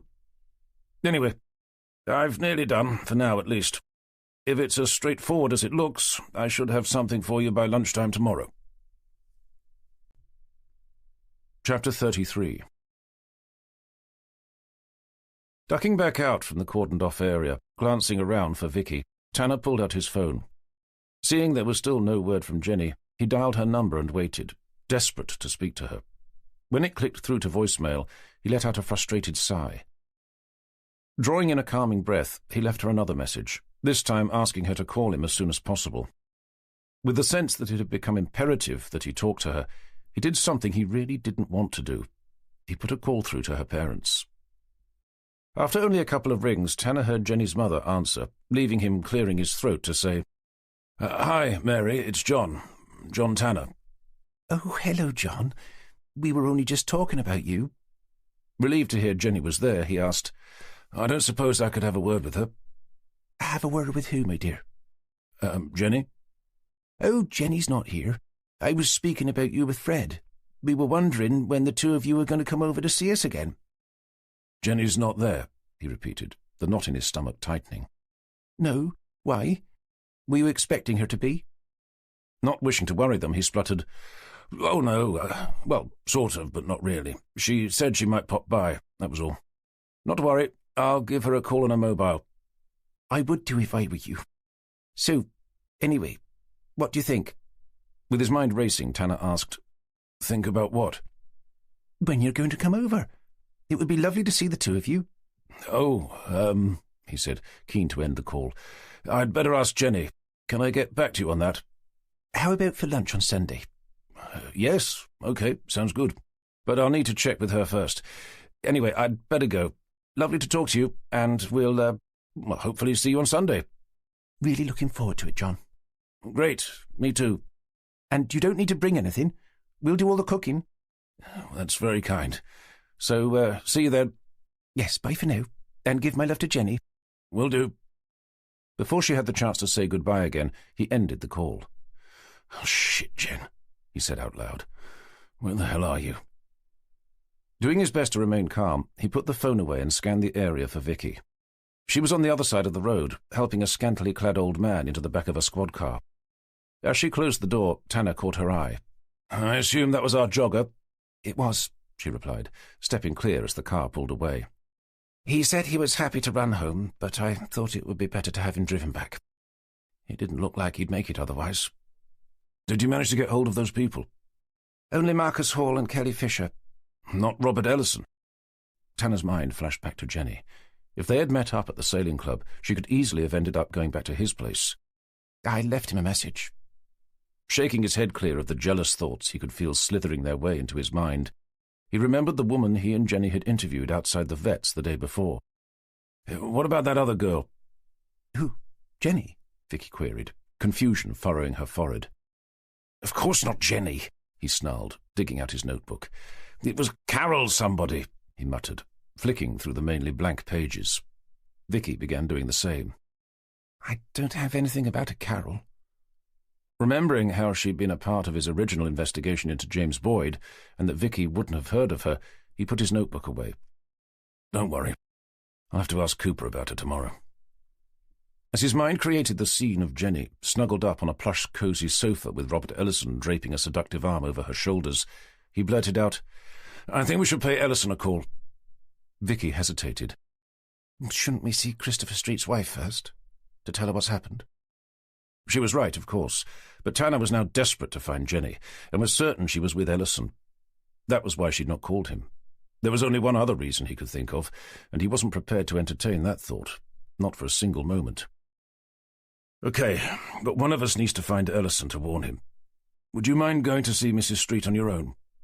Well, I could, she replied, in a way that made it clear that she neither wanted to nor thought she should. With the feeling he had to say more, Tanner added, To be honest, Vicky, I need to find Jenny.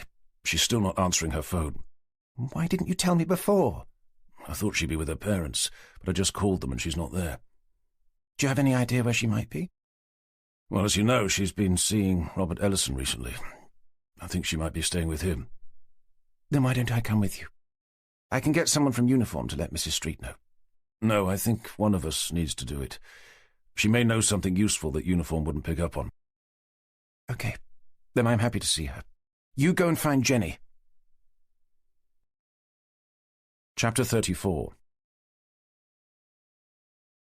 If Tanner had found himself becoming increasingly jealous of Robert Ellison before seeing where he lived, he was far more so afterwards. The house was a vast red-brick Edwardian mansion located upriver of Wroxham Police Station on the edge of Coltishall village. As he steered his car around the wide, spacious drive, circling the remnants of an old stone fountain, the headlights lit up the monstrously proportioned building which dominated the view ahead. Seeing no sign of Jenny's car, he pulled up alongside 3 others, all parked along the front of the house. He stepped out and peered around. Without the headlights, the estate was eerily quiet and distinctly dark. The only illumination coming from a small leaded lamp positioned to the side of a large arched wooden front door. He stood back to cast his eyes up, searching the many windows for signs of life, but there weren't any.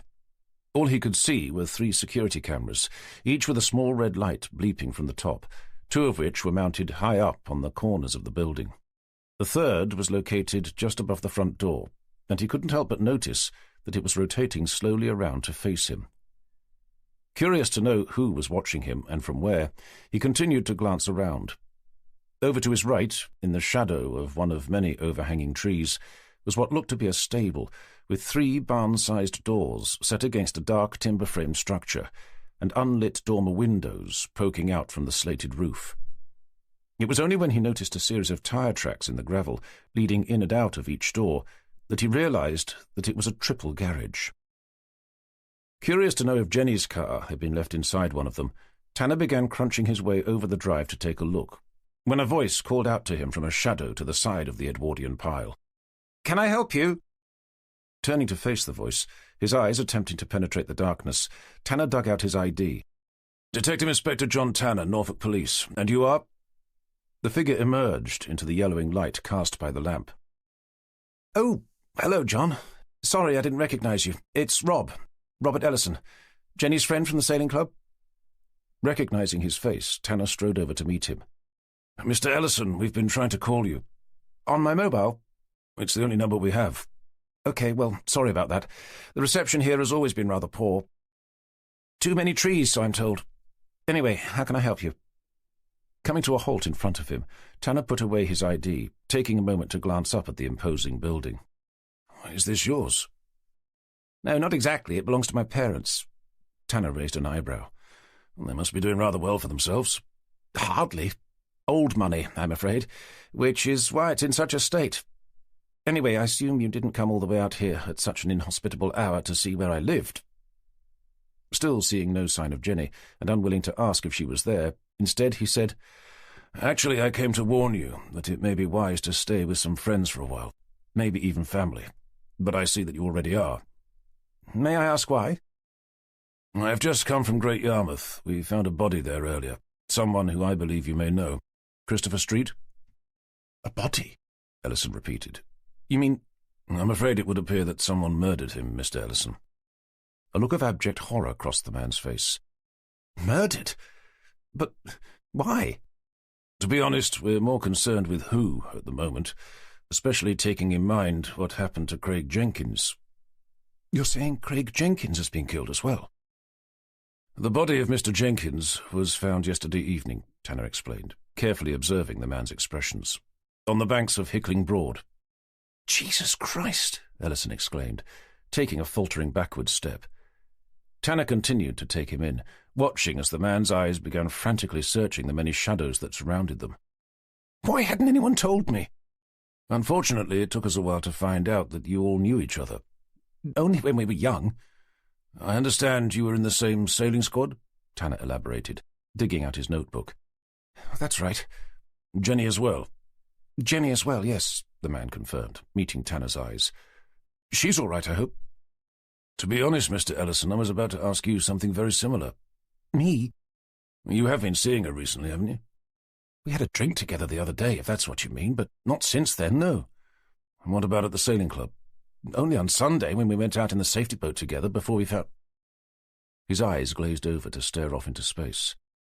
The body hidden at the bottom of the Broad, finished Tanner, his own eyes never leaving Ellison's.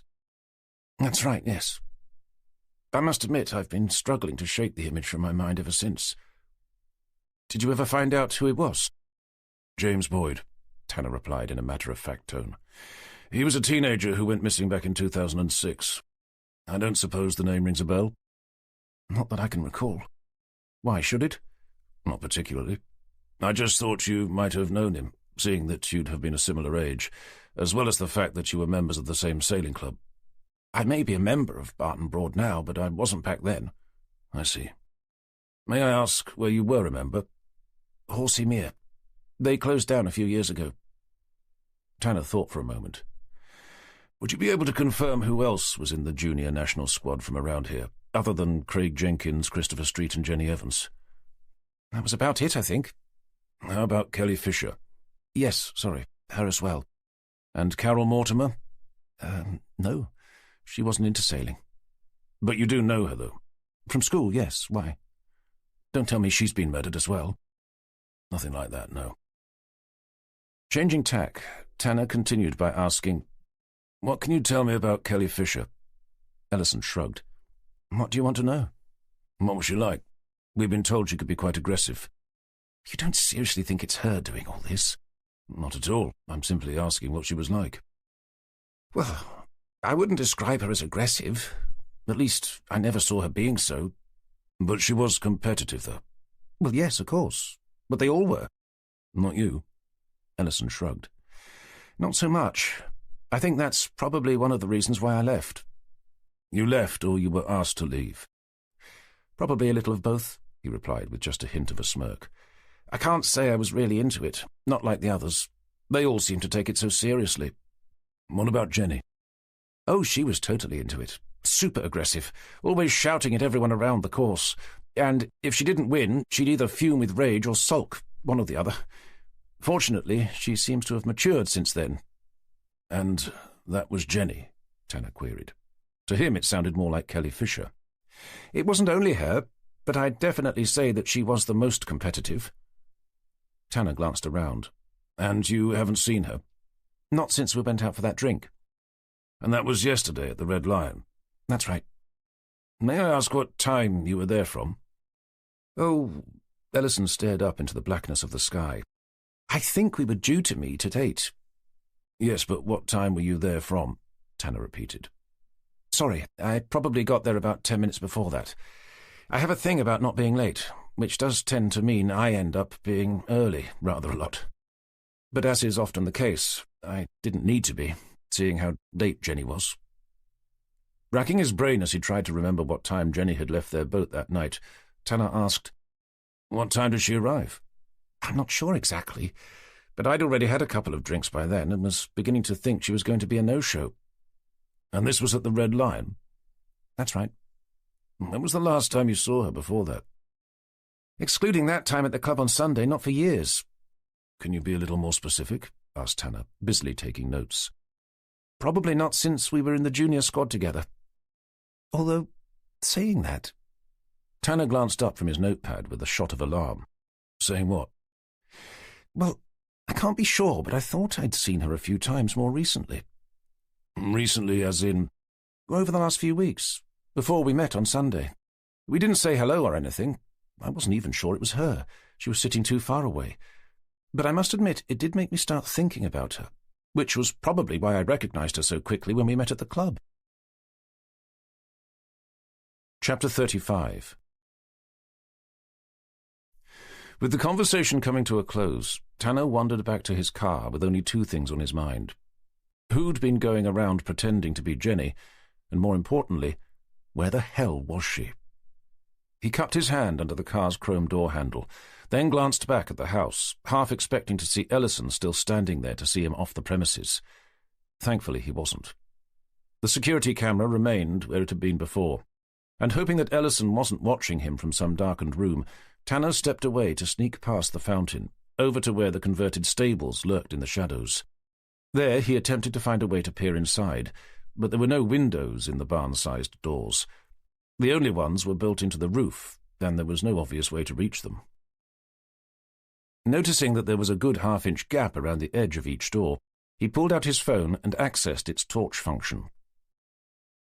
Making sure he didn't light up the entire estate, he flattened it against one of the gaps before turning it on to peer inside. There was definitely a car in there. By the looks of it, it was some sort of old Rolls-Royce or a Daimler. It wasn't Jenny's Golf. After glancing back over his shoulder, he proceeded to the next door to do the same, before moving on to the last. From what he could make out, behind the doors were 2 cars and an old wooden motorboat, sitting on a trailer. Jenny's car wasn't there, neither was there any reason for it to be, other than the unsubstantiated and wholly irrational feeling of jealousy he'd been harbouring towards Ellison ever since they'd first met.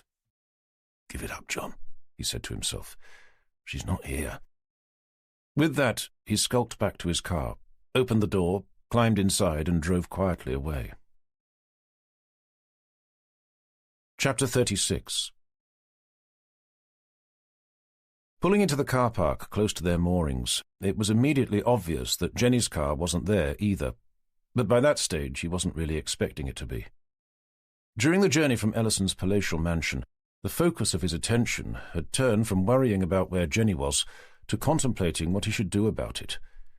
He'd made a rough mental calculation that she'd been missing for about 6 hours, which by police standards wasn't any time at all. Had he been a husband, wandering into Wroxham police station to report that his wife had been missing for such a short period of time, he'd have been laughed out of the building. Jenny wasn't even his wife, just a girl he happened to be living with on board a boat. At that moment, he made a vow to do something about that. He loved her. That was beyond doubt. Thinking about it then, he wasn't sure why he'd not proposed to her before. They'd been going out long enough. He couldn't imagine finding anyone else more compatible. Certainly nobody who was as intelligent and attractive, someone who even shared his rather odd sense of humour.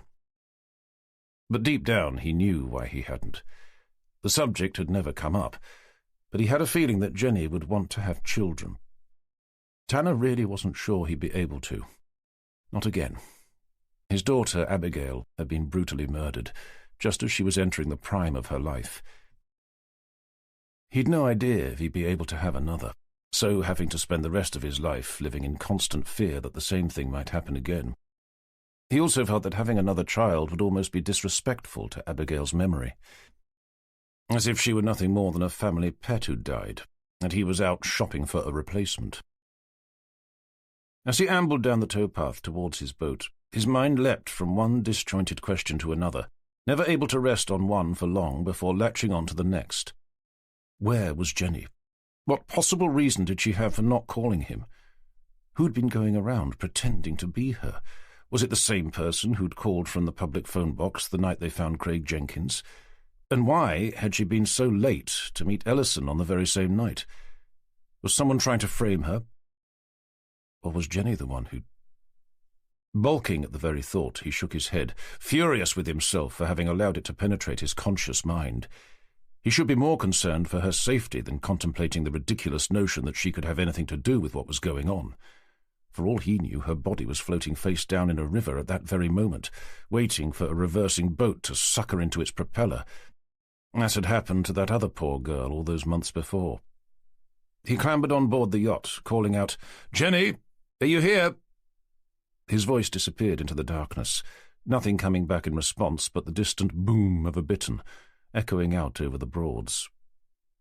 An unwelcome shiver crept down his spine. Stepping over to the cockpit's brass gas lamp, he lit it with the lighter kept beside it. As a comforting yellow light pushed gently at the darkness, he lifted the starboard side bench seat to reach down and retrieve the bottle of rum he kept there, along with a glass tumbler. Filling the glass, he downed the contents and stood for a moment, enjoying the sensation of the smooth, burning liquid sliding down into his stomach. Was he really going to have to turn in for the night without knowing where she was? Shouldn't he at least make the effort to start contacting her friends? With the rum already having the required effect, he reminded himself that it really hadn't been all that long since he'd last seen her. If she wasn't at work the following morning, he'd launch a countrywide search for her. Until then, he had no choice but to stop worrying and turn himself in for the night. But not until he'd had another drink. Chapter 37. Thursday, the 4th of June. Feeling as if he'd hardly slept, Tanner emerged into consciousness long before his alarm went off. As he lay in bed, his mind already entangled in the same web of thoughts he'd been so consumed with the night before, he searched around for his phone. Finding it under his pillow, he woke it up. It was just after 7. He checked to see if anything had come through from Jenny. Nothing had. No text, no call, no email. With a dull ache spreading out behind his eyes, knowing it was unlikely he'd be able to sleep again, he rolled out of bed to begin scrabbling around for some painkillers. Arriving late at work, peering through the circular holes in the main office doors, his heart stopped when he saw Jenny's chair was empty. Bursting through them, he was about to demand if anyone had seen her, when she stepped casually out of the kitchen, still wearing her coat, a mug of steaming hot coffee in each hand. Catching his eye, she said, "It's not for you, sorry," nudging past as she did. He was about to ask where the hell she'd been and why she'd not bothered to return any of his calls, but instead found himself calling after her, "What's not for me?" "The coffee," she replied, turning her head to acknowledge him with a brash smile. Following her to her desk, where she placed one of the mugs in front of D.I. Cooper with as much discretion as possible, Tanner asked, "Where have you been?" Setting her own mug down, she slipped out of her coat. "When? Last night?" "Yes, of course, last night," he replied, forcing himself to keep his voice down. "I stayed with Sam, but I told you that." "You told me?" "Well, I texted you." "But he spluttered, dragging out his phone. "Nothing came through." Jenny shrugged, draping her coat over the back of her chair. "Well, I definitely sent it." Tanner scrolled through his texts for what must have been the 12th time since he'd sent her the message. There was still nothing there. "But why didn't you pick up when I called again?" "The battery on my phone died, and I didn't have my charger." "Why? Were you trying to get hold of me?" "Yes, of course I was trying to get hold of you." "Well, I'm sorry, but how could I have possibly known that?" Desperate to vent his frustration, with his brain shifting to find out who her new boyfriend was, he demanded, "Who is this Sam, anyway?" "Samantha Cummings. My old friend from school." The name rang a vague bell, but the discovery that it was a girl hardly helped him feel better. Well, next time you decide to go away for the night, may I suggest you take your phone charger with you? Hey, you're the one who told me to stay with a friend. It wasn't my choice. I told you to stay with your parents. No, you suggested I stayed with my parents. And before I get really pissed off, who the hell are you going around telling me where I should and shouldn't be staying? My dad? With all that he'd been thinking about the night before, the comment hit Tanner like a sledgehammer to the chest. Instantly regretting the remark, Jenny took a moment to rein herself in. Anyway, unless you want to continue this outside, I suggest you stop accusing me of whatever it is you think I've done, and leave me alone to get on with my day. Chapter 38. Tanner spent his morning doing his level best to be grateful for Jenny turning up unharmed, but without much success. Instead, he found himself wallowing in a mire of bitter resentment. As far as he could make out, she'd made it abundantly clear that she didn't give a shit how much he'd been worried about her, and the whole dad remark left him feeling like some sort of pervert, seeing that she was actually young enough to be his daughter. Perhaps unsurprisingly, he didn't have a particularly productive morning, and was about to sneak out for an early lunch on his own when he saw Forrester beckon him into his office. "Oh, what now?" he muttered, dragging himself out of his chair. A minute later, Tanner poked his head through the door his DCI had left half open for him. "You wanted to see me, sir?" "Take a seat," Forrester replied, without looking up from his computer screen. "And make sure the door's closed." Tanner didn't like the sound of that, and he did as he was told. With his attention still focused on his screen, Forrester said, "I assume you haven't seen Johnston's post-mortem report from last night?" "Not yet, sir, no." He'd noticed it in his inbox a couple of minutes earlier, but had been hoping to take lunch before ploughing his way through it. "Then you won't know that we appear to have ourselves a problem," Forrester stated, dragging his eyes off his screen to sit back in his chair and frown at his senior DI. Tanner shifted uncomfortably in his seat, his stomach tightening. "I don't suppose there's any chance DS Evans was with you last night?" "I'm afraid she was out, sir," he replied, cursing under his breath. "Did she tell you where she went?" "She went sailing at our club. They have evening races during the summer, every Tuesday and Wednesday." "Does she sail in the same boat as someone else?" "No, sir, she sails a laser. It's a single-handed dinghy." "Okay, well, hopefully somebody there will be able to verify that." There was a momentary pause before Tanner dared to ask what he'd already suspected. "Am I to assume by your question that Jenny's DNA was found at last night's murder scene?" "Her prints as well," Forrester confirmed, his voice quiet and distant. "Then I'd have to agree with you, sir. We do have a problem, and it's one that appears to be growing more serious by the day." Forrester turned his head to look over at him. "I managed to speak with 2 potential suspects yesterday," Tanner continued, "both of whom were in Jenny's junior sailing squad, Marcus Hall and Robert Ellison." "Go on." "Well, sir, they both told me the same thing, that they'd seen Jenny during the weeks leading up to the murder of Craig Jenkins." "Well, that doesn't sound so bad." "They said they thought they'd seen her sitting on her own, watching them from a distance." Forrester clenched his hands together on the table. "Did you find out when they saw her?" "Robert Ellison couldn't remember, but Marcus Hall was able to give me the dates and times." "And did you compare them against her whereabouts?" "She was at the sailing club again, sir." "In her laser?"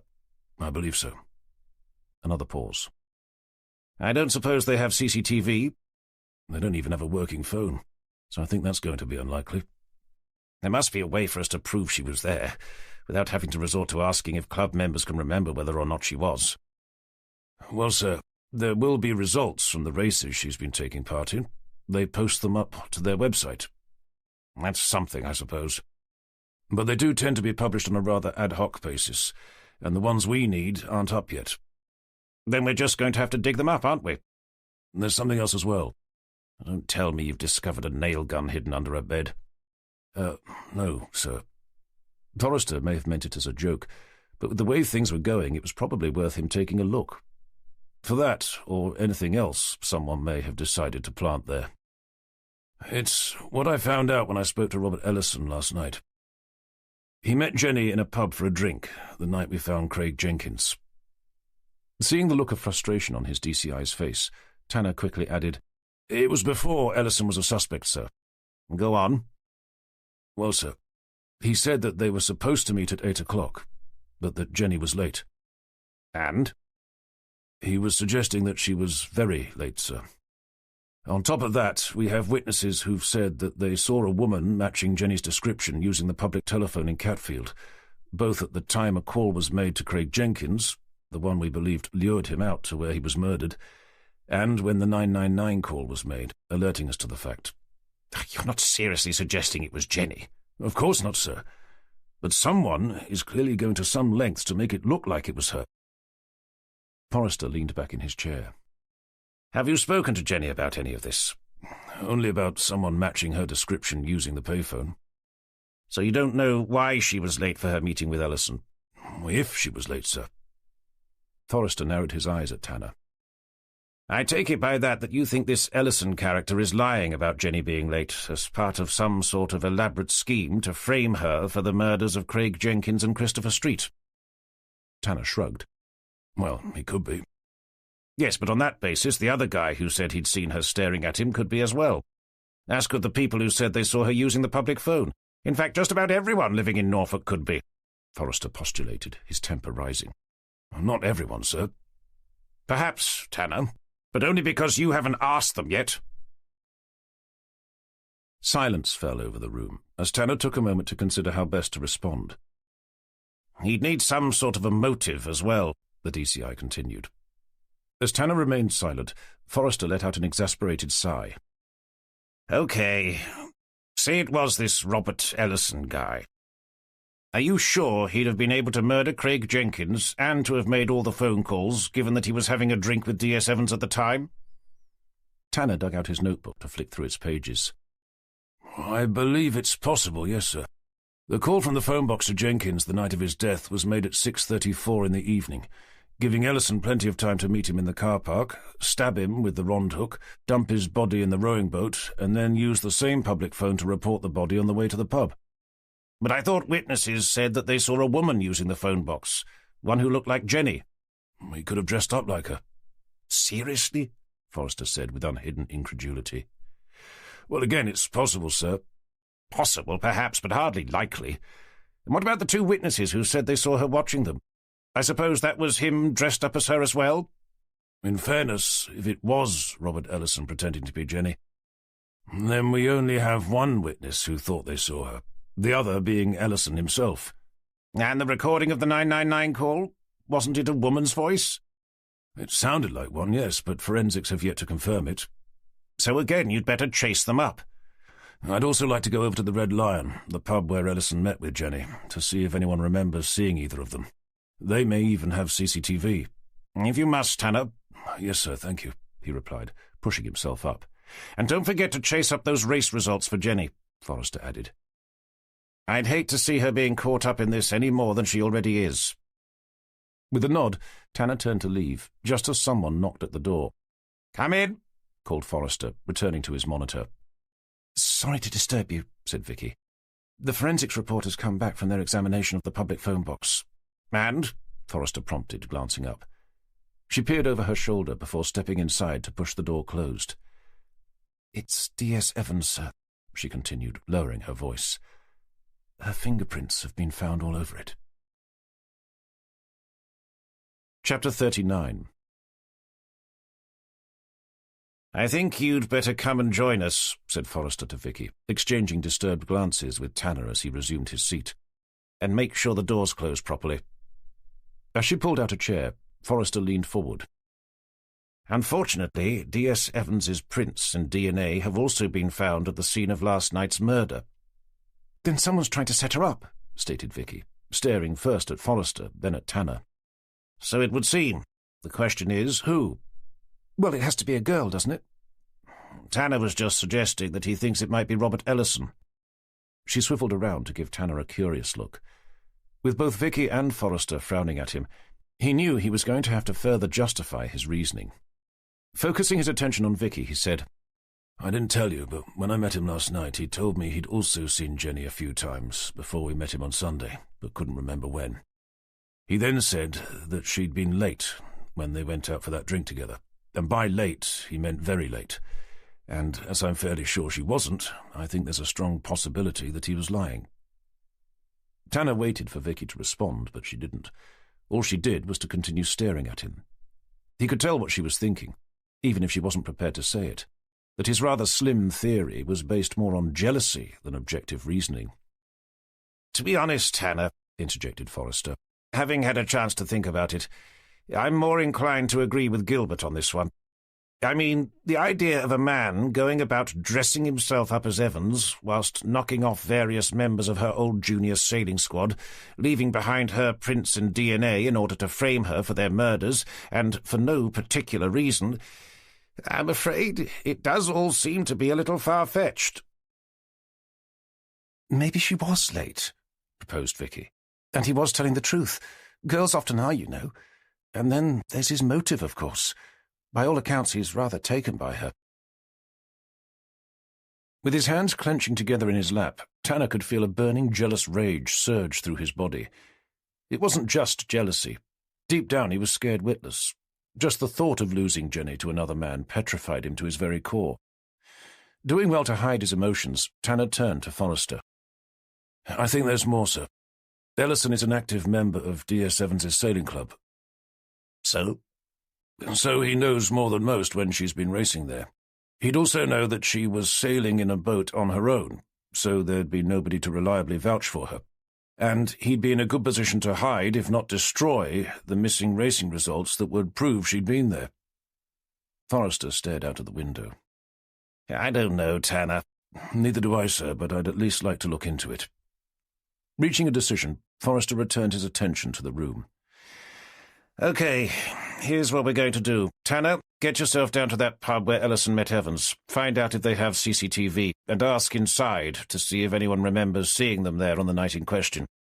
Then head over to the sailing club. Try to dig up those missing racing results. If they're not there, find out who's responsible for them." "I'd like to run a background check on Ellison as well, sir." "Well, that's fine, but I suggest you get Sally to do it. You can ask her to chase forensics for the results from that 999 message as well. Gilbert, I want you to focus on the two girls we have as suspects, Kelly Fisher and the other one." "Carol Mortimer," Tanner said. "Have a chat with Cooper about them. See what he's managed to dig up so far. You can get Sally to help." "What about Evans, sir?" "I think the less she knows about this, the better, don't you think?" "Agreed," Tanner nodded. "And from this point on, I don't want her out of our sight, especially after work. That means no more evening sailing or going out with anyone even remotely connected to this case, agreed?" Forrester asked, staring directly at Tanner. "I'll do the best I can, sir." "I'm not only worried about her being further implicated." "I know. It's just that she can be a little, well, how can I say, a little headstrong at times." "Then you'll just have to tell her that it's for her own safety, won't you?" "It didn't work last time," mused Tanner, but only to himself. "Okay, that's it. And keep me posted." As they got up to leave, returning to his monitor, Forrester said somewhat absently, "Gilbert, stay behind for a moment. I've got a quick favour to ask." Tanner raised an inquisitive eyebrow at her as he nudged his way past, heading back out into the main office. Chapter 40.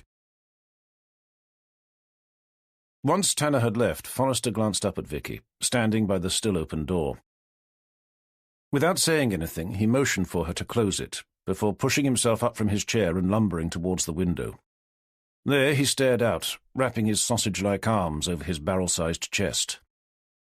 "I just wanted to ask how you thought Tanner was doing." "Oh," she began, clearly surprised. "He seems all right, I suppose." "And Jenny?" Noting with interest that he'd used her first name, something she'd never heard him do before, Vicky replied, "She's okay, as far as I know."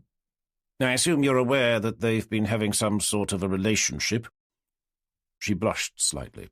She wasn't used to having such private conversations with her DCI, certainly not about something she knew to be frowned upon by the Force. She also wasn't sure if she was supposed to know that they were, even though she did, along with just about everyone else. Struggling to find a way to confirm that she knew without admitting as much, she eventually came out with, "I believe they live on the same boat together, if that's what you mean." "And how are they getting on, dare I ask?" "I really wouldn't know, sir," she replied, too quickly for it to be true. From various conversations she'd had with each of them, she knew they'd been struggling. "That's what I thought," extrapolated Forrester. Clearly agitated, he returned to his desk to retake his seat.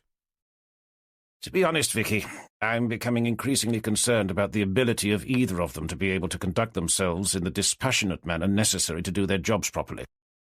And now I hear Jenny has been going out for drinks with one of the suspects, someone who Tanner is clearly jealous of, so much so that he's taken it upon himself to prove that the man is guilty of murder." Surprised to learn that her DCI had reached the same conclusion she had about Tanner's rather improbable suspicions relating to Ellison, she did her best to rise to the defence of both her work colleagues. "I think Jenny's only been out for one drink with Robert Ellison, sir, and she only did so because he asked her as an old friend. And that was before his name came up relating to the investigation. As for Tanner considering him to be a suspect, in fairness, sir, he is." "That's as may be. But Tanner seems to have come to the frankly bizarre conclusion that he's the only suspect, and is putting some highly dubious arguments forward in an attempt to prove it." Finding herself forced to agree with him, she remained silent. "Anyway," he continued, "I'd like you to do your best to keep an eye on him." "In what way, sir?" "Just don't let him do anything stupid."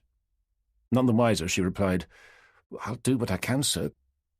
With Forrester's attention returning to his monitor, Vicky was about to leave when he spoke again. "And there's something else I'd like you to do for me." "Yes, sir?" "I want you to do a background check on Jenny." "Background check?" she blurted out. "You know, have a look through her phone records, social media, that sort of thing." "Into Jenny?"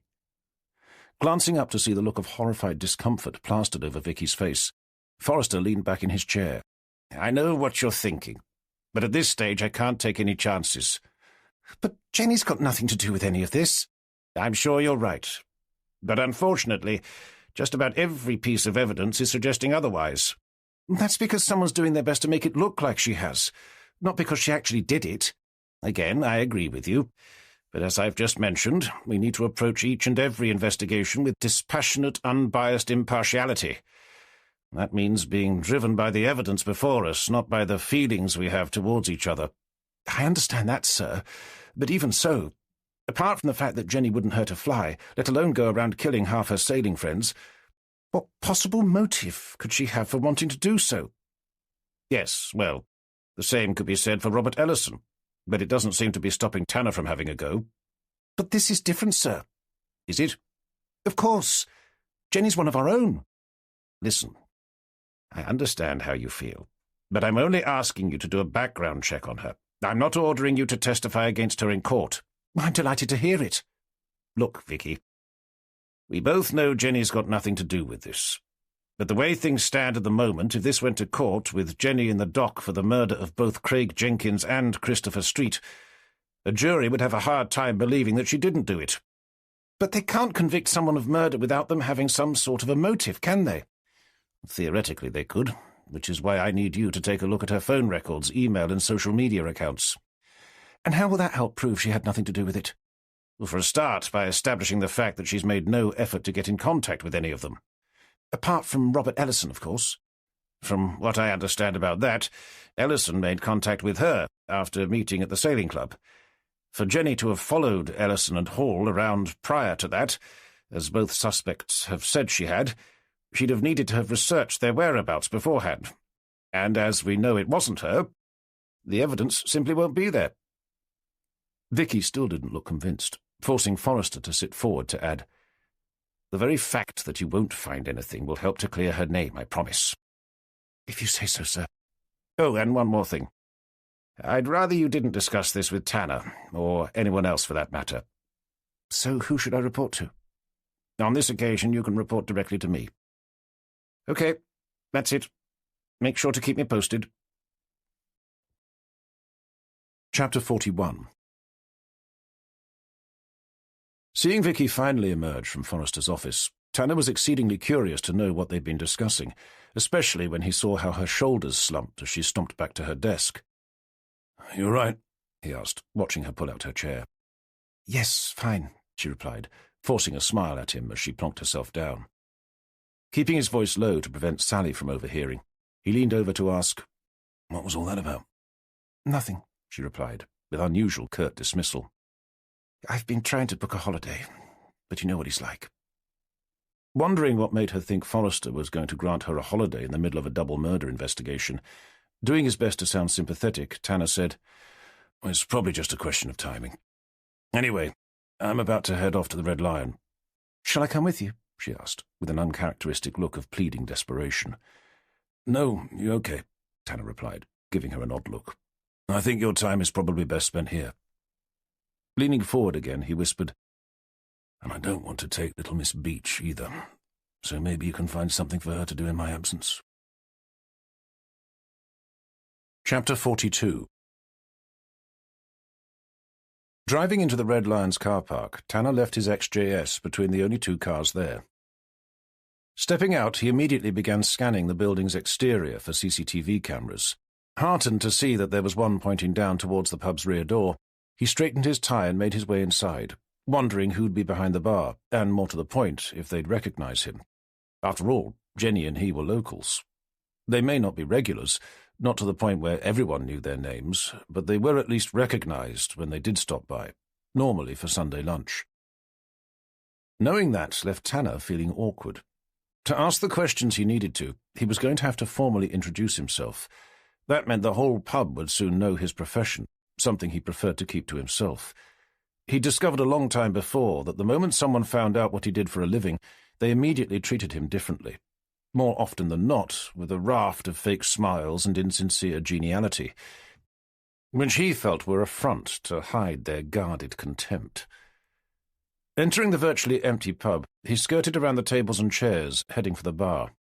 There he found a grey-haired middle-aged lady with a plump, pale face, plastered with makeup, who he immediately recognized. She glanced up with a welcoming smile. "Hello. We don't normally see you in here at this time. What can I get you?" Reaching into his inside jacket pocket, Tanner cleared his throat. "I'm afraid it's work-related." He fished out his ID to open up and hold out for her. Stooping down to read it, she looked up with a start. "I'm sorry," she said, her face and neck instantly flushing. "I'd no idea." "Yes, well, it's not something I go around telling people." "We're not in any trouble, I hope." "Not at all, no. I'm just trying to find out about someone who told us he was in here recently." "When was that?" "Tuesday evening." "Okay," she replied, glancing up at the ceiling. "I'd have been around then. Who was it in particular?" Swapping his ID for his phone, Tanner showed her a picture of Robert Ellison. After studying it for a moment, she looked up, nodding. "I'm fairly sure he was here then, yes." "Any idea what time?" "It was in the evening, but I can't remember when exactly." "I saw you've got a CCTV camera overlooking the car park." "We do, yes." "I don't suppose there's any chance you'd still have the footage from that night?" I think that's unlikely, I'm afraid." "Could you check?" Glancing furtively around the bar, she leaned over the tall beer pumps in front of her to whisper, "Don't tell anyone, but it's not real." "Shit," Tanner muttered under his breath. Letting out a heavy sigh, he met her eyes to ask, "Can you at least tell me if he was with anyone?" "Not at first, no, but someone did." Stopping mid-sentence, she stared over at Tanner. "I remember now. He was with that pretty girl you're always coming in here with. I was thinking at the time that it was odd seeing her in here with someone else." Joining the dots, she suddenly asked, "Is that why you're here? To find out if she's been cheating on you?" Tanner shifted uncomfortably from one foot to the other. "I'm not here about that, no," he declared. "They're old friends. I knew she was coming." "Oh, I see," the barmaid replied, sounding unconvinced. "What I need to know is how long he was here for before the girl showed up." "I can't remember, but it was a while." "Approximately?" "Maybe an hour." Tanner could feel that knot inside his stomach tighten again. His reason for coming over there was to prove Ellison had lied to him, that he hadn't been early, and that Jenny hadn't been late. But what this woman was telling him was only serving to support his story. Lifting his phone higher, he asked again, "Are you sure this was the man?" "Quite sure, yes. He was propping up the bar just about where you are now, doing a crossword. I remember because he didn't seem to be doing very well and kept reading the clues out to me. Not that I was much use. I've never been much good at those sorts of things." With a growing sense of unease, Tanner headed out of the pub to find his car, his mind a mess of unanswered questions and disquieting emotions. Amidst the mental turmoil, two main thoughts kept rising to the surface. The first was that if Ellison wasn't behind all this, then who the hell was? The other concerned both Ellison and Jenny. Had she really been late, or was it more that Ellison had been early? Without any way to find out what time either had arrived, it was impossible to know. Checking his phone for messages, of which there were none, he considered calling the office to see if Vicky or Sally had been able to come up with anything on either Kelly Fisher or Carol Mortimer. Knowing Vicky would have called if they had, he discarded the idea. As far as he could work out, there was only one avenue left to prove Jenny's innocence, or at least that she'd not been the one following Marcus Hall around, making it far more likely that someone was deliberately attempting to frame her. He had to find those race results. With that in mind, he brought up Barton Broad Sailing Club's website again to see if anyone had posted them. They hadn't. Checking the time, he wondered if there'd be someone there who'd know where they'd be kept. Without bothering to try calling the club's phone number again, he fired up the engine to begin speeding his way over. Chapter 43. Tanner arrived at the public car park outside Barton Broad Sailing Club about 10 minutes later. It was only after he'd stepped out of his car and had walked over to the gated pedestrian entrance that he remembered it would be locked. He'd need the key code to gain entry, and he had no idea what it was. Cursing, he considered phoning Jenny to see if she knew, before dismissing the idea. She'd only end up asking him what he was doing there. Pressing his face up against the wire mesh, he attempted to peer up towards the club, hoping to catch sight of someone he could call out to. But from what he could make out, the place was deserted. Standing back, he wondered if he'd be able to climb over, but seeing the barbed wire running along the top, he knew he wouldn't. After rattling the gate with frustration, he pulled out his phone to try the club's number again. Standing there, his phone pressed to his ear, listening to it ring without being answered, he was about to give up when he saw a gleaming Volvo Estate turn into the car park and drive down towards him. Seeing a man of senior years behind the wheel, hoping it was a club member, Tanner put his phone away and waited for him to park. "Are you trying to get in?" asked the driver, heaving himself out. "Trying to, yes," Tanner replied. "I was hoping to speak to someone from the sailing club." "Are you interested in membership?" Tanner paused before answering. He still hoped to join at some point, but it was hardly the time to go into that. "I was actually looking for the person responsible for your racing results." "You're a bit keen, aren't you?" The man grinned. "I'm sorry?" "Well, I assume you want to see how you're doing on the leaderboard." "Oh, I see. No, it's not for me. It's for a friend, Jenny Evans. She's a member here. You may have heard of her." The man thought for a moment. "The name does ring a bell. How long's she been a member?" "Only about a month."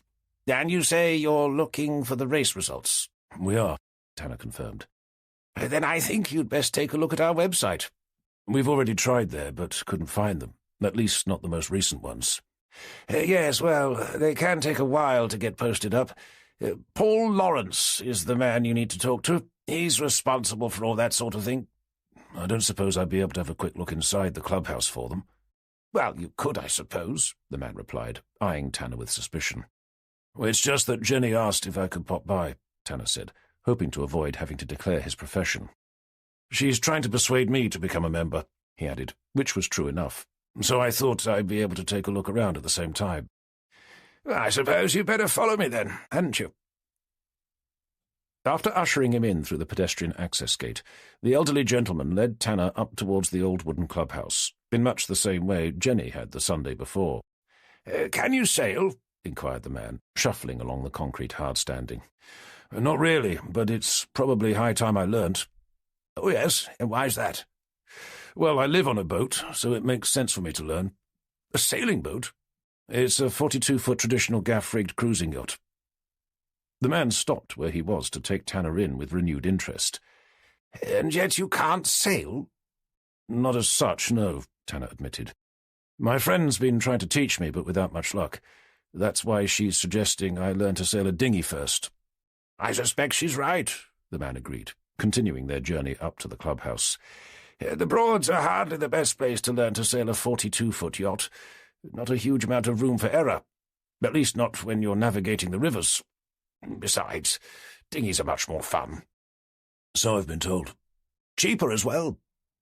Climbing the steps up to the veranda, he produced a large bunch of keys from his trouser pocket and rifled through them. By the time they reached the door, he'd found the one he'd been looking for and opened up to lead the way inside. We used to pin the results up here, he continued, stepping over towards a large notice board, but we don't seem to bother anymore. I can't say I agree, but whenever I bring it up, everyone tells me that it's easier to post them up to our website, which is all well and good, but someone's still got to do it. Didn't you say it was Paul somebody's job? Paul Lawrence, yes. But he hardly comes in anymore. That means someone has to either post them to him or take them home and scan them in before emailing them over. But all that means is that half the time they get lost. Yeah, I'm told the new system is for someone to take a photograph of them and email that to him. Anyway, the race officer of the day is supposed to leave them in here, he added, resting his fingers on the lip of a clear plastic leaflet dispenser attached to the wall, crammed full of crumpled-up pieces of water-stained paper. Lifting them out, he laid them on a small table below, attempting to flatten them enough to be able to read what they said. This one's dated Wednesday the 6th of May. When was that? About a month ago, wasn't it? Unable to remember the dates Marcus Hall had said he'd seen Jenny without having to resort to taking his notebook out, Tanner replied, The missing ones are from the last 3 weeks. Leafing through the pile, the old man eventually said, I can't find any here that are particularly recent. Maybe they've been kept somewhere else. Either that or someone's taken them home. What was your friend's name again? Jenny Evans. Jenny Evans, he repeated, looking more closely at each page. You know, I can't help but think that I've heard the name somewhere before. She used to be a member of Horning Sailing Club, and was part of the junior national squad? Yes, of course, the man exclaimed, staring up. Jenny Evans. She really was rather good. I'd no idea she was a member here. Amused to discover Jenny was almost famous, Tanner asked, Did you know about them? I wouldn't say I knew her, no, but I remember when she came to our junior open events, her and her friends. They were all extremely good, for children at least. They'd inevitably end up dominating the medal table.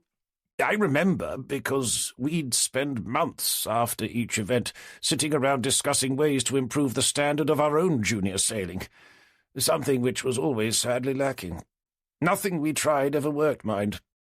We only had one junior who ever showed any real interest, but we could never get him to race. All he wanted to do was sail off around the world. With the description sounding familiar, Tanner asked, That wasn't James Boyd by any chance? It was. Why, did you know him? I didn't know, but I was here on Sunday when he was found. Yes, of course. Very sad. I was here with Jenny. The intention was for me to have a taster session before signing up, but it was too windy. It was her who set off in the safety boat, with someone called Robert Ellison. Rob, yes. I was told he went out with a new member. I didn't know it was Jenny Evans, though.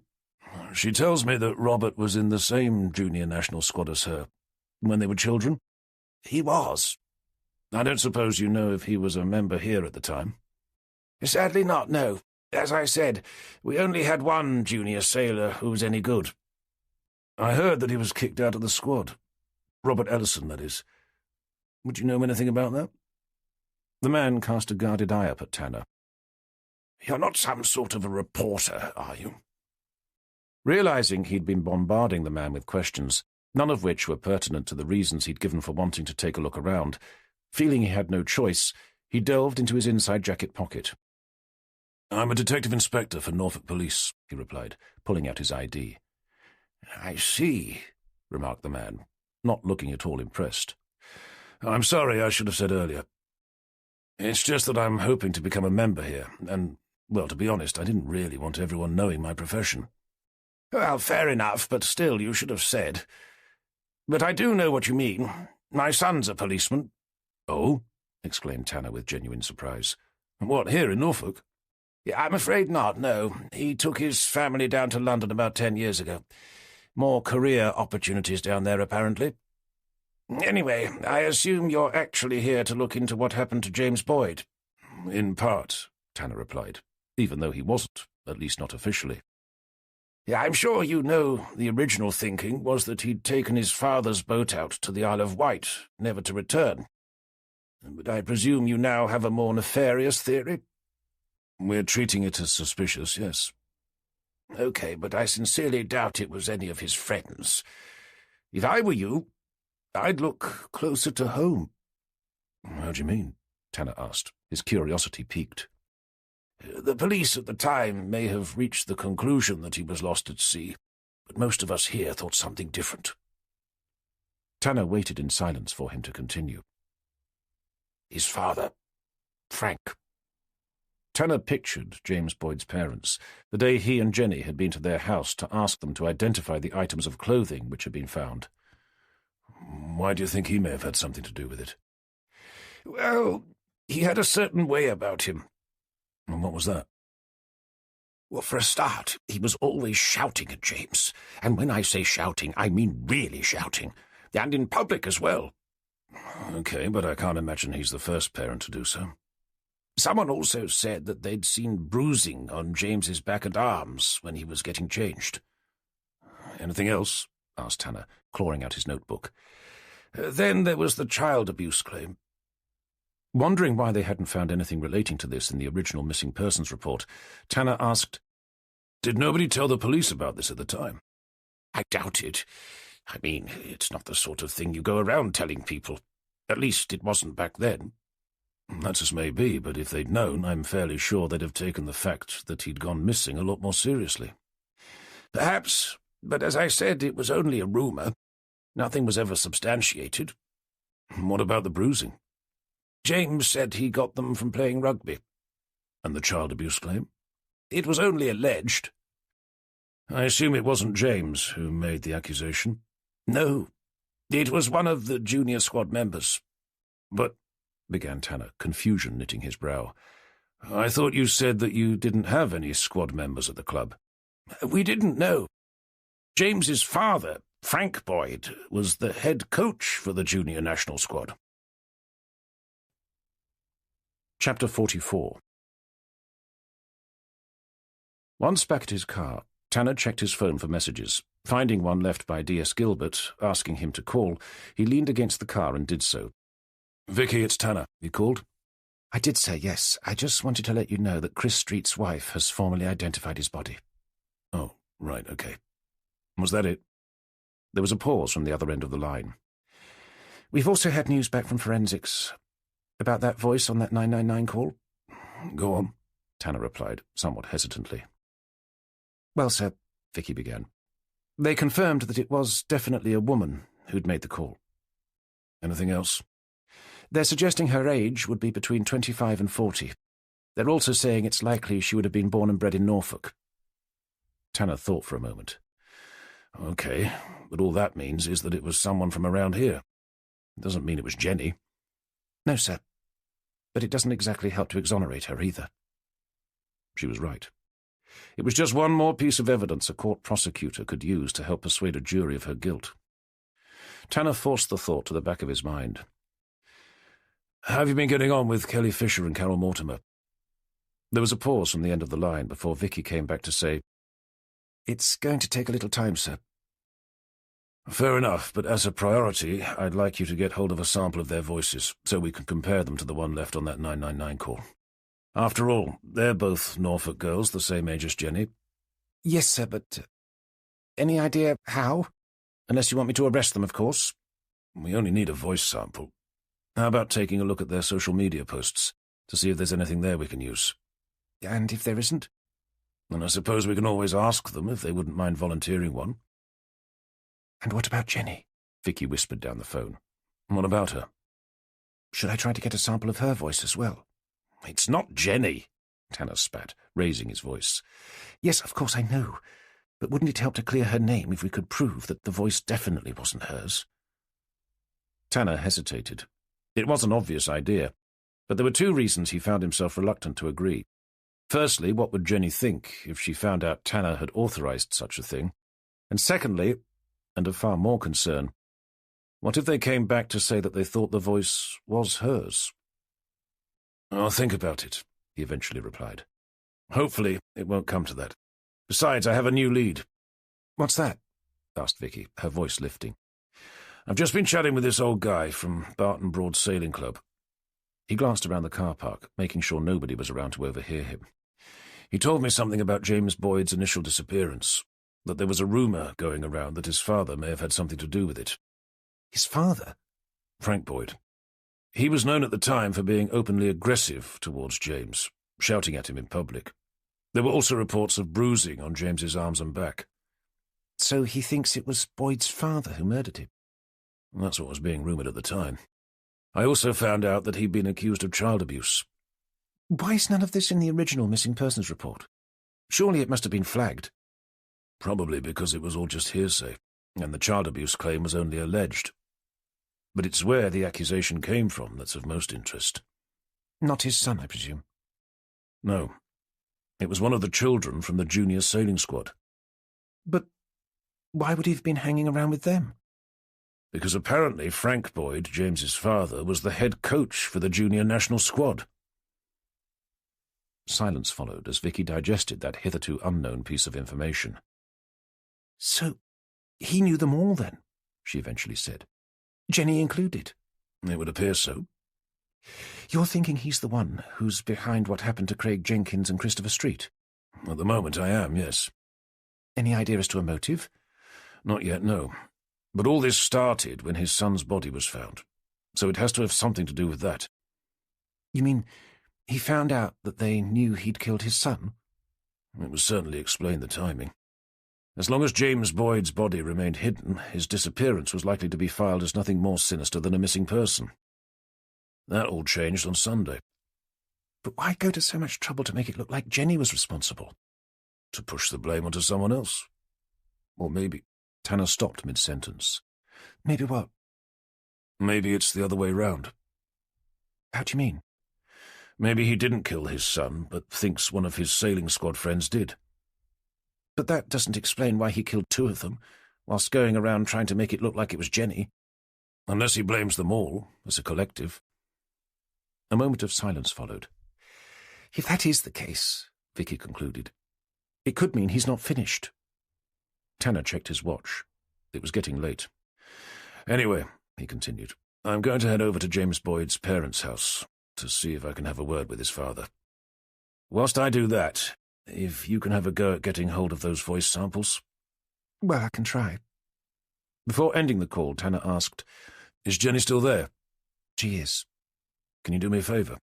If I'm not back in time to take her home, do you think you'd be able to?" "Of course." "And then stay with her until I get back?" "Absolutely. No problem at all." Chapter 45.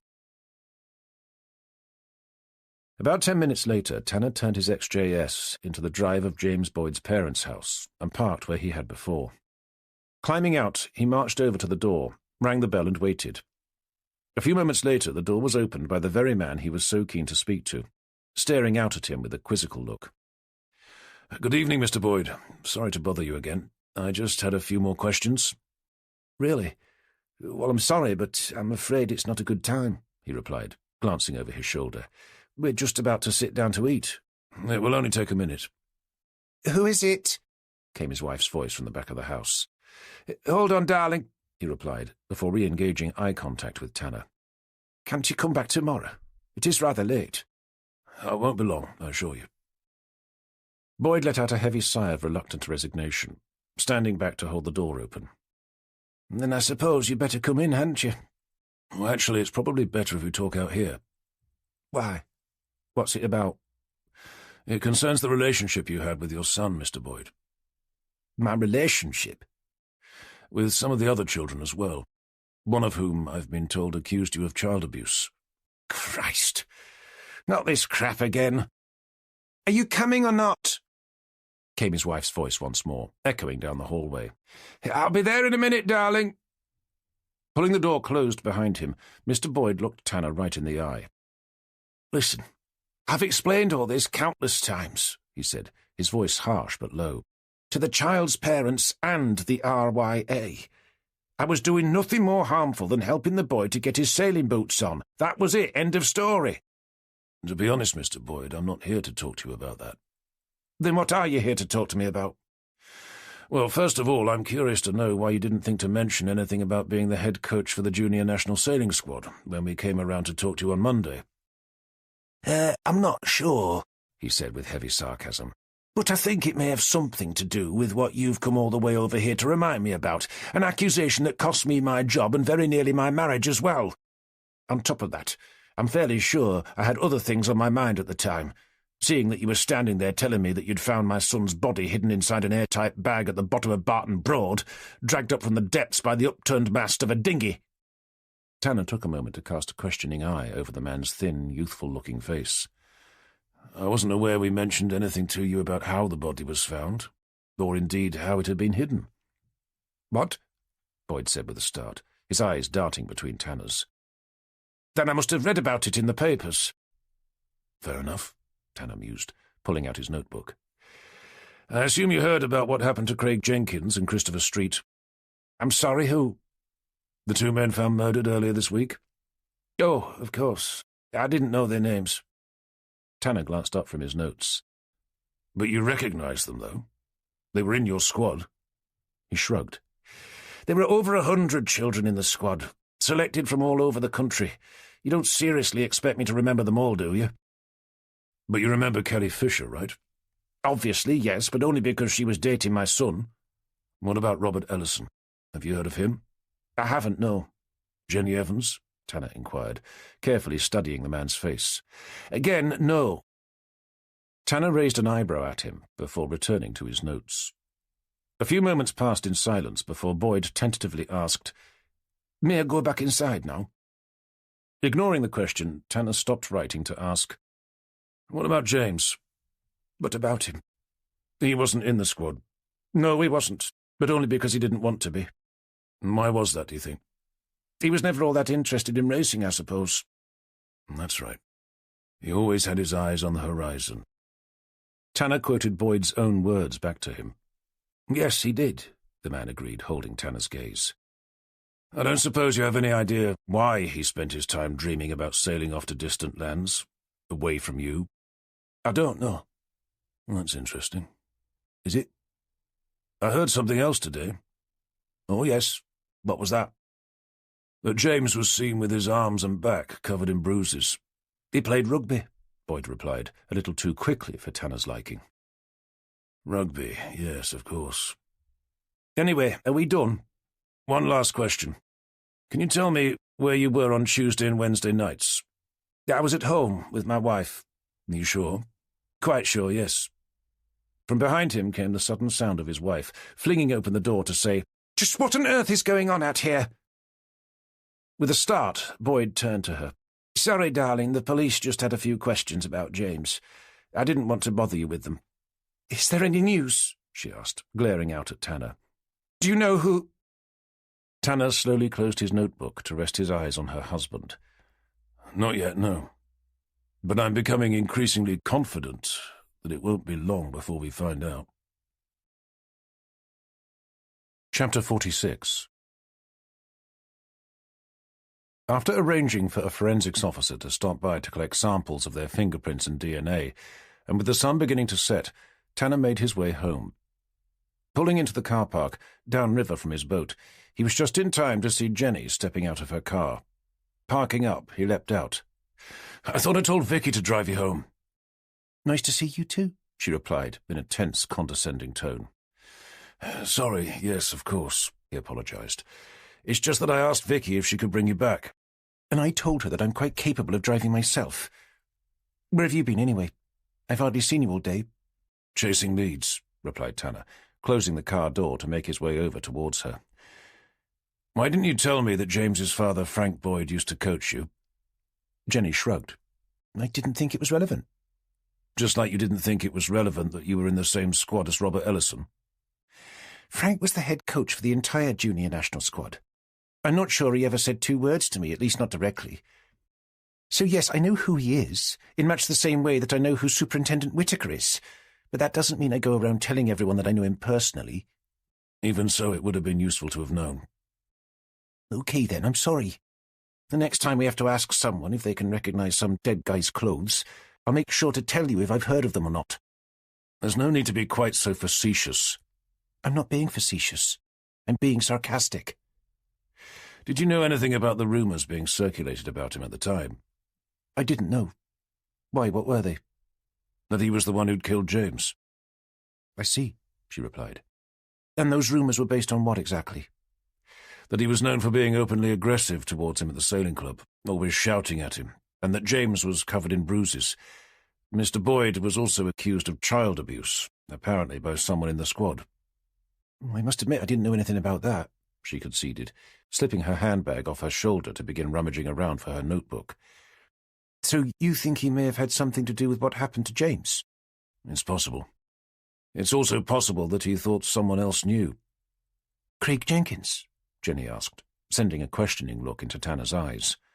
Tanner didn't answer. I assume you heard that we found another body last night. Cooper mentioned something about it, yes. Well, I'm afraid to say that it was another of your junior squad friends, Christopher Street. Are you sure? She asked, her face draining of colour. His wife identified the body this afternoon. Tanner hesitated. So, now I'm worried that the killer thinks you may know something as well. But I don't know anything, Jenny insisted. Maybe he's not prepared to take that chance. Jenny shook her head from side to side. This is ridiculous. There's no way the man who used to head up my old junior training squad is out to kill me. And there's another theory which I feel could be just as compelling. What's that? That he thinks one of you is responsible for murdering his son. Maybe he thinks you were all involved, which would explain why 2 of you are now dead. Jenny studied the ground in silence. I assume you're not going out tonight. Sam asked me round again, she replied absently. You're not going, are you? I told her I would, yes. But you can't. Jenny glared up at him. Please stop telling me what I can and cannot do. It really isn't appreciated. I'm sorry, but with what I found out today, I really do think it would be better if you stayed here with me. Why? Because you think my old sailing coach is out to murder me because of what happened to his son? To be honest, at this stage, I'm more concerned about him successfully framing you for the murders of Craig Jenkins and Christopher Street. I thought we'd been over this. We have, yes, but since then more evidence has been found to further implicate you. I see. And what's that? She demanded, taking a defiant stance. Tanner cast his mind back to the conversation he'd had with Forrester earlier that day. At the time, he'd been in full agreement to remain quiet about what they'd learnt since, so as not to cause her any unnecessary anxiety. But from what he could make out, she didn't seem to be nearly worried enough. Tanner took a deep breath. Your DNA and prints were found at the scene of Christopher Street's murder. You mean Craig Jenkins, don't you? I mean Craig Jenkins and Christopher Street. As Jenny's eyes darted between his, Tanner continued. I met Robert Ellison last night. Jenny gave Tanner an ominous look. I asked him about the night of Craig Jenkins's murder, when you met him at the pub. He said you were late. Wow, Jenny exclaimed. That's a first. He said you were very late. A comment later confirmed by a barmaid. You're telling me that you went to the Red Lion asking questions about me? No, I went to the Red Lion to ask questions about Robert Ellison. I was expecting to find his statement to be false, but instead the barmaid only seemed to confirm it. What? That I was late? We've also had forensics come back on what they found at the phone box where the 999 call was made. They basically said your fingerprints were all over it, and the analysis of the recording said that it was the voice of a local woman between the age of 25 and 40. I've already told you that there are witnesses saying someone matching your description was using it. By this time, Jenny was staring open-mouthed at Tanner, her face ashen white. You think it was me, don't you? What? No, of course not. I can't believe it. You actually think it was me? It just means someone is doing their damnedest to make it look like it was you. And they've done such a good job, my boyfriend is all set to read me my rights. Please, Jenny, I'm trying to help you. By going around asking questions about me? Next thing I know, you'll be telling me that you've got Sally bloody Beach doing a background check on me. but it's reaching the point where questions are going to be asked. Like what? Did I murder Craig Jenkins and Christopher Street? Like, why were you so late for your meeting with Robert Ellison? I wasn't, Jenny fumed. But he said you were, and the barmaid confirmed it. Then maybe we got the times mixed up, so he ended up thinking I was later than I actually was. As it dawned on Tanner that the explanation could very easily be that simple, he brought the conversation back to where it had started. Anyway, the bottom line is that I think it's safer for you to stay here tonight. That's nice. But since discovering that my middle-aged boyfriend thinks I'm some sort of a demented serial killer, I'm in dire need of at least one glass of wine, and not with you. So, if you'll excuse me, she said, barging past him to get to her car. I'm going to see Sam. Don't wait up. Chapter 47. Friday the 5th of June. Tanner woke with a start.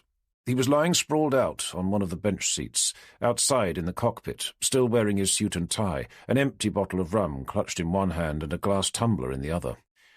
Realizing it was broad daylight beyond the boat's canopy, he lifted his hand to see the time, so spilling the remnants of his drink over his shirt. "Oh, shit," he cursed, lifting himself up, only to feel his stomach turn as a bolt of pain shot through his head. Forcing himself to sit up, he ditched the bottle and glass onto the table to stare down at his watch. It took a full moment for him to work out what time it said.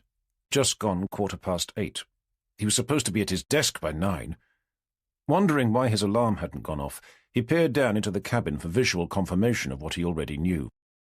Jenny wasn't there. That meant she'd not come home that night. Finding his phone lying discarded on the floor, he reached down to check for messages. There weren't any. No missed calls, no texts, nothing. With his head pounding even harder, he stood for a moment trying to decide what he could get away with not doing in order to make it into work on time. He could probably skip having a shower, but he'd need to shave. His stubble was too dense for him not to. He'd also need to change his shirt. There was no question about that. Coffee would have to wait. Driving as fast as the traffic would allow, he pulled into Wroxham Station at 9:02, pushing open the heavy front door less than a minute later. Pleased with himself for having made it in on time, after a quick nod over at the duty sergeant, he stepped through to the main office, staring about for Jenny. But there was no sign of her. He couldn't even see Vicky. Thinking it was unusual for both of them to be late, he ducked his head into the kitchen. They weren't there either. Pouring himself a coffee, he made his way over to his old desk, where D.I. Cooper was sitting. "I don't suppose you've seen Vicky?" he asked, glancing nonchalantly about. "She's in with Forrester." "Oh, right." Continuing to look around, as casually as he knew how, he asked, "And Jenny?" "She's not in yet," came Cooper's curt response. His attention focused on his monitor. Tanner glanced down at his watch. It had now gone 9, but only just. "Okay, thanks," he replied, and headed for his desk. He turned on his computer before peering over to Forrester's office. Through the partition window, he could see Vicky standing in front of the DCI's desk, deep in conversation. Finding himself exceedingly curious to know what they were discussing, Tanner took another sip from his much-needed coffee. He was about to sit down to log in, when out of the corner of his eye he saw Forrester, waving at him to come over. Raising one of his eyebrows, he downed his drink, left the cup on the desk, and wandered over. "You wanted to see me, sir?" he asked, poking his head through the door, catching Forrester's eye before noticing Vicky's tense and pale face. "Come in, Tanner," Forrester replied, "and close the door. D.S. Gilbert has just shared with me some news which, frankly, is of grave concern." With the knot inside his stomach tightening, Tanner took up his position beside Vicky, who'd taken to staring down at the carpet. There followed a moment of silence.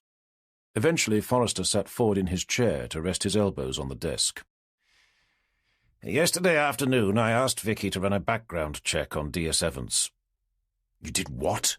Tanner demanded, hot blood pumping into his face. "And it's exactly that reaction, Tanner, which forced me to do so without discussing it with you first." "I see. And what did she find, may I ask?" he questioned, as if she wasn't in the room with them. Vicky lifted her head. "I found pictures of her on Facebook, back when she was in the junior national squad. Well, there's a surprise. On that basis, I can't believe you haven't sent out an armed response unit to have her picked up. Forced to ignore his glib sarcasm, Vicky pushed on by saying, Some of them show her with Craig Jenkins, whilst in others she's with Marcus Hall and Chris Street. Robert Ellison as well, I'm afraid. So what? She's never denied knowing them. Other posts go on to suggest that she'd been having relations with them all. Tanner stood for a moment in stunned silence. I'm sorry, I don't believe it, he said at last. She'd have told me if she'd been going out with any of them. You must be reading something into them that just isn't there. There are pictures of her with James Boyd as well, Vicky continued. And I'm afraid those are intimate. Tanner's face burned with indignation. There was just no way he was going to believe that Jenny had lied to him, that she knew James Boyd, let alone that she'd been having sex with him. But what was really making him fume with primal rage was that he knew what was coming next. Splaying his large fat hands over the desk, Forrester let out a heavy sigh. I'm afraid, Tanner, a criminal prosecutor would see this as motive, not only for having killed James Boyd, but also for the deaths of Craig Jenkins and Christopher Street. I've never heard anything so ridiculous in all my life, Tanner stated. Actually, I'll go further to say that it's bloody insulting to think that you'd even suggest such a thing. This is Jenny we're talking about, not some dysfunctional tart. We're all aware who's under discussion, thank you, Tanner, Forrester said, his voice remaining calm and controlled. But we're duty-bound to follow the evidence, no matter where it may lead. Yes, but to Jenny? And what we've uncovered so far gives me little choice but to hand this over to professional standards. You can't do that, Tanner yelled. You know their reputation. They'll dig up anything they can to make her appear guilty. Even if they come up short, just the fact that she's been investigated will pretty much end her career. I'm sorry, Tanner, but we don't have any choice. Please, sir, Tanner begged. Give me a chance to find out who's really behind all this. I mean, everyone knows it's not Jenny. Forrester didn't respond, but took to staring down at his hands instead. With the realization that he'd already made up his mind, Tanner took in a series of calming breaths. Look, sir, it's Friday. Just give me till Monday. I had a really good lead yesterday that I've yet to chase up. What's that? Forrester inquired, bringing his eyes up to meet Tanner's.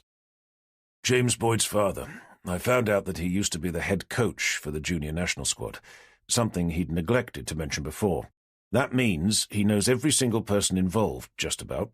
On top of that, he lost his job over child abuse allegations, and there were rumours flying around that he'd physically abused James. He verbally abused him, that much is certain. If he murdered his son and thought the other squad members knew about it, or if he suspected one or more of them had done it, then he'd have one hell of a motive for killing them, whilst doing his best to frame Jenny in the process.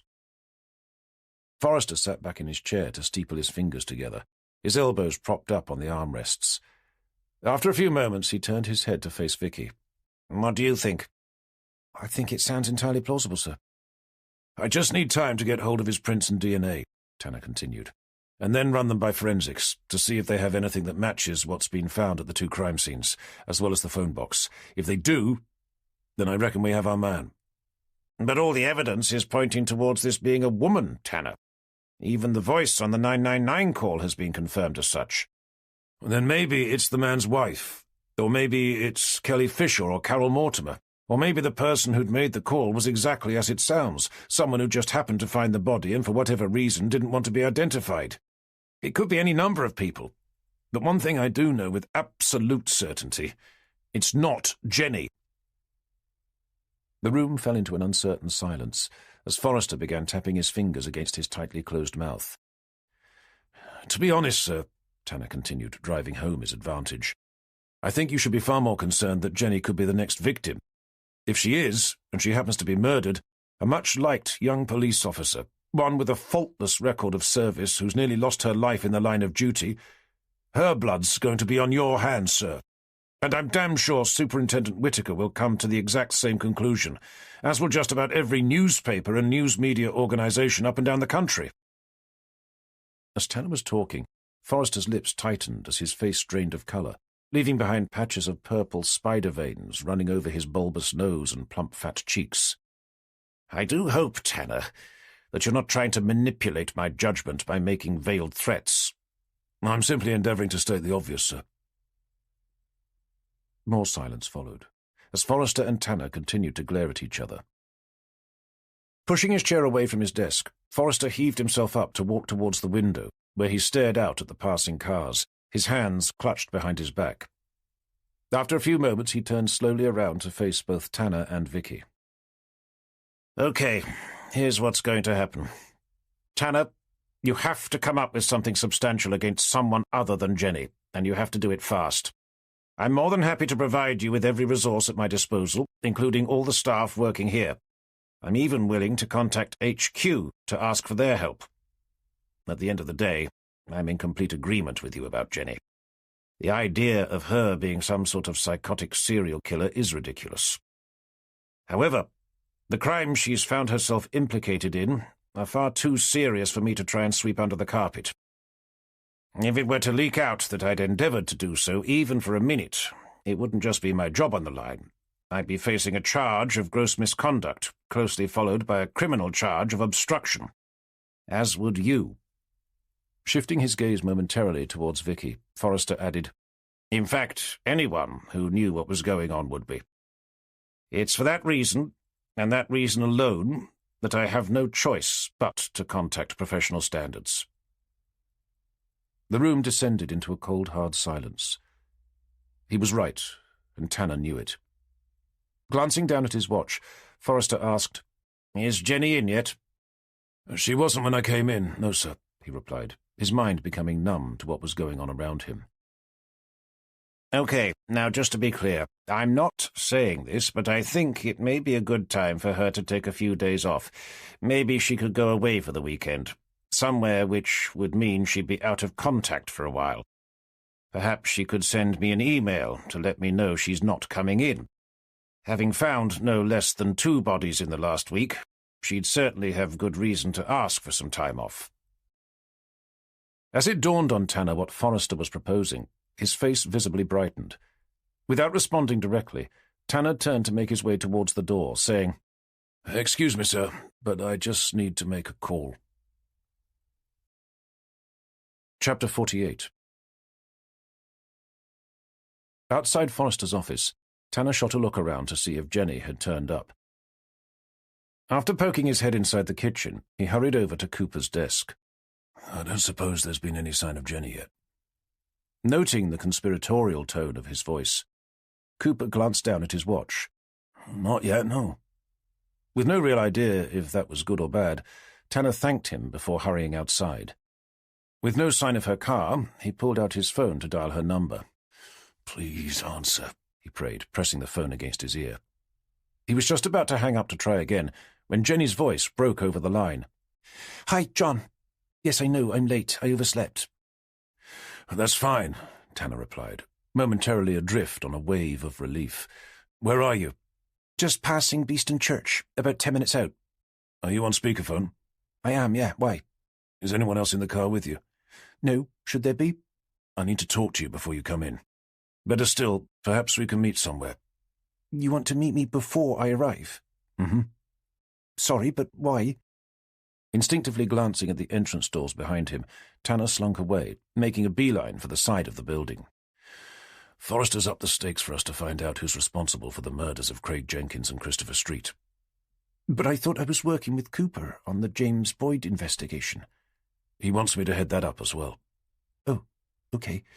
But I still don't understand why that means we have to meet up." "I think it's better if I explain in person." "I think it would be better if you explain now." Tanner sucked in a lungful of air. "He's decided to contact professional standards." The line fell momentarily silent. "To investigate who?" Reaching the end of the building, Tanner stopped to stare blindly about, searching for the words to tell her what Vicky had been ordered to do and what she'd discovered in the process. "John, are you still there?" "I'm still here." "So, who's he contacting professional standards about?" "Yesterday afternoon," he said. "Forrester told Vicky to start running a background check on you." "I'm sorry?" "In doing so," he continued, forcing the words out, "she found photographs of you on Facebook with various members of your junior national squad." "And? So what?" She says they're suggestive of you having relations with them, including 2 who are now dead. Robert Ellison as well. I assume by relations you mean sexual relations. I believe that was what she meant, yes. There was no response to that from Jenny, forcing Tanner to continue. She also said that she found similar pictures of you with James Boyd. Me? With James Boyd? She repeated, her voice incredulous. That's what she said, bringing Forrester to the conclusion that they provide a motive for you to have done what the physical evidence has been pointing towards. Jesus Christ, John. He must know someone's trying to set me up, surely. Of course he does. We all do. Then why the hell is he reporting me to professional standards? I'm not sure he has much choice. It's the evidence. It's just become too compelling for him not to. If he doesn't, and word gets out that he didn't, he'd probably face a formal charge of gross misconduct, along with possible criminal charges for obstruction. Not only him, but everyone else who knew about it, Vicky included. But it doesn't mean he's not 100% behind you, which is why everyone at the station is now focused on finding out who's really doing all this. He's even offered to ask for HQ support. As she remained silent, he continued. He's also given me the chance to give you the heads-up, hence the call. He suggested you send him an email to let him know that you need a few days off to recuperate from having discovered the 2 bodies over the past week. He's then suggesting you turn your phone off and disappear for a few days, maybe longer. In the background, Tanner could hear the hard, rhythmic clicking sound of Jenny's indicator, followed a moment later by her voice. Where do you suggest I go? Somewhere where nobody will think to look for you. Not my parents, then? Definitely not your parents, no. I suppose I could ask to stay with Sam for a few more days. Maybe you 2 could go away somewhere together, where you could claim there was a really bad mobile reception, or nowhere to plug your phone in. A campsite, for example. Okay, I'll give it some thought. Do you think it would be okay if I pick up some stuff from home? The word home sent a river of emotion flowing through Tanner's heart. Such a simple word, but one which meant so much. Of course. I'm sure that will be fine.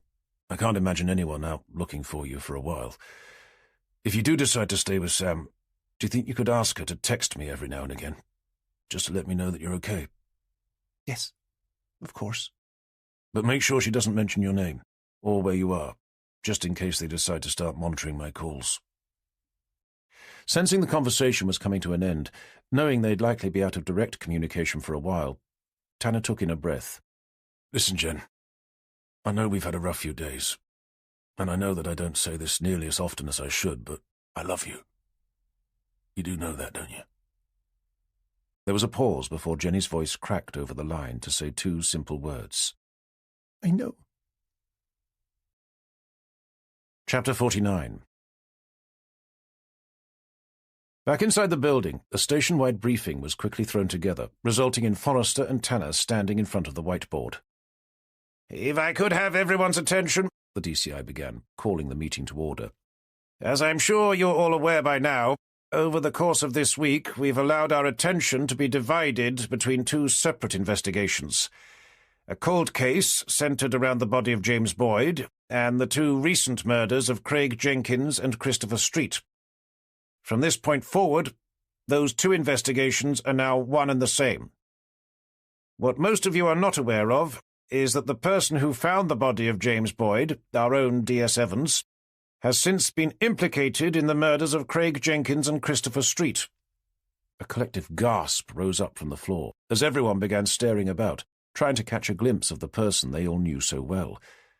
As Tanner shifted uncomfortably from one foot to another, Forrester continued. "Naturally, it is our firm belief that there is someone out there who is attempting to make it look like she's involved, by planting physical evidence and hacking into her social media accounts in order to create a false narrative as a motive. Unfortunately, they've managed to do such a good job that I've had no choice but to alert professional standards." A whirlwind of whispered remarks flew around the office, as again people tried to see where she was. "There's no point looking for her," Forrester continued. "What with her having found 2 bodies in less than a week, she emailed me this morning to let me know that she's decided to take a few days off, and as it's not my position to form any judgment as to her guilt in this matter, but only to forward the collected evidence to the relevant authorities, I'm more than happy for her to take as long as she needs. Hopefully, she'll decide to wander off somewhere without telling us where she's going, whilst maybe forgetting to take her phone with her at the same time. With it being abundantly clear to everyone in attendance what he was implying, a conspiratorial ripple of laughter circled the room. But all that means is that we've managed to buy ourselves some time. We have to find out who's really behind all this, and we have to do so fast. With that in mind, I'm handing you over to D.I. Tanner. Tanner stepped forward. Thank you, DCI Forrester. I'm not going to use this time to go into the ins and outs of what's been going on so far. You can find all that in the relevant case files, which you'll be given access to as soon as this meeting is concluded. What I will be doing is updating you with what we discovered yesterday in relation to a new key suspect, before allocating lines of inquiry for you to follow. As soon as I'm done here, I'll be inviting James Boyd's father, Mr. Frank Boyd, in for formal questioning. For some as yet unknown reason, when we first met with him, he neglected to tell us that he used to be the head coach for the junior national sailing squad. Considering the conversation we were having with him at the time, that did seem like a rather odd omission to make. We've since learned that just before his son disappeared, there were rumours circulating that he'd physically abused him. There were also reports that he'd verbally abused him as well, in public. At around the same time, he was also accused of child abuse, and although the charges were never formalised, they did end up causing him to lose his job. So, first up, I want us to find out what he's been up to since, in particular, if he's been in contact with any of our victims, or anyone else in the junior national squad. At the same time, we need to have a poke around his house. We're looking for the nail gun that was used to kill Christopher Street, along with anything else that may have a bearing on the case. DC Beach, I'm leaving all that to you. Hearing her name mentioned, Sally sat bolt upright before meeting Tanner's eyes to give him a single solemn nod. It had been Tanner's deliberate intention to highlight her name so prominently. He needed everyone in the room to have the same agenda, working towards the exact same goal, and hoped that doing so would give her the perception, at least, of being a key player. With an expression of professional intent imposing itself over her heavily made-up face, feeling confident he'd succeeded, Tanner added, "Use whoever you need to help you, and coordinate what you find with me during the interrogation process. Cooper, I'd like to ask if you can make a concerted effort to track down Craig Jenkins' missing car. We know he drove it to the car park, so it seems likely that whoever murdered him must have driven it away. And as they'd have struggled to do so without leaving behind some sort of DNA evidence, we need it found. Chase up the council, and get a press release out, asking if anyone's seen it. When you've done that, I want you to join me in the interview room. Gilbert, I want you to get in contact with forensics again. Have them analyze those photos we found of D.S. Evans. I've no doubt they've been doctored. Whilst you're there, ask them how her social media accounts could have been hacked, and if there's any way for them to trace the person who might have done so. Even if they're unable to, if we can at least prove the photos aren't real and someone planted them there, then there's a good chance Evans will be in the clear. When you've done that, I want you to organize a press conference for DCI Forrester and myself. If today's too short notice, set it up for tomorrow, preferably in the morning. Oh, and ask if the murder victims' wives are prepared to take part. Having them there will make a huge difference. We need witnesses to come forward who may have seen anything unusual, anything at all, near to either the industrial estate in Great Yarmouth or in and around the car park where Craig Jenkins was found. Which reminds me, did you have any luck matching that 999 voice call? I was able to pull samples of both Kelly Fisher's and Carol Mortimer's voices from their public Facebook sites, but neither was anything like our mysterious caller. Okay. Then we need to make a plea for someone to come forward who either made that call or knows who made it. And as a reminder, anyone who is able to provide us with information will remain strictly anonymous. Okay, that's it for now. Keep me posted. Chapter 50. Sorry to have kept you, Tanner said, as he and Cooper re-entered the interview room where Frank Boyd was sitting alongside his assigned legal counsel, Mr. Clive Percival. Taking their respective seats, Tanner leaned over the table to restart the recording device. "Recommencing the interview of Mr. Frank Douglas Boyd of 42 Wisley Gardens. The time is now—" Glancing down at his watch, Tanner exclaimed, 16:58, crikey. I'd no idea it was so late. "How long's all this going to take?" moaned Mr. Boyd. "I've been sat here for over 4 hours already." "My client does have a point," interjected the solicitor. "You've yet to present a single valid reason as to why he's here, other than he vaguely knew some of the victims." "Sorry, I thought one of them was his son." "I was referring to those identified as Craig Jenkins and Christopher Street, as you well know." "Yes, of course, but we still have the legal right to question your client for another—" He made a point of looking at his watch again. 19 hours, before needing to request an extension, so I suggest he'd better make himself comfortable." "But you can only do so with a valid reason. Otherwise, I'm going to recommend he makes a formal complaint for false arrest." Ignoring him, Tanner opened the file he'd brought in with him before presenting the suspect, sitting directly opposite him with a thin smile. "Mr. Boyd, how are you?" "I've been better, thank you." "My colleagues have spent the last few hours conducting a search of your house, as well as the garage and shed at the back, and have come up with 1 or 2 items of particular interest." "As I said when you arrested me, I've got nothing to hide." "Perhaps not, but I think somebody did." "Am I supposed to understand what that means?" questioned Boyd, glancing over at his solicitor. "We found something hidden inside what I believe used to be your son's bedroom," continued Tanner, catching the suspect's eye. "Don't tell me he had a secret stash of porn mags." "It wasn't a collection of magazines, Mr. Boyd, but a single book in the form of a diary." Boyd's eyes flickered with alarm. Delighted by the response, Tanner returned his attention to the file. "Most of it is naturally extremely dull," he continued, pulling out a couple of A4 sheets of photocopied paper. "But there are 1 or 2 passages which do make for a riveting read. In fact, let me read some of them out to you." "What possible right have you to go through my son's personal diary?" "If it relates to you, then I believe we have every right." With no further objections, Tanner selected one of the pages to begin reading in a flat monotone voice.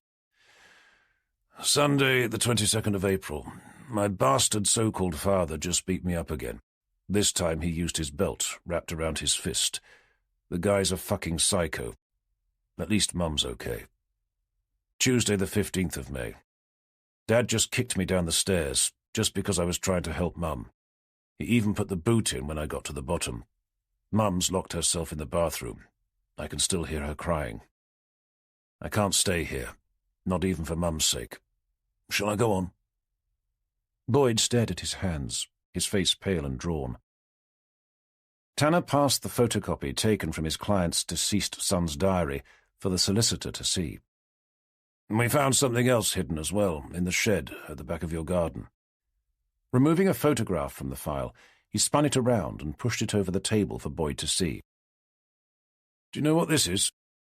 "It's a nail gun, so what?" "Surprisingly, we came to the same conclusion, which was of interest to us for 3 reasons. Firstly, that we found it hidden in the shed, when all your other tools seemed to be stored in the garage. Secondly, that there would appear to be blood on it, and last, but by no means least, that something remarkably similar was used to kill Christopher Street, one of the boys from the junior sailing squad you used to coach, before you were kicked out for child molestation." His cheeks reddening, Boyd glared up at Tanner. "I've already told you about that. I was trying to help some moronic child put his sailing boots on." "I remember, yes," Tanner confirmed. "I also remember what you said when you first came in, concerning your whereabouts on the various dates and times we ran past you. One was last Tuesday, when you said you were down the Bittern, enjoying a drink with your mates, and the other, the Wednesday before, that you went to the cinema, on your own, which I still think is a rather odd thing to do. Anyway, that aside, I can only assume that you didn't know that the Bittern has CCTV cameras, front and back, else you'd have proposed a different pub. And the car park outside the cinema complex you said you went to runs a vehicle number plate recognition system. And yours wasn't recorded. Then I must have me dates muddled up. And the other days I mentioned to you outside your house the other day, when you said you were at home. I'm afraid your wife is adamant that you weren't. Well, she would say that, wouldn't she? What makes you say that? Because she'd no doubt love to see me locked up for something I didn't do.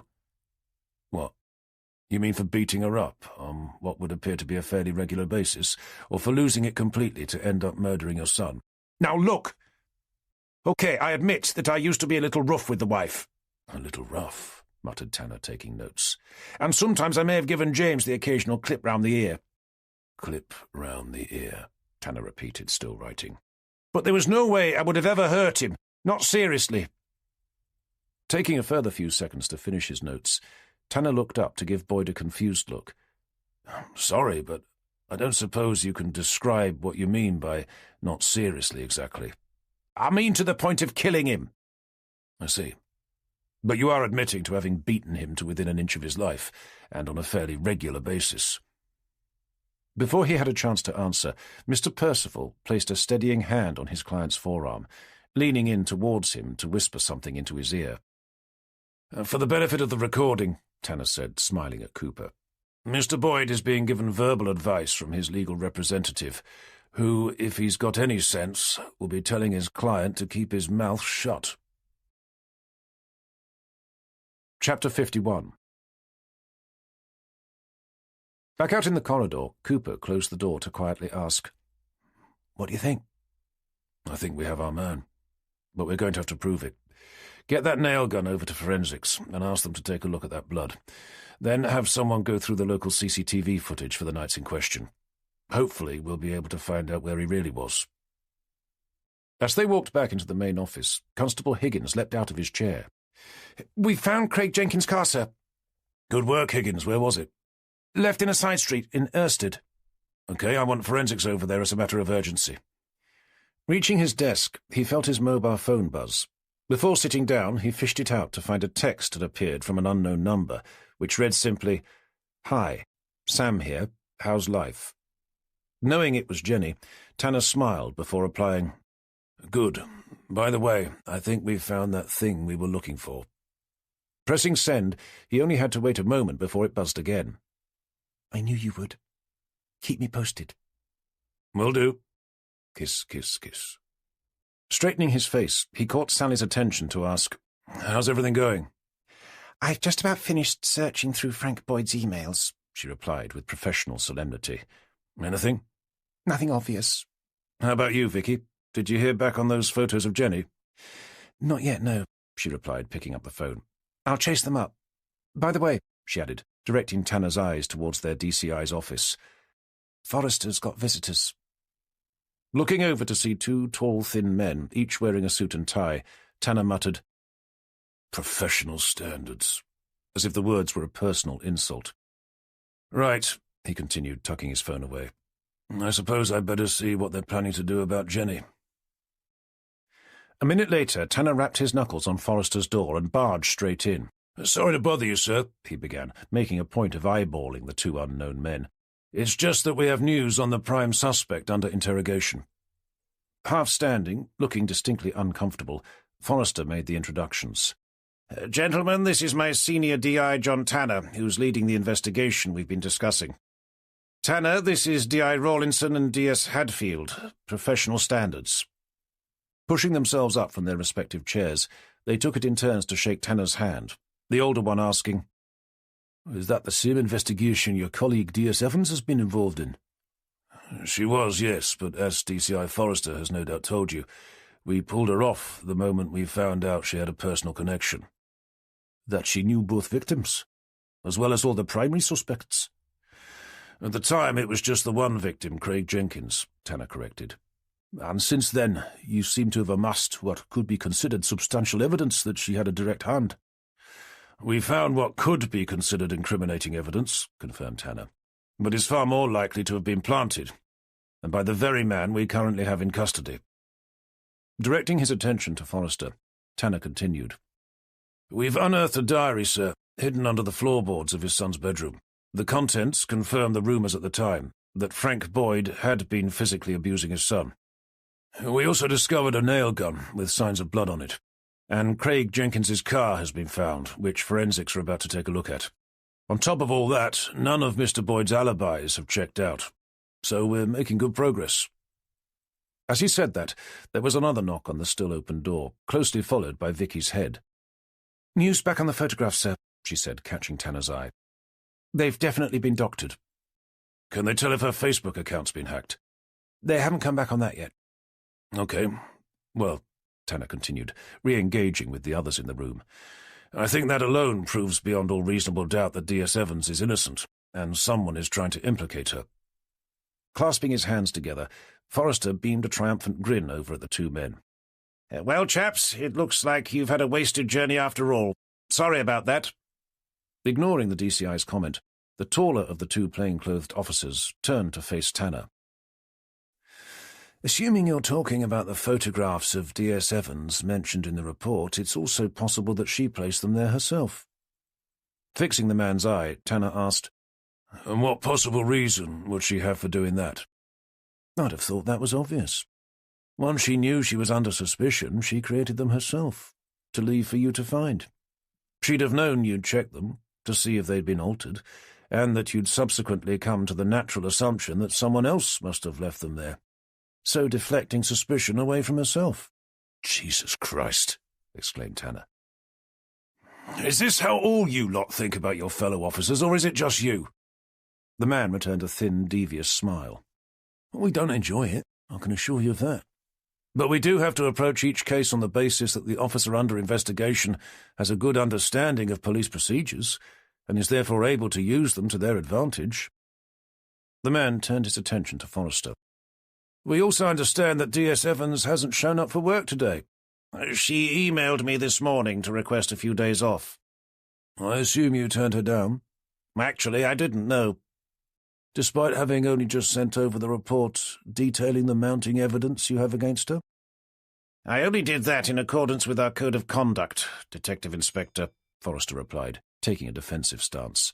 "It's not my place to determine the guilt of one of my officers." "Maybe not.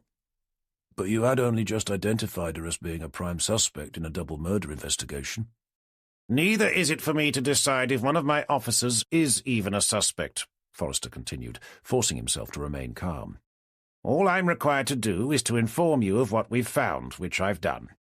As far as I'm concerned, D.S. Evans remains a much-valued member of my staff. She's also overdue some time off. I'd even recommended such, long before all this kicked off." "But even so, to allow an officer under suspicion of murder to take a few days off, as you so eloquently described it, could easily be considered to be misconduct of your sworn duty." "Are you levelling that accusation at me?" Forrester demanded, his face filling with blood. "Not yet, no." "Then I suppose it would be worth reminding you that you're talking to a Detective Chief Inspector, and if I thought for a single moment that you were accusing me for no good reason, I'd be the one filing charges of gross misconduct. That much I do know." Without looking as if he was the slightest bit perturbed, the plainclothed officer let out a heavy sigh. "I assume you're able at least to provide us with her address?" "Of course. She lives on board a boat." "A boat?" repeated the man with a clear note of incredulity. "A boat, yes," Forrester confirmed. "It's quite normal around here," he added, despite not thinking it was. "Then may I ask its name and where it's moored?"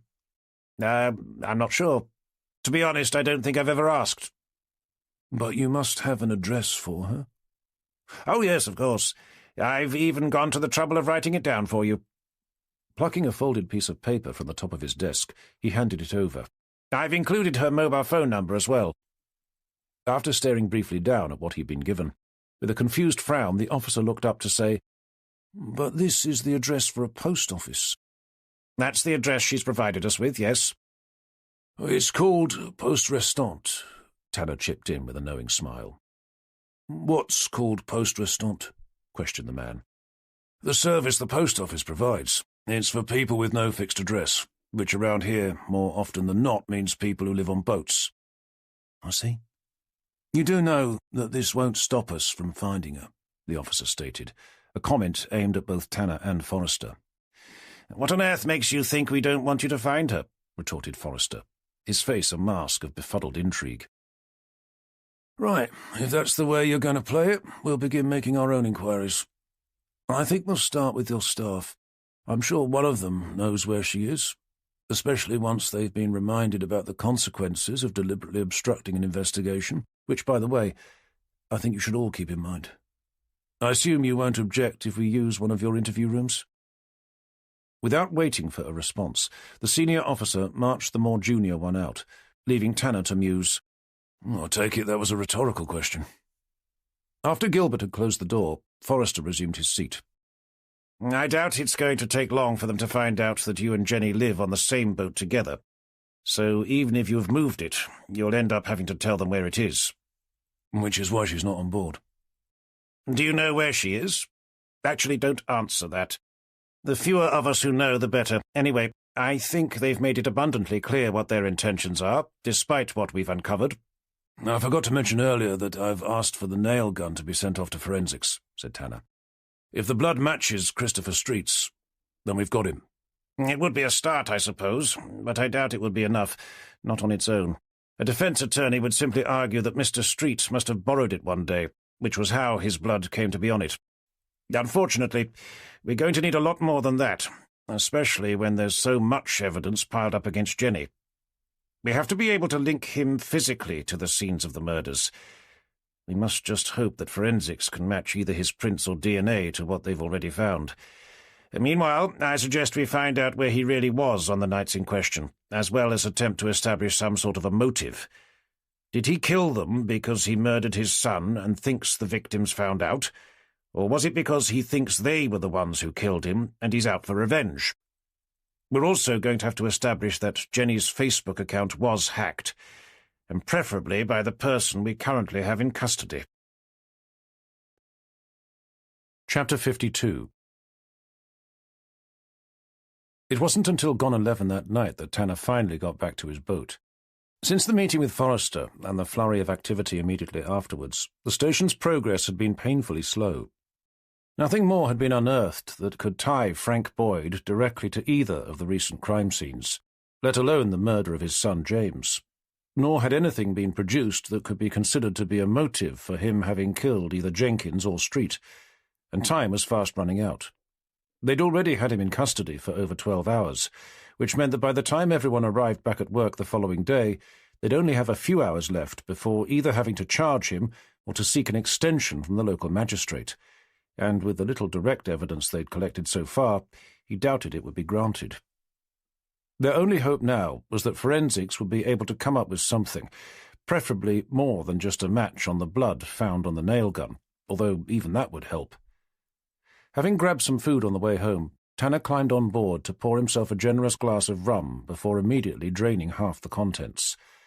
Tumbler in hand, he lay down on the bench seat, feet up, head resting against one of the colourful cushions Jenny had brought from her flat when she'd first moved on board.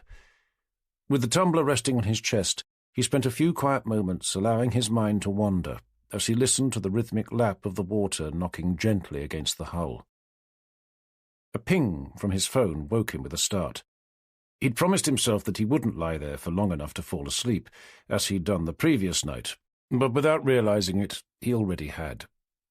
Without raising his head, he placed the tumbler on the table to dig out his phone.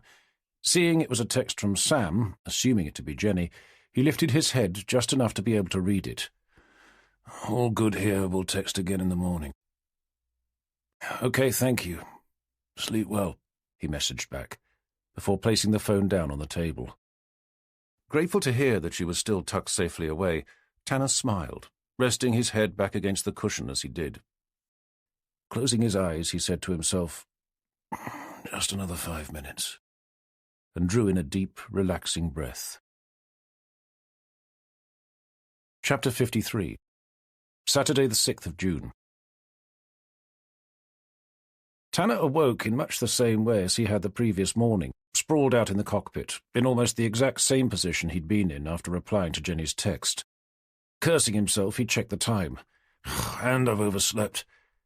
Wondering why his alarm hadn't gone off again, he pushed himself up to dig out his phone. Squinting down at it, it didn't take him long to work out why. It was Saturday. His alarm was only set to cover the weekdays. He'd forgotten to change it before passing out. "Shit," he mumbled, massaging his stubble. Before pushing himself up, he quickly checked to see if Jenny had messaged him. She hadn't, but that was hardly a surprise. There was no reason for her to get up at 7:30, as he was meant to have done. Within half an hour, Tanner was driving into work, hoping to make it in for 9, when he noticed the fuel gauge. The needle was deep in the red, threatening the 0 mark. Knowing he only had a few more miles before being stranded on the side of the road, he had no choice but to pull into the petrol station just outside Wroxham. He filled up and was heading inside to pay when his phone rang. Wondering if it was Jenny, he ducked down one of the aisles to fish it out. It was the office. Tanner speaking. Hi, John, it's Vicky. Vicky. The pages are waiting, but right now, you're invited to enjoy a calm moment of music and reflection. This audiobook is completely free for you.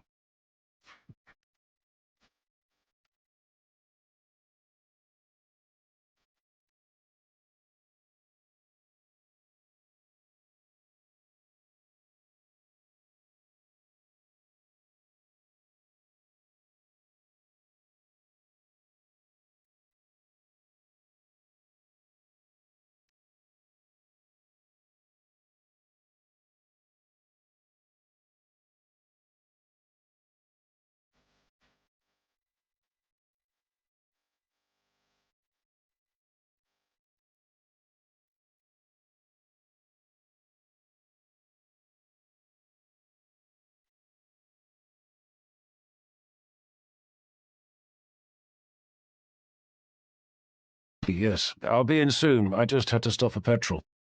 Sorry, she apologized. I didn't know what time you'd be coming in today. We've had a report back from forensics. Go on. It's not good, I'm afraid.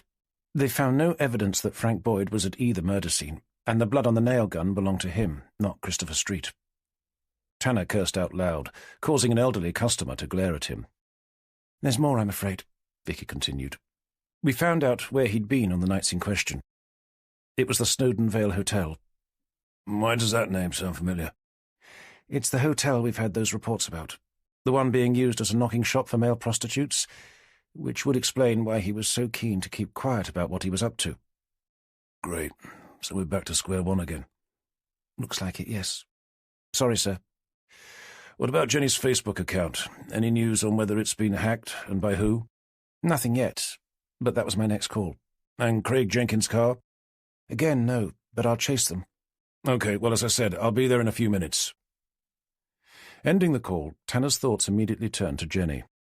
If Frank Boyd wasn't the murderer they were after, that meant two things. Firstly, that Jenny was going to have to remain the prime suspect, at least she would in the eyes of professional standards.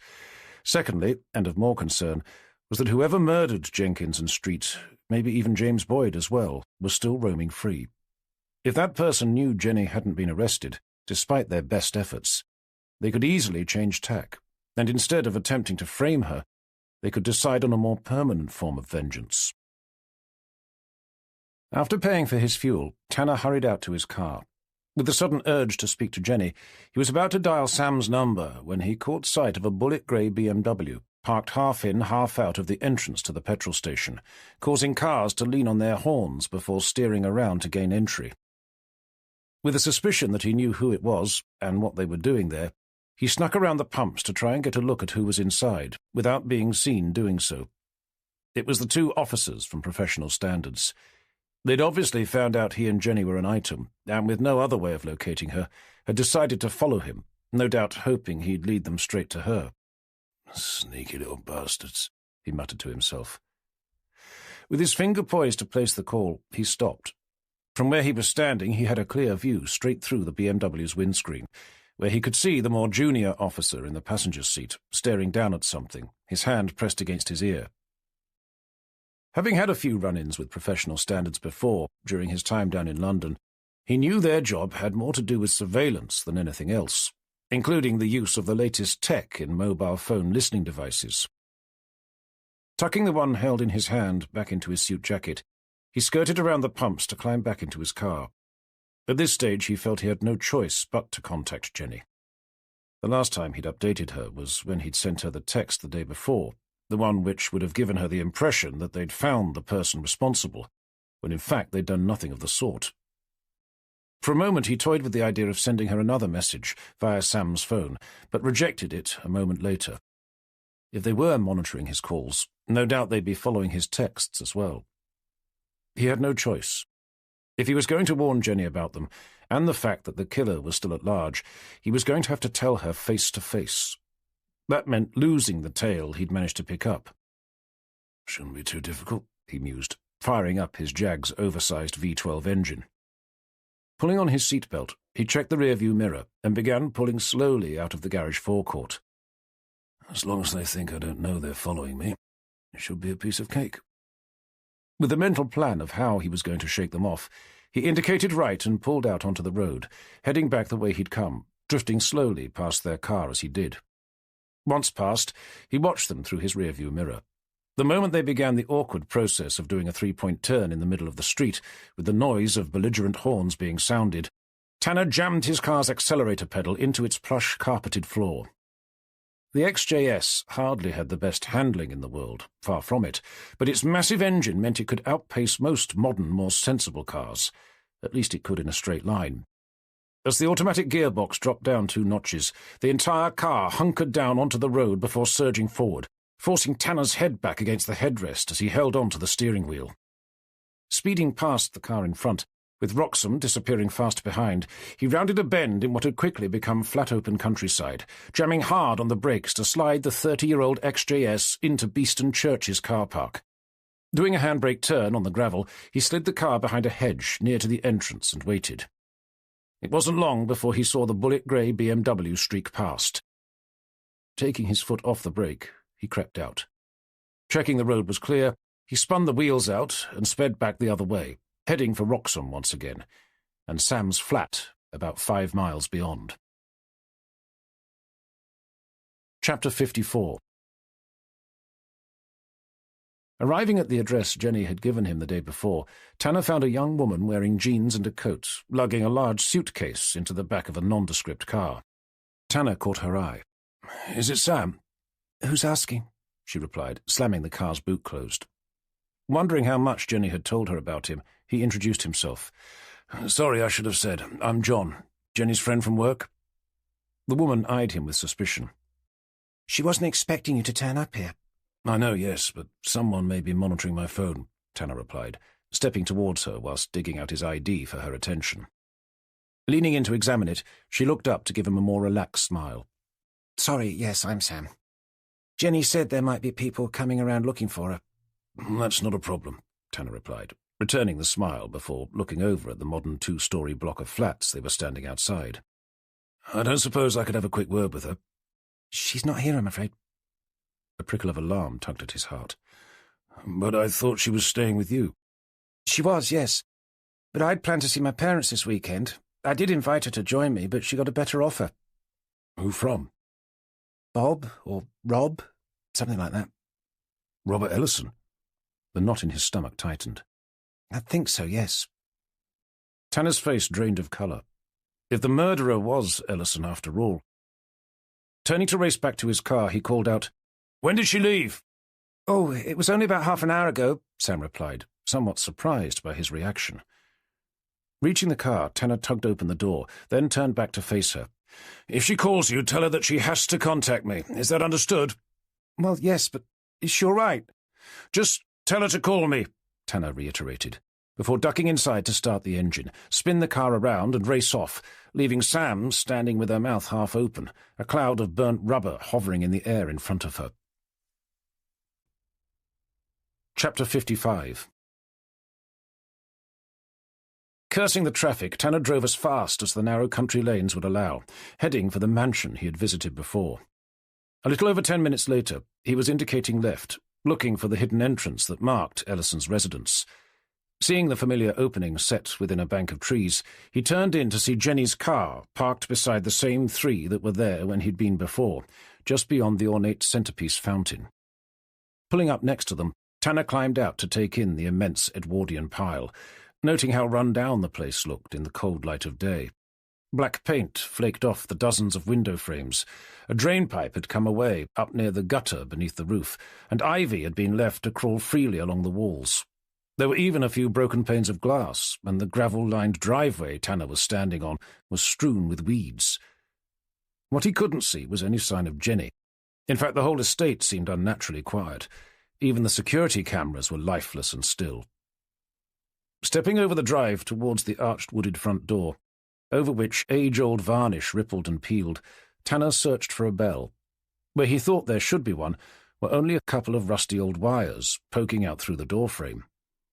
Lifting the lion-headed metal knocker instead, he banged it down twice, then stopped to listen as the sound echoed around the courtyard. Knocking again, he stood back to look first up at the house, then at the cars behind him. "Mr. Ellison," he called up to the seemingly empty house. "Jenny!" There was no response, but the chatter of magpies from somewhere high up in the trees. Stepping over to the nearest leaded window, Tanner cupped his hands to try and peer through, but years of dust and dirt combined with yellowing net curtains prevented him seeing into the darkened room beyond. He tried the next one along, then the next, but it was the same story. "Jenny!" he called out again, much louder that time, scaring the magpies who clattered away, leaving nothing but the sound of his own barren voice reverberating around the lifeless courtyard. Looking for a way in, Tanner skirted around the side of the house, the back of which opened onto a vast, overgrown garden. There, a lumpy, unkempt lawn was surrounded by a dense tangle of flowers and shrubs, fighting for space against a blackened, dilapidated fence. Stepping onto a wide oval-shaped patio, where weeds flourished between the cracks, and a grimy circular table was surrounded by weather-battered chairs, he turned to gaze up at the house. Directly in front of him was a single door with a large window. Shading his eyes, he peered through the glass. Despite being veiled by another net curtain, there was enough light inside to see that the door led into a kitchen, which, although it may not be clean, at least looked to be in regular use. With still no signs of life, he continued down to what would have once been a pair of elegant steel-framed patio doors. The metal frames had long since warped, making it impossible for them to close, leaving an ugly, uneven gap between each. Realizing that there were no curtains of any kind to obstruct his view, he approached the doors with more caution. Peering inside, he stopped in his tracks, not daring to move. Behind the glass was a spacious dining room with dark wood-panelled walls, where hung a series of lavish oil paintings, each one depicting an iconic scene of the Norfolk Broads. From the ceiling hung a stately chandelier, underneath which sat an elderly couple, tucked in around a dining table laid ready for a feast, their hands resting beside yet-to-be-used cutlery. In the middle of the table sat what was left of a single white candle, its flame flickering just above the table's surface, as it burnt steadily down to the base of its wick. It took a full second for Tanner to realize that there was something deeply wrong with the scene before him. Arching down from the chandelier were lines of cobwebs, each one thick with dust. What was left of the food was nothing more than putrefying waste, and the elderly couple weren't resting their hands on the table by choice. Their hands were held there, the flat heads of rusty nails jutting up from the backs of each. Horrified, Tanner took a faltering step away to begin frantically searching for his phone, when a flash of light caught his eye from inside the room.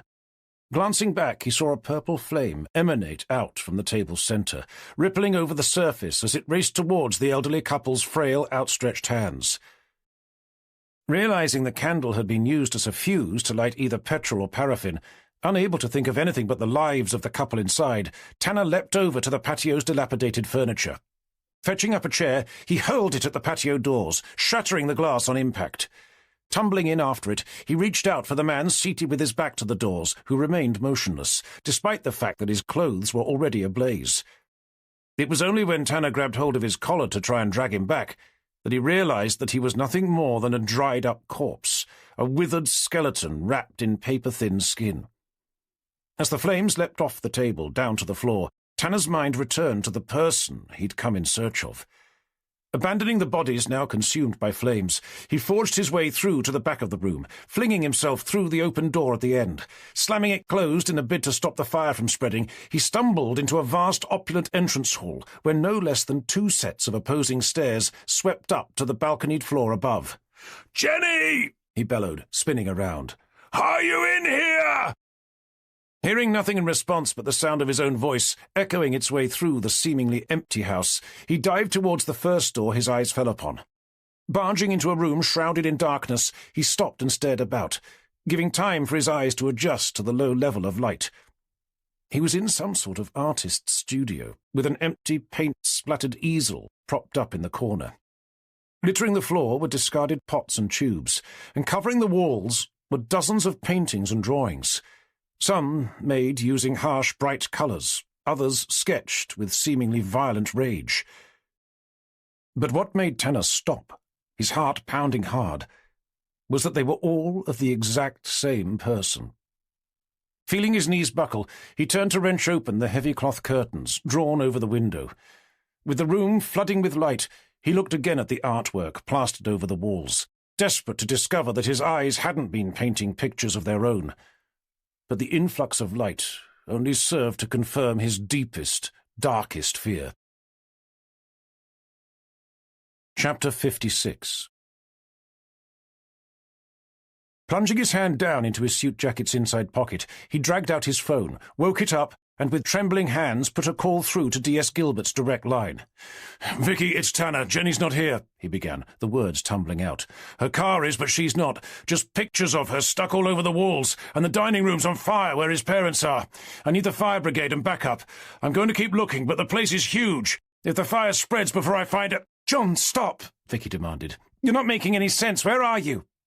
Attempting to rein in the fear-stoked thoughts rampaging through his mind, Tanner grabbed hold of the window ledge to take in a series of short, shallow breaths. "I'm at Robert Ellison's place," he eventually resumed, his voice quieter, more stable. "It's him, I know it is. He's got paintings and drawings of Jenny stuck up all over the walls, and I think I've just found his parents, what's left of them at any rate. It looks like he's nailed their hands to the dining room table and just left them to rot. They must have been there for years. Jesus Christ. And I think he's deliberately set the place on fire. If Jenny's here, I've got to find her. Can you send backup?" "Yes, of course. But call the fire department first. I've tried to contain it, but I doubt it will last." After making sure she had the address, Tanner ended the call to stare up once again at the many images of the girl he was so desperate to find. Putting the phone away, he ran out of the studio, back into the entrance hall. There, he stared over at the dining room door, which he'd closed just a few minutes before, to see tendrils of smoke seeping out from underneath. With his eyes fixed on the door, he tried to decide what to do. Should he attempt to control the fire, or use the little time he had to begin a search of the house? As he continued to stare, his feet feeling as if they'd been glued to the floor, he watched as decades of varnish began bubbling up over the door's surface. At least 5 minutes had passed since he'd closed it. The fire behind must have since become a raging inferno. There was no way he'd be able to control it, and he'd be a fool to try. Having made up his mind, he sprinted over to the base of the nearest staircase to circle up and around, skipping past the first landing to continue up to the floor above.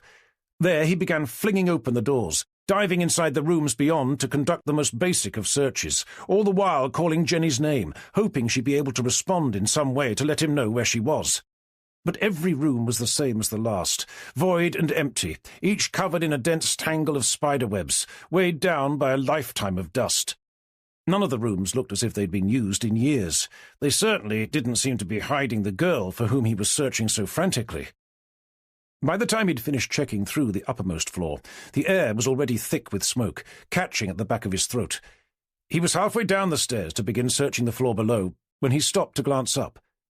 He'd forgotten to check the attic. He knew the house had one from the numerous dormer windows built into its sloping tiled roof. Then he remembered seeing a dusty old stepladder resting behind a door in one of the rooms. Realizing it could be used to access the roof, he doubled back up the stairs to come to a halt on the landing. There he stared about at the doors, all of which he'd closed to help prevent the spread of the fire. Cursing himself for not having realized what the ladder was for when he'd first seen it, he began flinging open the doors again to stare wildly behind each one. Finding it behind the fourth, he scanned the ceiling to spy a closed hatchway in the far corner. Dragging the ladder over to it, he kicked it open and clambered up, lifting the hatch to peer over the ledge. "Jenny!" he called, squinting his eyes through wisps of dust and smoke. The space beyond was vast, piled high with decades of junk. It didn't look like anyone had been up there for years. "Jenny!" he called again, examining the lip of the hatchway. It, too, was lined with dense grey dust. The only place it had been disturbed was where his own hands had been. Confident nobody had been up there recently, he closed the hatch and rattled back down the steps. Leaving the ladder where it was, he dived back onto the landing, heading for the stairs, only to be met by a wall of thick black smoke billowing up the stairwell. Choking, he stumbled back. The fire must have taken hold of the house. The sound of approaching sirens gave him the courage to continue his search. Holding his breath, he ripped off his suit jacket to cover his mouth and nose before plunging down the stairs, hoping the floor below would offer some respite. But the further down he went, the worse it became. The air had become so thick with smoke that even using his jacket as a filter, attempting to breathe left him choking. Stumbling onto the landing below, he flung himself at the nearest window to begin clawing at its latch. But although it would turn, the window itself wouldn't budge. Giving up, he took a half-step away to crack his elbow against its leaded glass, breaking it on impact. He made a hole and forced his head through the narrow gap, cutting the sides of his face as he did so, coughing and choking, forcing out the poisonous fumes to suck at the clean, fresh air outside. The moment he regained control of his breathing, he dragged his head back inside to stare about him, first at the landing he was now on, then down at the remaining stairs that would take him to the floor below. He knew he was trapped. The entire lower level was a raging inferno. Even if he was somehow able to make his way down, there was no guarantee he'd be able to find a way out. Certainly not the way he'd come in. His mind returned to Jenny. If she was on the floor he was on, and he could find her, then maybe they could jump to safety. A quick glance out the window made him think it would be possible, just about. Knowing he'd never be able to forgive himself if he abandoned the search without having done all he could do to find her, he nudged out a larger hole in the glass to stick his head through and refill his lungs. That done, he pulled himself back.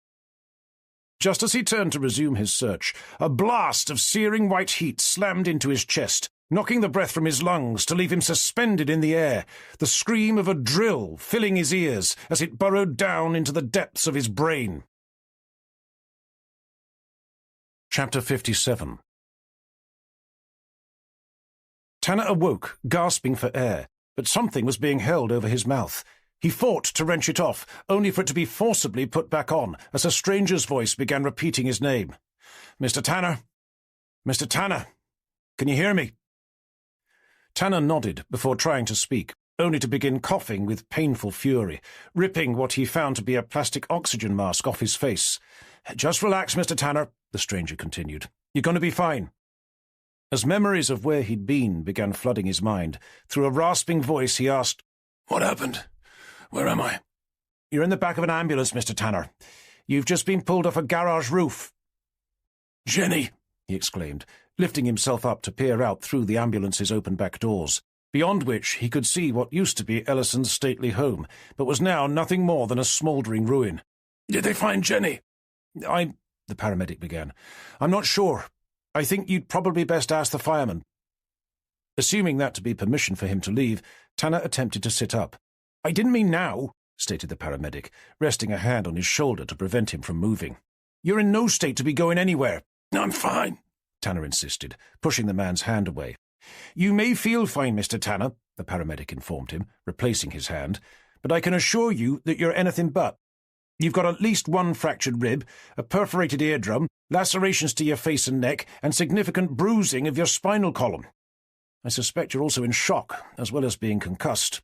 The only reason you're able to move is because I've just given you a heavy dose of oxycodone, which is about the strongest painkiller I have."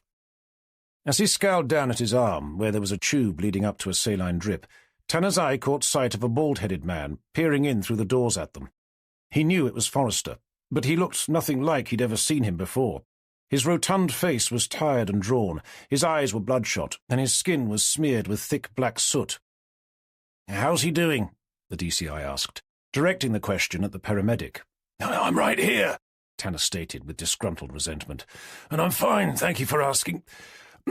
Actually better than fine. To be honest, I'm feeling rather good." "I suspect that's the painkillers talking," said the paramedic with a wry look. Forrester focused his attention on Tanner. "Did you know you were pulled off the garage roof?" "So I heard." "Well, bearing that in mind, along with the fact you were only found about 10 minutes ago, I'd be very surprised if you were fine. The fireman said you must have been blown out through one of the windows when the building exploded. I was wondering what happened, mused Tanner, staring down at himself. And I was wondering what you were doing inside the building in the first place. I was looking for Jenny, obviously. Inside a mansion soaked in petrol with all the gas valves left open. Yes, well, I didn't know about the gas. But you did know about the petrol. Ignoring the question, Tanner stared over Forrester's shoulder at the smouldering ruin.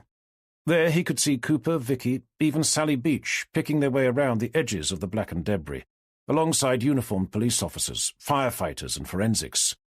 What about Jenny? He forced himself to ask. Has anyone found her yet? Forrester took a moment to follow his gaze.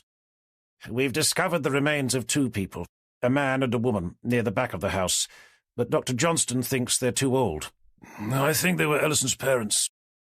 Well, they're the only 2 people we've found so far. However, we haven't given up, not yet, but we are beginning to consider the possibility that she's not here. But her car is. Ellison's as well. There are ways of getting about other than by car, Tanner. Remembering the vintage ones Tanner had seen in the garage during his first visit, he motioned to pull the needle out of his arm, only to be stopped by the paramedic. I'm sorry, but I really don't think that's a good idea. Tanner fixed the man's eye. Perhaps, but that's my choice. So either you take it out or I will. The paramedic let out a world-weary sigh. Very well, but don't blame me when the oxycodone wears off and you can barely move, let alone breathe.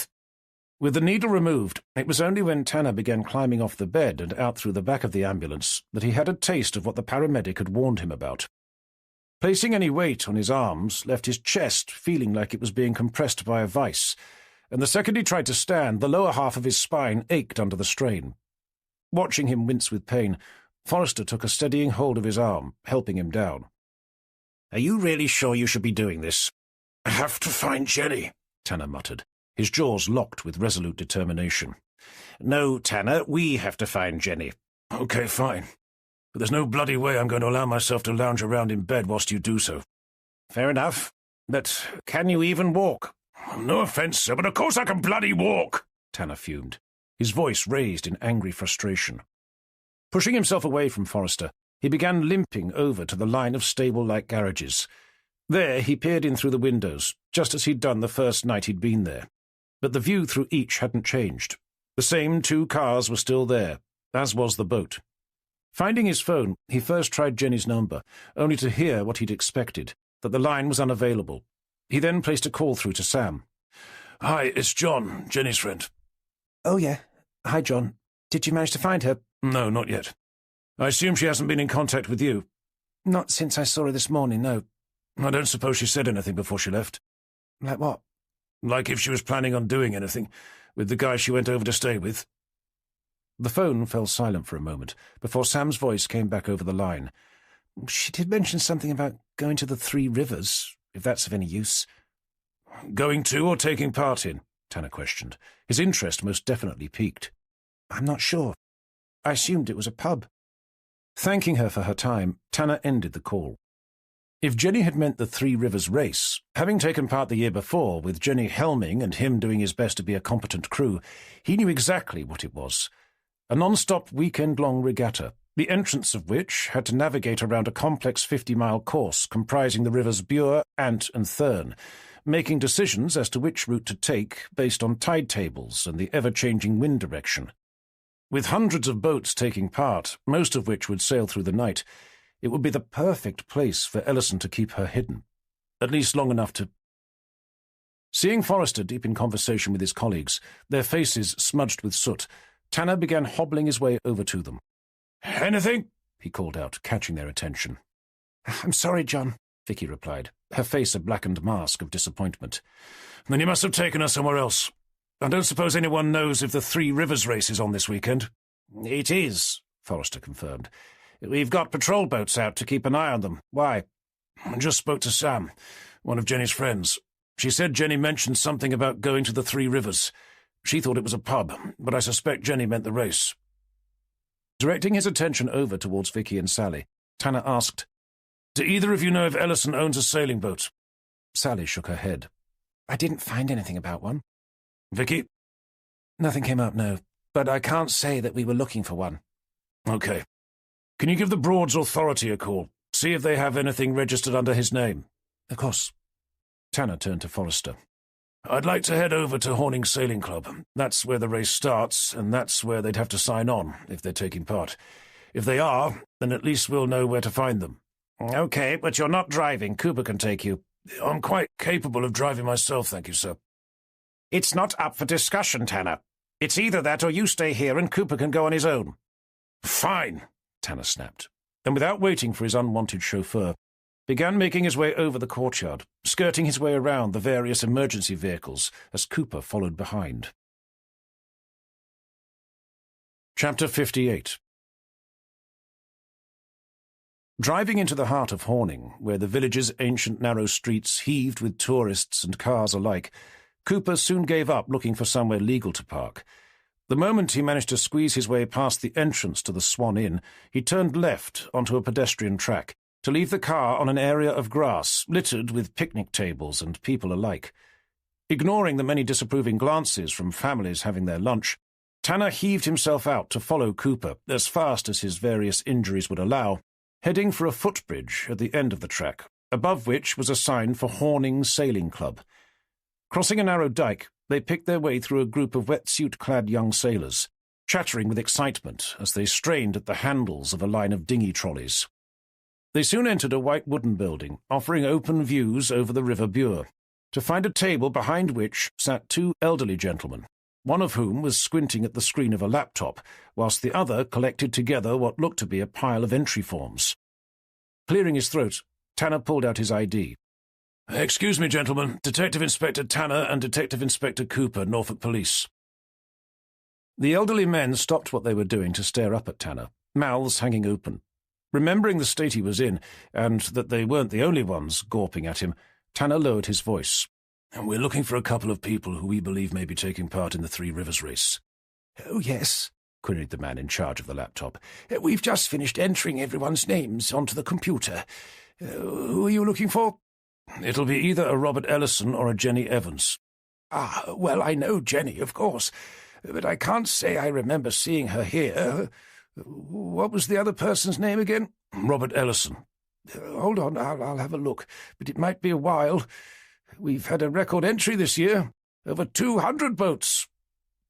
Leaving him to it, Tanner dug out his phone to give D.S. Gilbert a call.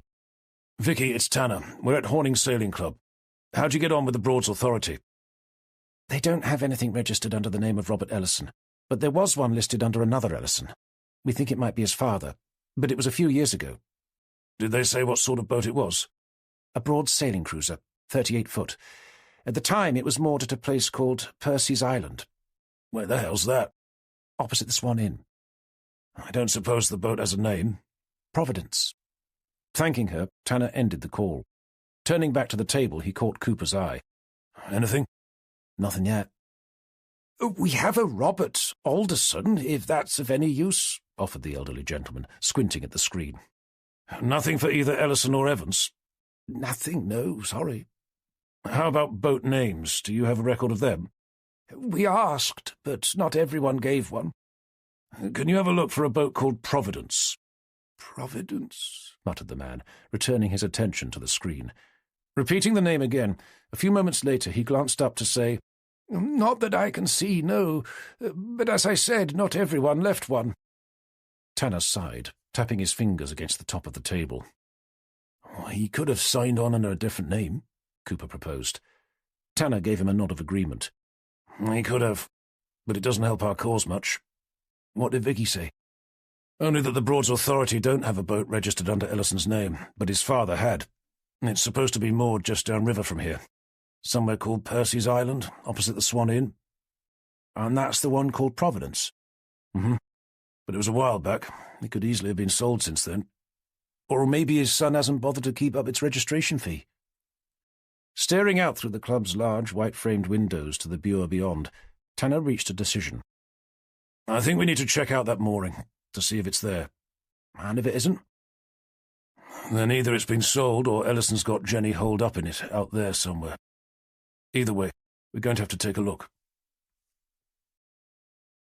Chapter 59. Having been able to commandeer one of the club's spare safety boats, a bright orange affair with a tiller-controlled outboard engine, Tanner steered the way between various white snub-nosed hire boats to reach Percy's Island, a small private mooring cut into the trees on the opposite side of the river, just down from the Swan Inn. Tying up to the central pontoon, they took one side each. It didn't take them long to search the berths, half of which were empty, looking for a boat named Providence. "Anything?" asked Tanner, breathing hard. A hand clamped over his ribs, which ached more with each passing minute. "Nothing, no," replied Cooper, who'd hardly broken into a sweat. "Okay. Then we need to start searching through the fleet. Not on our own we can't. Not if there are over 200 boats." It was a valid point. Finding one amongst such a large number, spread out over a meandering 50-mile tidal river system, would take hours. At least it would if they were on their own. "I'm going to call Forrester," Tanner decided, digging out his phone. "We need every police boat out looking for it. Then I'm going to take you back to the sailing club. I want you to find the club's commodore and get a radio call out to all their safety boats. Give them the boat's name and tell them to radio in the moment they see it, but under no circumstances are they to go anywhere near it. Is that understood?" Cooper nodded. "I don't want any of them trying to be a hero, especially if Ellison's got a knife pressed against Jenny's throat." "What about you?" asked Cooper, watching as Tanner dialed Forrester's number. Fixing Cooper's eye with a look of dangerous intent, Tanner raised the phone to his ear. "If Ellison has Jenny out there, then I'm going to find him." Chapter 60. The lightest touch of a breeze flirted with the sail hoisted high above Jenny's head, before dropping away to leave nothing but the sound of the water, lapping gently against the Broad's sailing cruiser's varnished mahogany hull. "The wind's dying," Jenny observed, casting an anxious look over the vast stretch of water that made up Hickling Broad. As she stared out, what few ripples remained of the wind, brushing against the water's surface, seemed to flee before her eyes, leaving nothing but the reflection of the cerulean blue sky above.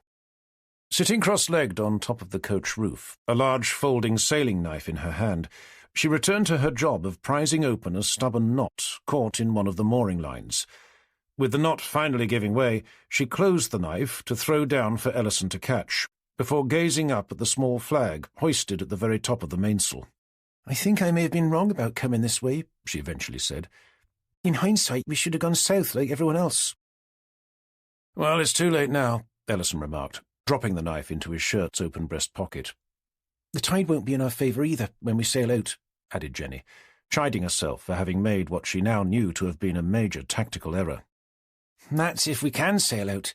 At this rate, we'll be stuck here for hours." Ellison joined Jenny in scanning the water, looking for any sign of the wind. "It might pick up," he said in an optimistic tone. "Besides, we don't know what's happening with the rest of the fleet. For all we know, they could have been stuck like this half an hour ago." "I suppose." "Anyway, we may as well make the best of it and have something to eat." "Tell you what," said Jenny, leaping down to the cockpit's floor with agile ease. "I'll dig out the hamper if you can do me a favour and send John another text." "No problem," Ellison replied, happily fishing out his phone. "What shall I say this time?" "Just tell him that I screwed up on tactics, and we're stuck in the middle of Hickling Broad without so much as a shred of breeze. Something like that."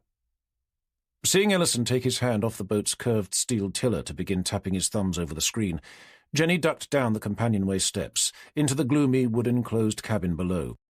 There she began rummaging around for the picnic hamper they'd brought with them in the taxi a few hours before.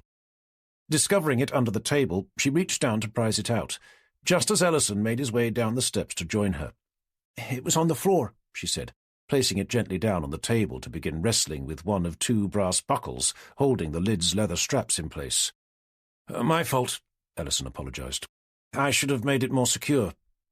"Did you manage to get a text out to John?" she asked, undoing the first buckle and moving on to the second. "I did," he said, phone still in hand. "Any reply?" He glanced down at the screen. "Nothing yet." Jenny raised a concerned eyebrow. That was the third text she'd asked him to send that morning, but John still hadn't responded. "Is the reception okay?" Ellison held the phone up in the air. "Seems to be." As Jenny lifted the hamper's lid to peer inside, craning his neck, he asked, "Everything still in one piece?" "Well, the sandwiches look a little past their sell-by date, but at least the wine glasses haven't broken." As there isn't much going on up top, we may as well eat down here, Ellison commented, turning around to bring the doors closed, plunging the cabin into a gloomy semi-darkness. A sense of unease swept over Jenny. She didn't like being enclosed in such a confined, dimly lit space, especially with a man she was only just getting to know again. She turned her head to glance out of one of only 6 small oval-shaped portholes. "Wouldn't it be better if we ate outside? To keep an eye out?" "I don't think there's much point. There's not an ounce of wind. We may as well make ourselves comfortable down here for a while. Besides, there's something I'm rather keen to have a little chat to you about." Chapter 61. Having dropped Cooper back at Horning Sailing Club with scant regard for the 4 miles-per-hour speed limit, Tanner roared down the River Bure, the safety boat skipping over its calm, smooth surface as the outboard engine's propeller drove it through the water, leaving passing motor cruisers wallowing in its wake. Knowing that the boats taking part in the race would have to sign themselves off at various checkpoints, Tanner decided that the fastest way to find Providence would be to visit each one in turn. It was unlikely to be the way entrants would approach the course, but with little need for him to worry about either wind or tide, it would certainly be the most logical. With a plan in place, assuming the checkpoints would be the same as the previous year, he banked left at the mouth of the River Ant to plough north.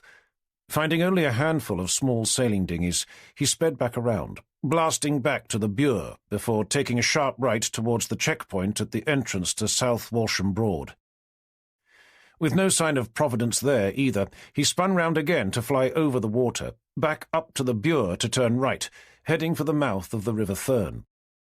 Nearing what was effectively a T-junction in the river, the Bure turning sharply to continue meandering south, with the Thurne flowing in from the north, Tanner eased back on the throttle to look first one way, then the other. This was where the fleet would have to make a critical decision, the same dilemma Tanner was now faced with. North would take sailors under the bridge at Potter Heigham, up to the checkpoint at the far end of Hickling Broad, whilst following the Bure south would take them under Ackle Bridge, down to the checkpoint at the Stracy Arms drainage mill. Tanner was about to head south when he remembered what Jenny had told him when they found themselves looking for new moorings the autumn before, about how the Broads were far quieter north of Potter Heigham, thanks to its medieval bridge, which was so low only the most intrepid tourist would risk taking their boat under. If Ellison had lured Jenny out on his long-dead parents' boat with the intention of doing her harm, either Hickling Broad or maybe even Horsey Mere would be the perfect place. Easing the steering column towards him, Tanner drove the boat forward to once again begin roaring over the surface, leaving a streak of churned-up water fanning out towards the dense yellow reeds that flanked him on either side. Chapter 62. Intrigued to know what Ellison had to talk to her about, Jenny raised a curious eyebrow as she began lifting the somewhat bedraggled sandwiches out of the hamper to place them carefully down on the table. Reaching for the nearest one, Ellison made himself comfortable on the companionway steps that led out into the cockpit. Peeling back the cling film, as if opening the leaves of a delicate rare flower, Ellison eventually asked, "How have you been coping since we found that body last weekend?" "Oh, of course," Jenny replied, relieved to hear what was on his mind. Having had so much going on, she'd almost forgotten about what had happened back then, and that it had been Ellison she'd been in the boat with when they'd hauled it up. "To be honest, it's been such a busy week I've hardly had the chance to think about it." Ellison took to staring down at the cabin's wooden floor, a haunted expression clouding his face. "I must admit," he said, his voice barely more than a whisper, "I found myself unable to think about much else." Jenny took a moment before answering. It was clear that the event had upset him far more than she'd realized. Having weighed up a suitable response, speaking with emphatic delicacy, she eventually said, "I'm very sorry to hear that." "It brought back memories, you see," Ellison continued, his voice so quiet Jenny could barely hear him. "Seeing him rise up from the grave like that. And you there with me at the same time. It was obvious what it meant." "How do you mean?" Jenny inquired, surprised by his choice of words. "It was a sign." "A sign?" she repeated, staring over at him. "Actually, no, not so much a sign. more as if I was being given permission. Lines of concern rippled over her forehead. I'm sorry, Rob, I'm not with you. To finish what I started, Ellison continued, glancing up to give her a disturbing look of fateful intent. A bolt of alarm slammed hard into her chest. As a mass of thoughts flooded through her mind, refusing to accept what every sinew of her body was screaming at her, she blurted out, But you haven't started anything. Oh, I'm afraid I have, Ellison continued, his eyes trailing away. And a long time ago now. For many years I laid the blame squarely at my parents' feet. With a shrug, he added, I suppose we all do to some extent. Mine in particular really weren't very nice to me, but I was eventually able to forgive them. I must admit, it did take me a while. I had to drug them first, at Christmas dinner. I then had to spend the next 5 days watching their lives ebb slowly away, the hands they used to abuse me nailed to the table they were about to feast from. As he spoke, with the jarring sound of her heart pounding behind her ears, Jenny's mind raced uncontrollably as her body remained fixed to her seat. There was no question about what his intentions were. He was going to kill her, or at least he was going to try. What about James Boyd? I assume it was you who... He wasn't very nice to me either. None of you were, leading me on like you did, only to brush me off as if I didn't exist. You've no possible idea how difficult that was for me. But how could you? A pretty girl like you. You must have had men twisted around your dirty little fingers ever since you were old enough to blow them a kiss, just like you did me. I was never anything but completely honest with you. Liar! Screamed Ellison, with such violent rage that Jenny's heart stopped for a full moment before pounding even harder. You led me around in little circles, winking, smiling, all your slutty remarks. And when I finally found the courage to make a move, what did you do? Jenny's mind dragged her back to the party she knew he was referring to. I can't remember, she lied, lowering her head in shame. You laughed at me. You fucking laughed at me. Jenny could see Ellison's eyes filling with tears as his face began trembling with emotion. You just sat there, in the middle of the bloody room, surrounded by everyone we knew, and you laughed at me. I'm sorry, Rob. Really, I am. I didn't mean to. I was drunk, and I think you knew exactly what you were doing. Just like Craig and Chris did. They both seemed happy enough to tell me that they loved me, daring me to kiss them, only to dissolve into fits of hysterics when I tried. I spent years asking God for the strength to forgive you. All of you. But he never did. So I did my best to forget. And for years I did, until guess who came waltzing into my sailing club all grown up. Ellison turned to offer Jenny a thin, lurid smile. Now that was a sign. No doubt about it. Of course, I didn't let on that I'd seen you. Not until God stepped in again, arranging for us to walk straight into each other when you came over with your so-called boyfriend. I'd made my plans long before then, though. I was just waiting to be told that my idea was acceptable. At the time, I didn't know how, but I knew he would find a way. Then it happened. He raised James from his watery grave, where I'd left him all those years before, for both of us to see. I couldn't have asked for a more obvious sign than that. Jenny watched with growing horror as Ellison placed his uneaten sandwich down on the table to fish out the sailing knife she'd returned to him earlier. Fixing his eyes on hers, he flipped open the blade. So, anyway, I think the time has come, don't you? Desperate to delay the moment for as long as possible, forcing saliva down into her paper-dry throat, she gulped enough air into her lungs to splutter, If your plan was nothing more imaginative than luring me out here to kill me, what was the point of making it look like I was the one who killed Craig and Chris? I assume that was your intention. I must admit it was, yes. Tell me, did you rush to help poor little Craig when you found him? I did my best to keep him alive for you. Did you leap to his aid? Jenny didn't answer. Her mind was busy, frantically trying to think of a way out. Anyway, it didn't matter. I'd already covered the scene with your prints and DNA. And just how did you get your hands on those? Oh, that was easy. I lifted your fingerprints from a mug you used at the sailing club, and then I plucked some hair and skin samples from off the clothes you left hanging in the girls' changing room. I assume it was also you who hacked into my Facebook account? Of course. I must admit I did take more pleasure than perhaps I should have done in creating those images, as I did dressing up as you. You've still not told me why. If your only intention has been to kill me. You really don't get it, do you? Get what? No. Well, to be honest, I'm not sure I ever thought you would. But don't worry. I've left a full confession with a reliable firm of solicitors, along with a detailed explanation as to the hows and whys. It's just a shame it will be such a long time before anyone can read it. You see, I've given them strict instructions to only make it available after a period of 30 years has passed. Without taking his eyes off Jenny's, Ellison lifted himself up until he was standing, one foot on the floor, the other perched on the steps behind him. Sensing the moment had come, Jenny eased herself half off the bench she'd been sitting on to reach inside the hamper. "You better know that I'm not going down without a fight," she sneered, pulling out the bottle of wine that was in there, clutched in her hand like a club. Ellison smiled at her. "Good for you, Jen. Good for you.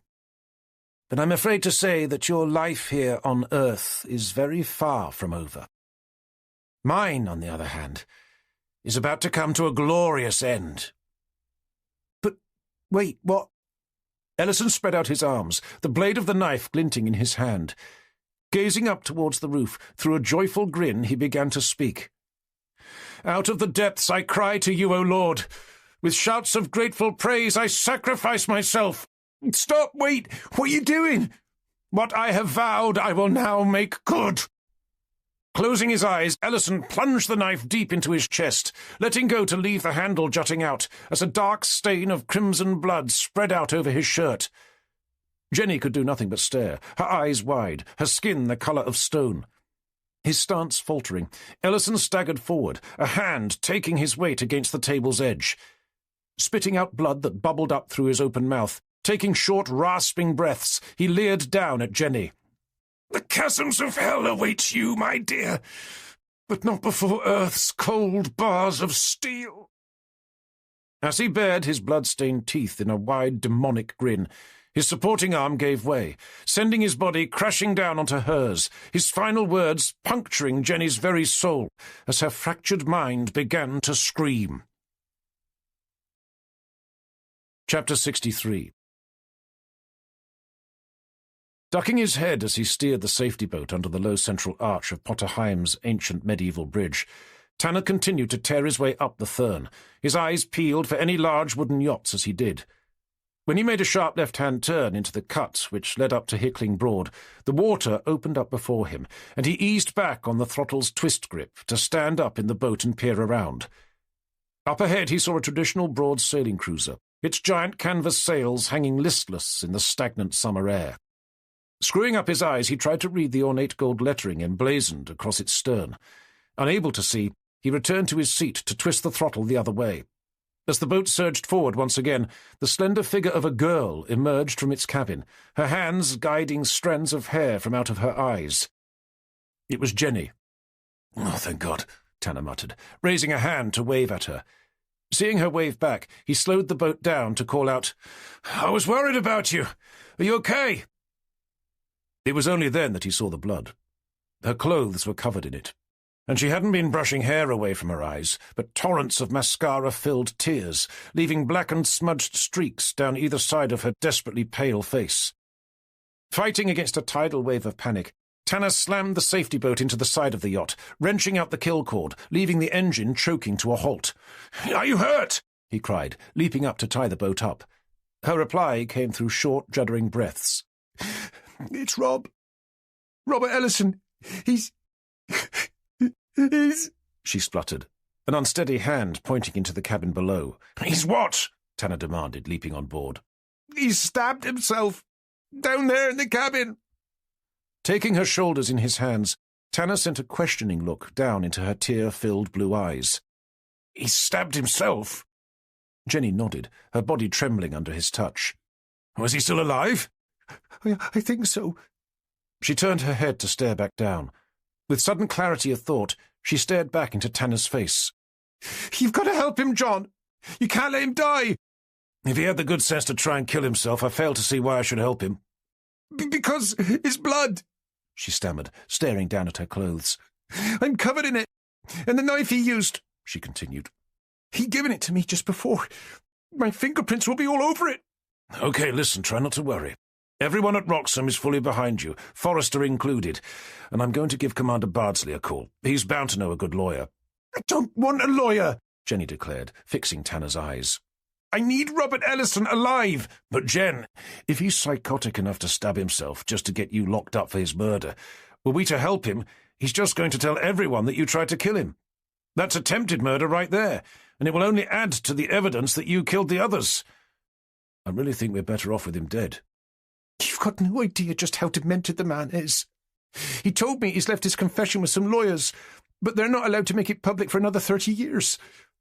He wants me put away for life, John. Only for everyone to find out that I was innocent after all. If we can make him tell us who the solicitors are. Tanner didn't need to hear any more, pushing past her to plunge down into the cabin. There, lying face up on the table, a knife sticking out of a blood-soaked shirt, lay the body of Robert Ellison, his eyes closed, his face deathly pale. Lifting the man's arm, Tanner felt his wrist for signs of life as he leaned over his head to pull back his eyelids. I can't feel a pulse, he said to Jenny, who'd followed him down. Dropping the arm, Tanner pulled out his phone, turned on the torch app, and shone the light down into the man's eyes. Okay, he's alive, but only just. We need to get him to a hospital, but I doubt he'll survive if we move him. Not if we have to drag him up into the cockpit, over the stanchion lines, and then down into the safety boat. With Jenny staring at him with imploring desperation, Tanner had an idea. He handed Jenny his phone. Call an ambulance. Get them to meet us at that pub at the end of the Broad. What's it called again? The Pleasure Boat Inn, Jenny replied, taking the phone to stare at it with absent eyes. But how are we going to get there? There's no wind, and the boat doesn't have an engine. Yes, but I do, Tanner replied, brushing past Jenny to launch himself back up the companionway steps. Chapter 64. Securing a rope from the yacht's bow to the back of the safety boat, Tanner eased on the power, bringing the line taut before twisting the grip around to full throttle. But the 38-foot mahogany-built cruiser remained stubbornly where it was, as if being held in place by an anchor. "Nothing's happening!" shouted Jenny from the back of the yacht, her hand held fast around the tiller. "We're not moving!" With the safety boat's engine reaching full power, the water around the propeller boiled as smoke billowed out from the exhaust. When the boat's plastic orange snub-nosed bow began lifting spasmodically into the air, Tanner was about to give up when he felt the Broad's cruiser behind him finally begin to slip forward. Gaining momentum, with the sound of sirens fast approaching, they were soon passing Hickling Broad Sailing Club to turn into the narrow dike beyond. Up ahead was the Pleasure Boat Inn, a picturesque British pub with magnolia-painted walls and a line of picnic tables running parallel to the dike, where a number of small motorboats were moored. As Tanner and Jenny guided the two boats into the moorings, an ambulance came careering its way into the pub's gravel-lined car park, lights flashing, siren blazing. Leaving Jenny to tie up the boats, Tanner leapt onto the hard standing, clutching at his fractured ribs. Running as fast as his injuries would allow, seeing two paramedics jump down from the ambulance, he stopped where he was to pull out his ID. With a hand on his knee, through short, painful breaths, he pointed back at the dike. "We've got a man with a single stab wound to the chest." "Whereabouts?" "Inside the wooden yacht's cabin." "Okay, got it." Left alone, Tanner glanced about, searching for a seat to help take the pressure off his spine, when the sight of DCI Forrester's portly frame came into view. Flanking him on either side were the two officers from Professional Standards, D.I. Rawlinson and D.S. Hadfield. "What the hell are they doing here?" Tanner demanded, forcing himself to stand up straight. "Jenny left her name when she made the call," Forrester replied, his eyes filled with regret. "Well, they can just turn around and sod off back to wherever it was that they came from." "We're here to bring D.S. Evans in for questioning," the taller, more senior of the two men stated. "Over my dead body you are," Tanner replied, blocking the man's way. "What's going on?" called out Jenny, jogging up to join them. "You'd better tell your boyfriend here to stand down," sneered Rawlinson, his face now inches from Tanner's. Keen to prevent his senior DI from doing something he'd later regret, Forrester drove himself between the two men, forcing them apart. "Is anyone going to tell me what's going on?" Jenny demanded, coming to a halt beside them. "I'm sorry, Tanner," Forrester began, "but we're going to have to let them do their job." "I appreciate that, sir, really I do," said Tanner, his words thick with sarcasm. "But Jenny didn't do it, it's Ellison. He even admitted as much." "He admitted as much to who?" "To Jenny, sir, before he went and stabbed himself. He was hoping to pin his death on her as well. The guy's a complete psycho." "Is that true, Jenny?" "He did, sir, yes. He openly admitted to having killed Boyd, Jenkins and Hall, all because they spurned his affections when he was young. Then he went and stabbed himself, knowing I'd be blamed for the deaths of all four of them." Rawlinson locked his arms over his chest, leering over at both Tanner and Jenny. "You're honestly expecting us to believe that he murdered himself?"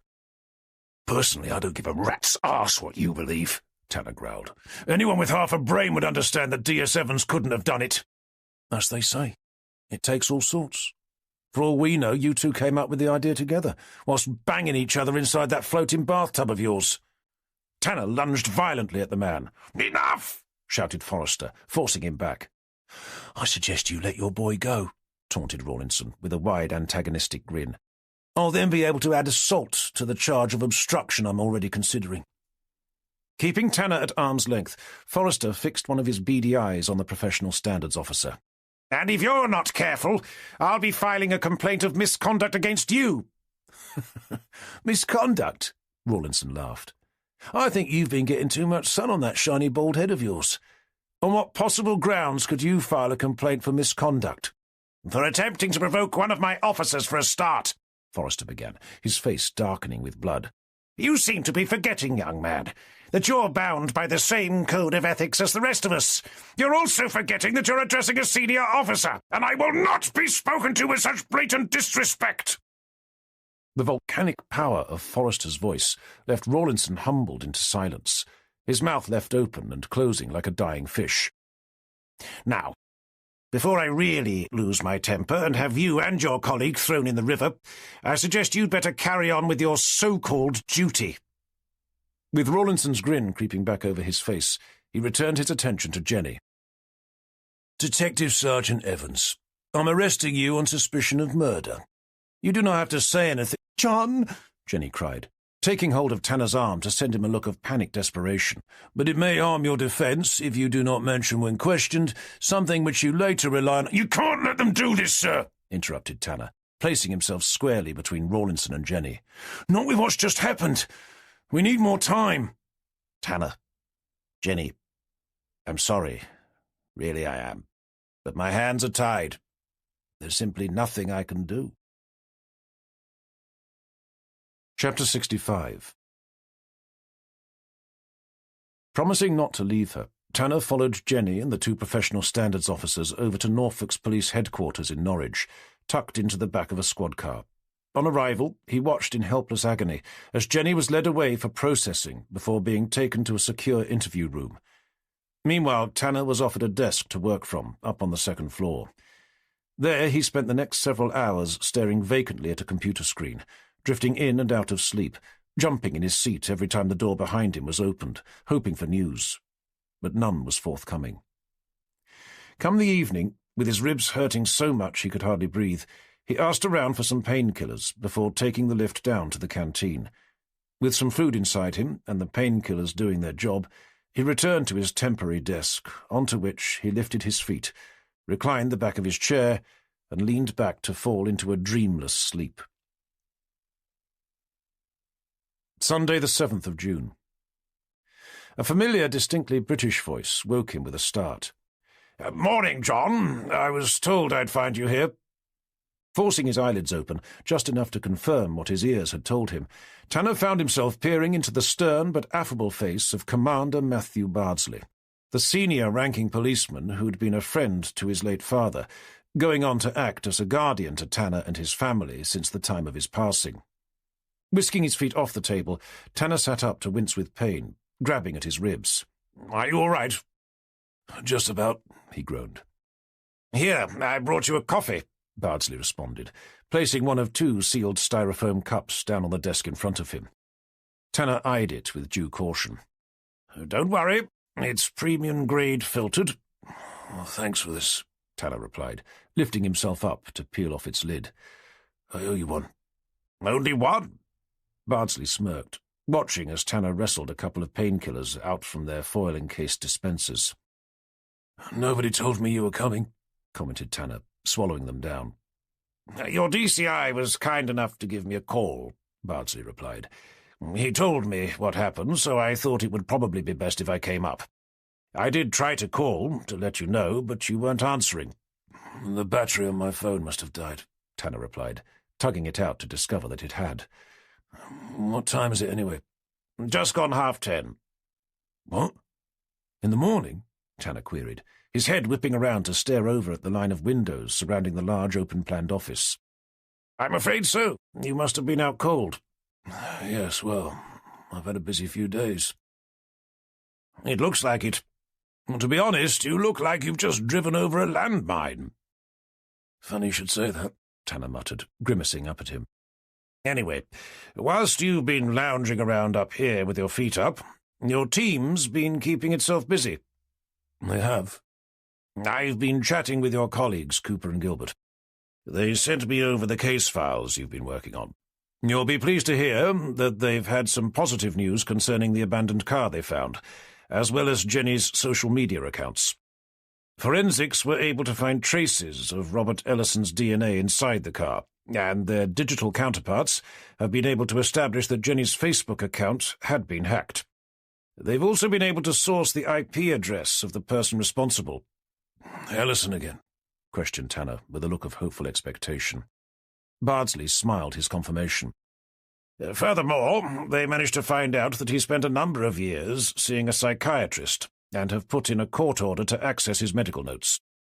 I suspect they'll reveal him to be somewhat disturbed. Added together, it should be enough for a conviction." "Am I to assume he's still alive?" "He's on life support, but yes, for now he is." "And Jenny?" "Ah, Jenny. I was wondering when you were going to ask about her." With Bardsley falling silent, Tanner was forced to ask, "Well?" "I'm afraid professional standards can be a little, how can I say, over-enthusiastic at times." "I hope that means they're not going to charge her." "With what your team's been able to unearth on Ellison, I think it's fairly obvious that he'd been doing his best to frame her. At least that's what I've been endeavouring to make them understand." "So they're going to release her?" "They've yet to say," Bardsley replied, digging out his phone. "But I've told their director that if I don't hear something to that effect by 11 o'clock this morning, I'll be putting a call through to the Home Secretary." Epilogue. Saturday the 20th of June. A luminous band of sunlight shone down on Hunset Mill, lighting it up against a dense black cloud that stretched out over the wide, flat horizon. With the second glass of their evening's wine poured, Tanner set the bottle down to retrieve his book from the table. Reclining against a cushion in the open cockpit, he took a moment to stare out over the yacht's transom. "Didn't you say that it was going to rain?" he asked in a conversational tone. "Not until later," Jenny muttered, from the bench seat opposite, her head buried inside a book of her own. "And tomorrow?" "All day, I'm afraid." "So you won't be dragging me back to the sailing club, then?" Jenny turned her head to face him. "Why wouldn't we be going sailing?" "You just said it was going to rain all day." "Yes, and?" "But we'll get wet." "Don't be such a wimp," she snorted, returning to her book. "Besides, you're probably going to get wet anyway, so I don't see what difference it makes." "I thought you said it wasn't going to be windy." "That doesn't mean you won't capsize, not on your first day. Dinghy sailing is a water sport after all." "Great," Tanner groaned, his tone thick with sarcasm. "Can't wait." "Anyway, if it's going to rain all day, I can't think what else we can do." "I can," Tanner said, sitting slowly up, his ribs and back still aching from 2 weeks before. Leaving his book on the seat, he placed his elbows on the table, his hands clasped around something held in front of his mouth. Eyeing him with suspicion from over the top of her book, Jenny eventually asked, What are you up to, John Tanner? Without speaking, he placed an object down on the table. Pushing it over towards her, he returned his hands to hide the smile that had begun playing over his lips. Without moving her head, Jenny stared down at the object. It was a small black velvet-covered box.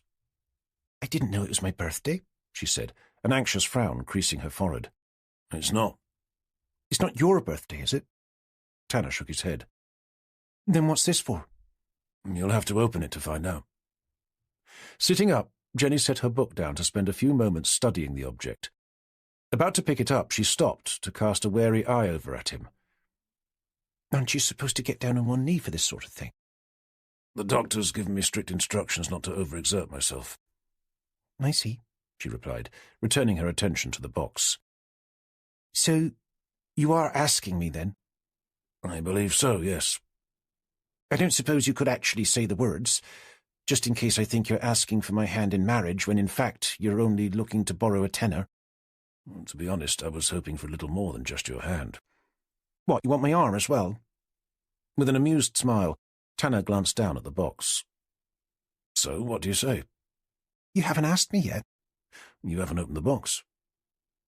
After eyeing it for another moment, she picked it up, her fingers poised to pull back the lid. What if I don't like it? Then I'll buy you another one. I meant the question. Oh, well, then I suppose you can always say no, if you really don't want to. Will I be able to keep what's inside if I do? Well, if you say no. Thought Tanner. Well, I think traditionally the two are mutually inclusive. Does that mean I can't? I'd rather you just said yes. Okay. Let me have a look. With that, she opened the box. After taking a moment to peer at the simple but elegant diamond ring inside, sparkling gently in the evening sun, she closed it again to set back down on the table. You don't like it? Tanner asked, with a growing sense of nervous unease. No, I do. What about the question? I'm still waiting for you to ask. You mean you want me to actually say the words? Yes, please. Okay, he replied. Swallowing, he took Jenny's hands into his to look deep into her eyes. Jenny Summer Evans, you mean the absolute world to me. I couldn't imagine my life without you. I'd be truly honoured if you'd accept me as your husband, for better or worse, for richer or poorer, till death do us part. There was a momentary pause before Jenny piped up with, Are you saying you want to marry me? What did you think I was asking? Sorry, I wasn't sure. You seemed to go a little off subject at the end. I take it that's a yes? To my question, or to whether or not I was asking you? The latter. I was, yes. Oh, okay, Jenny replied, returning her attention to the box. So? Tanner asked.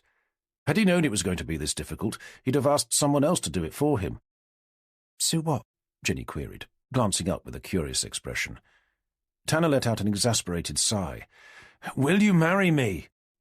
What, now? She replied, glancing down at her watch. Don't we have to book a church first? I think you're supposed to say yes before we send the invitations out. I do hope you're not doing this just to get out of going sailing tomorrow. Well, if you say yes, and we can find a vicar in time. Jenny narrowed her eyes at him. And I doubt we'll be able to work together anymore. We'll have to cross that bridge when we come to it, Tanner replied. So anyway, was that a yes or a no? Sorry, what was the question again? It was Tanner's turn to narrow his eyes. Oh, yes, the marriage thing, right. Raising her eyes to the sky above, she tapped a thoughtful finger against her chin. Tanner turned to gaze out over the River Ant, sliding silently past. It'll be getting dark soon. Oh, go on then, Jenny finally replied, her eyes sparkling with tears as a broad grin spread out over her face. You've been listening to 3 Rivers by David Blake, narrated by Jonathan Keeble. Published by Whole Story Quest Audiobooks, an imprint of W.F. Howes Limited. This work is copyrighted 2020 David Blake. This recording is copyrighted 2020 W.F. Howes Limited.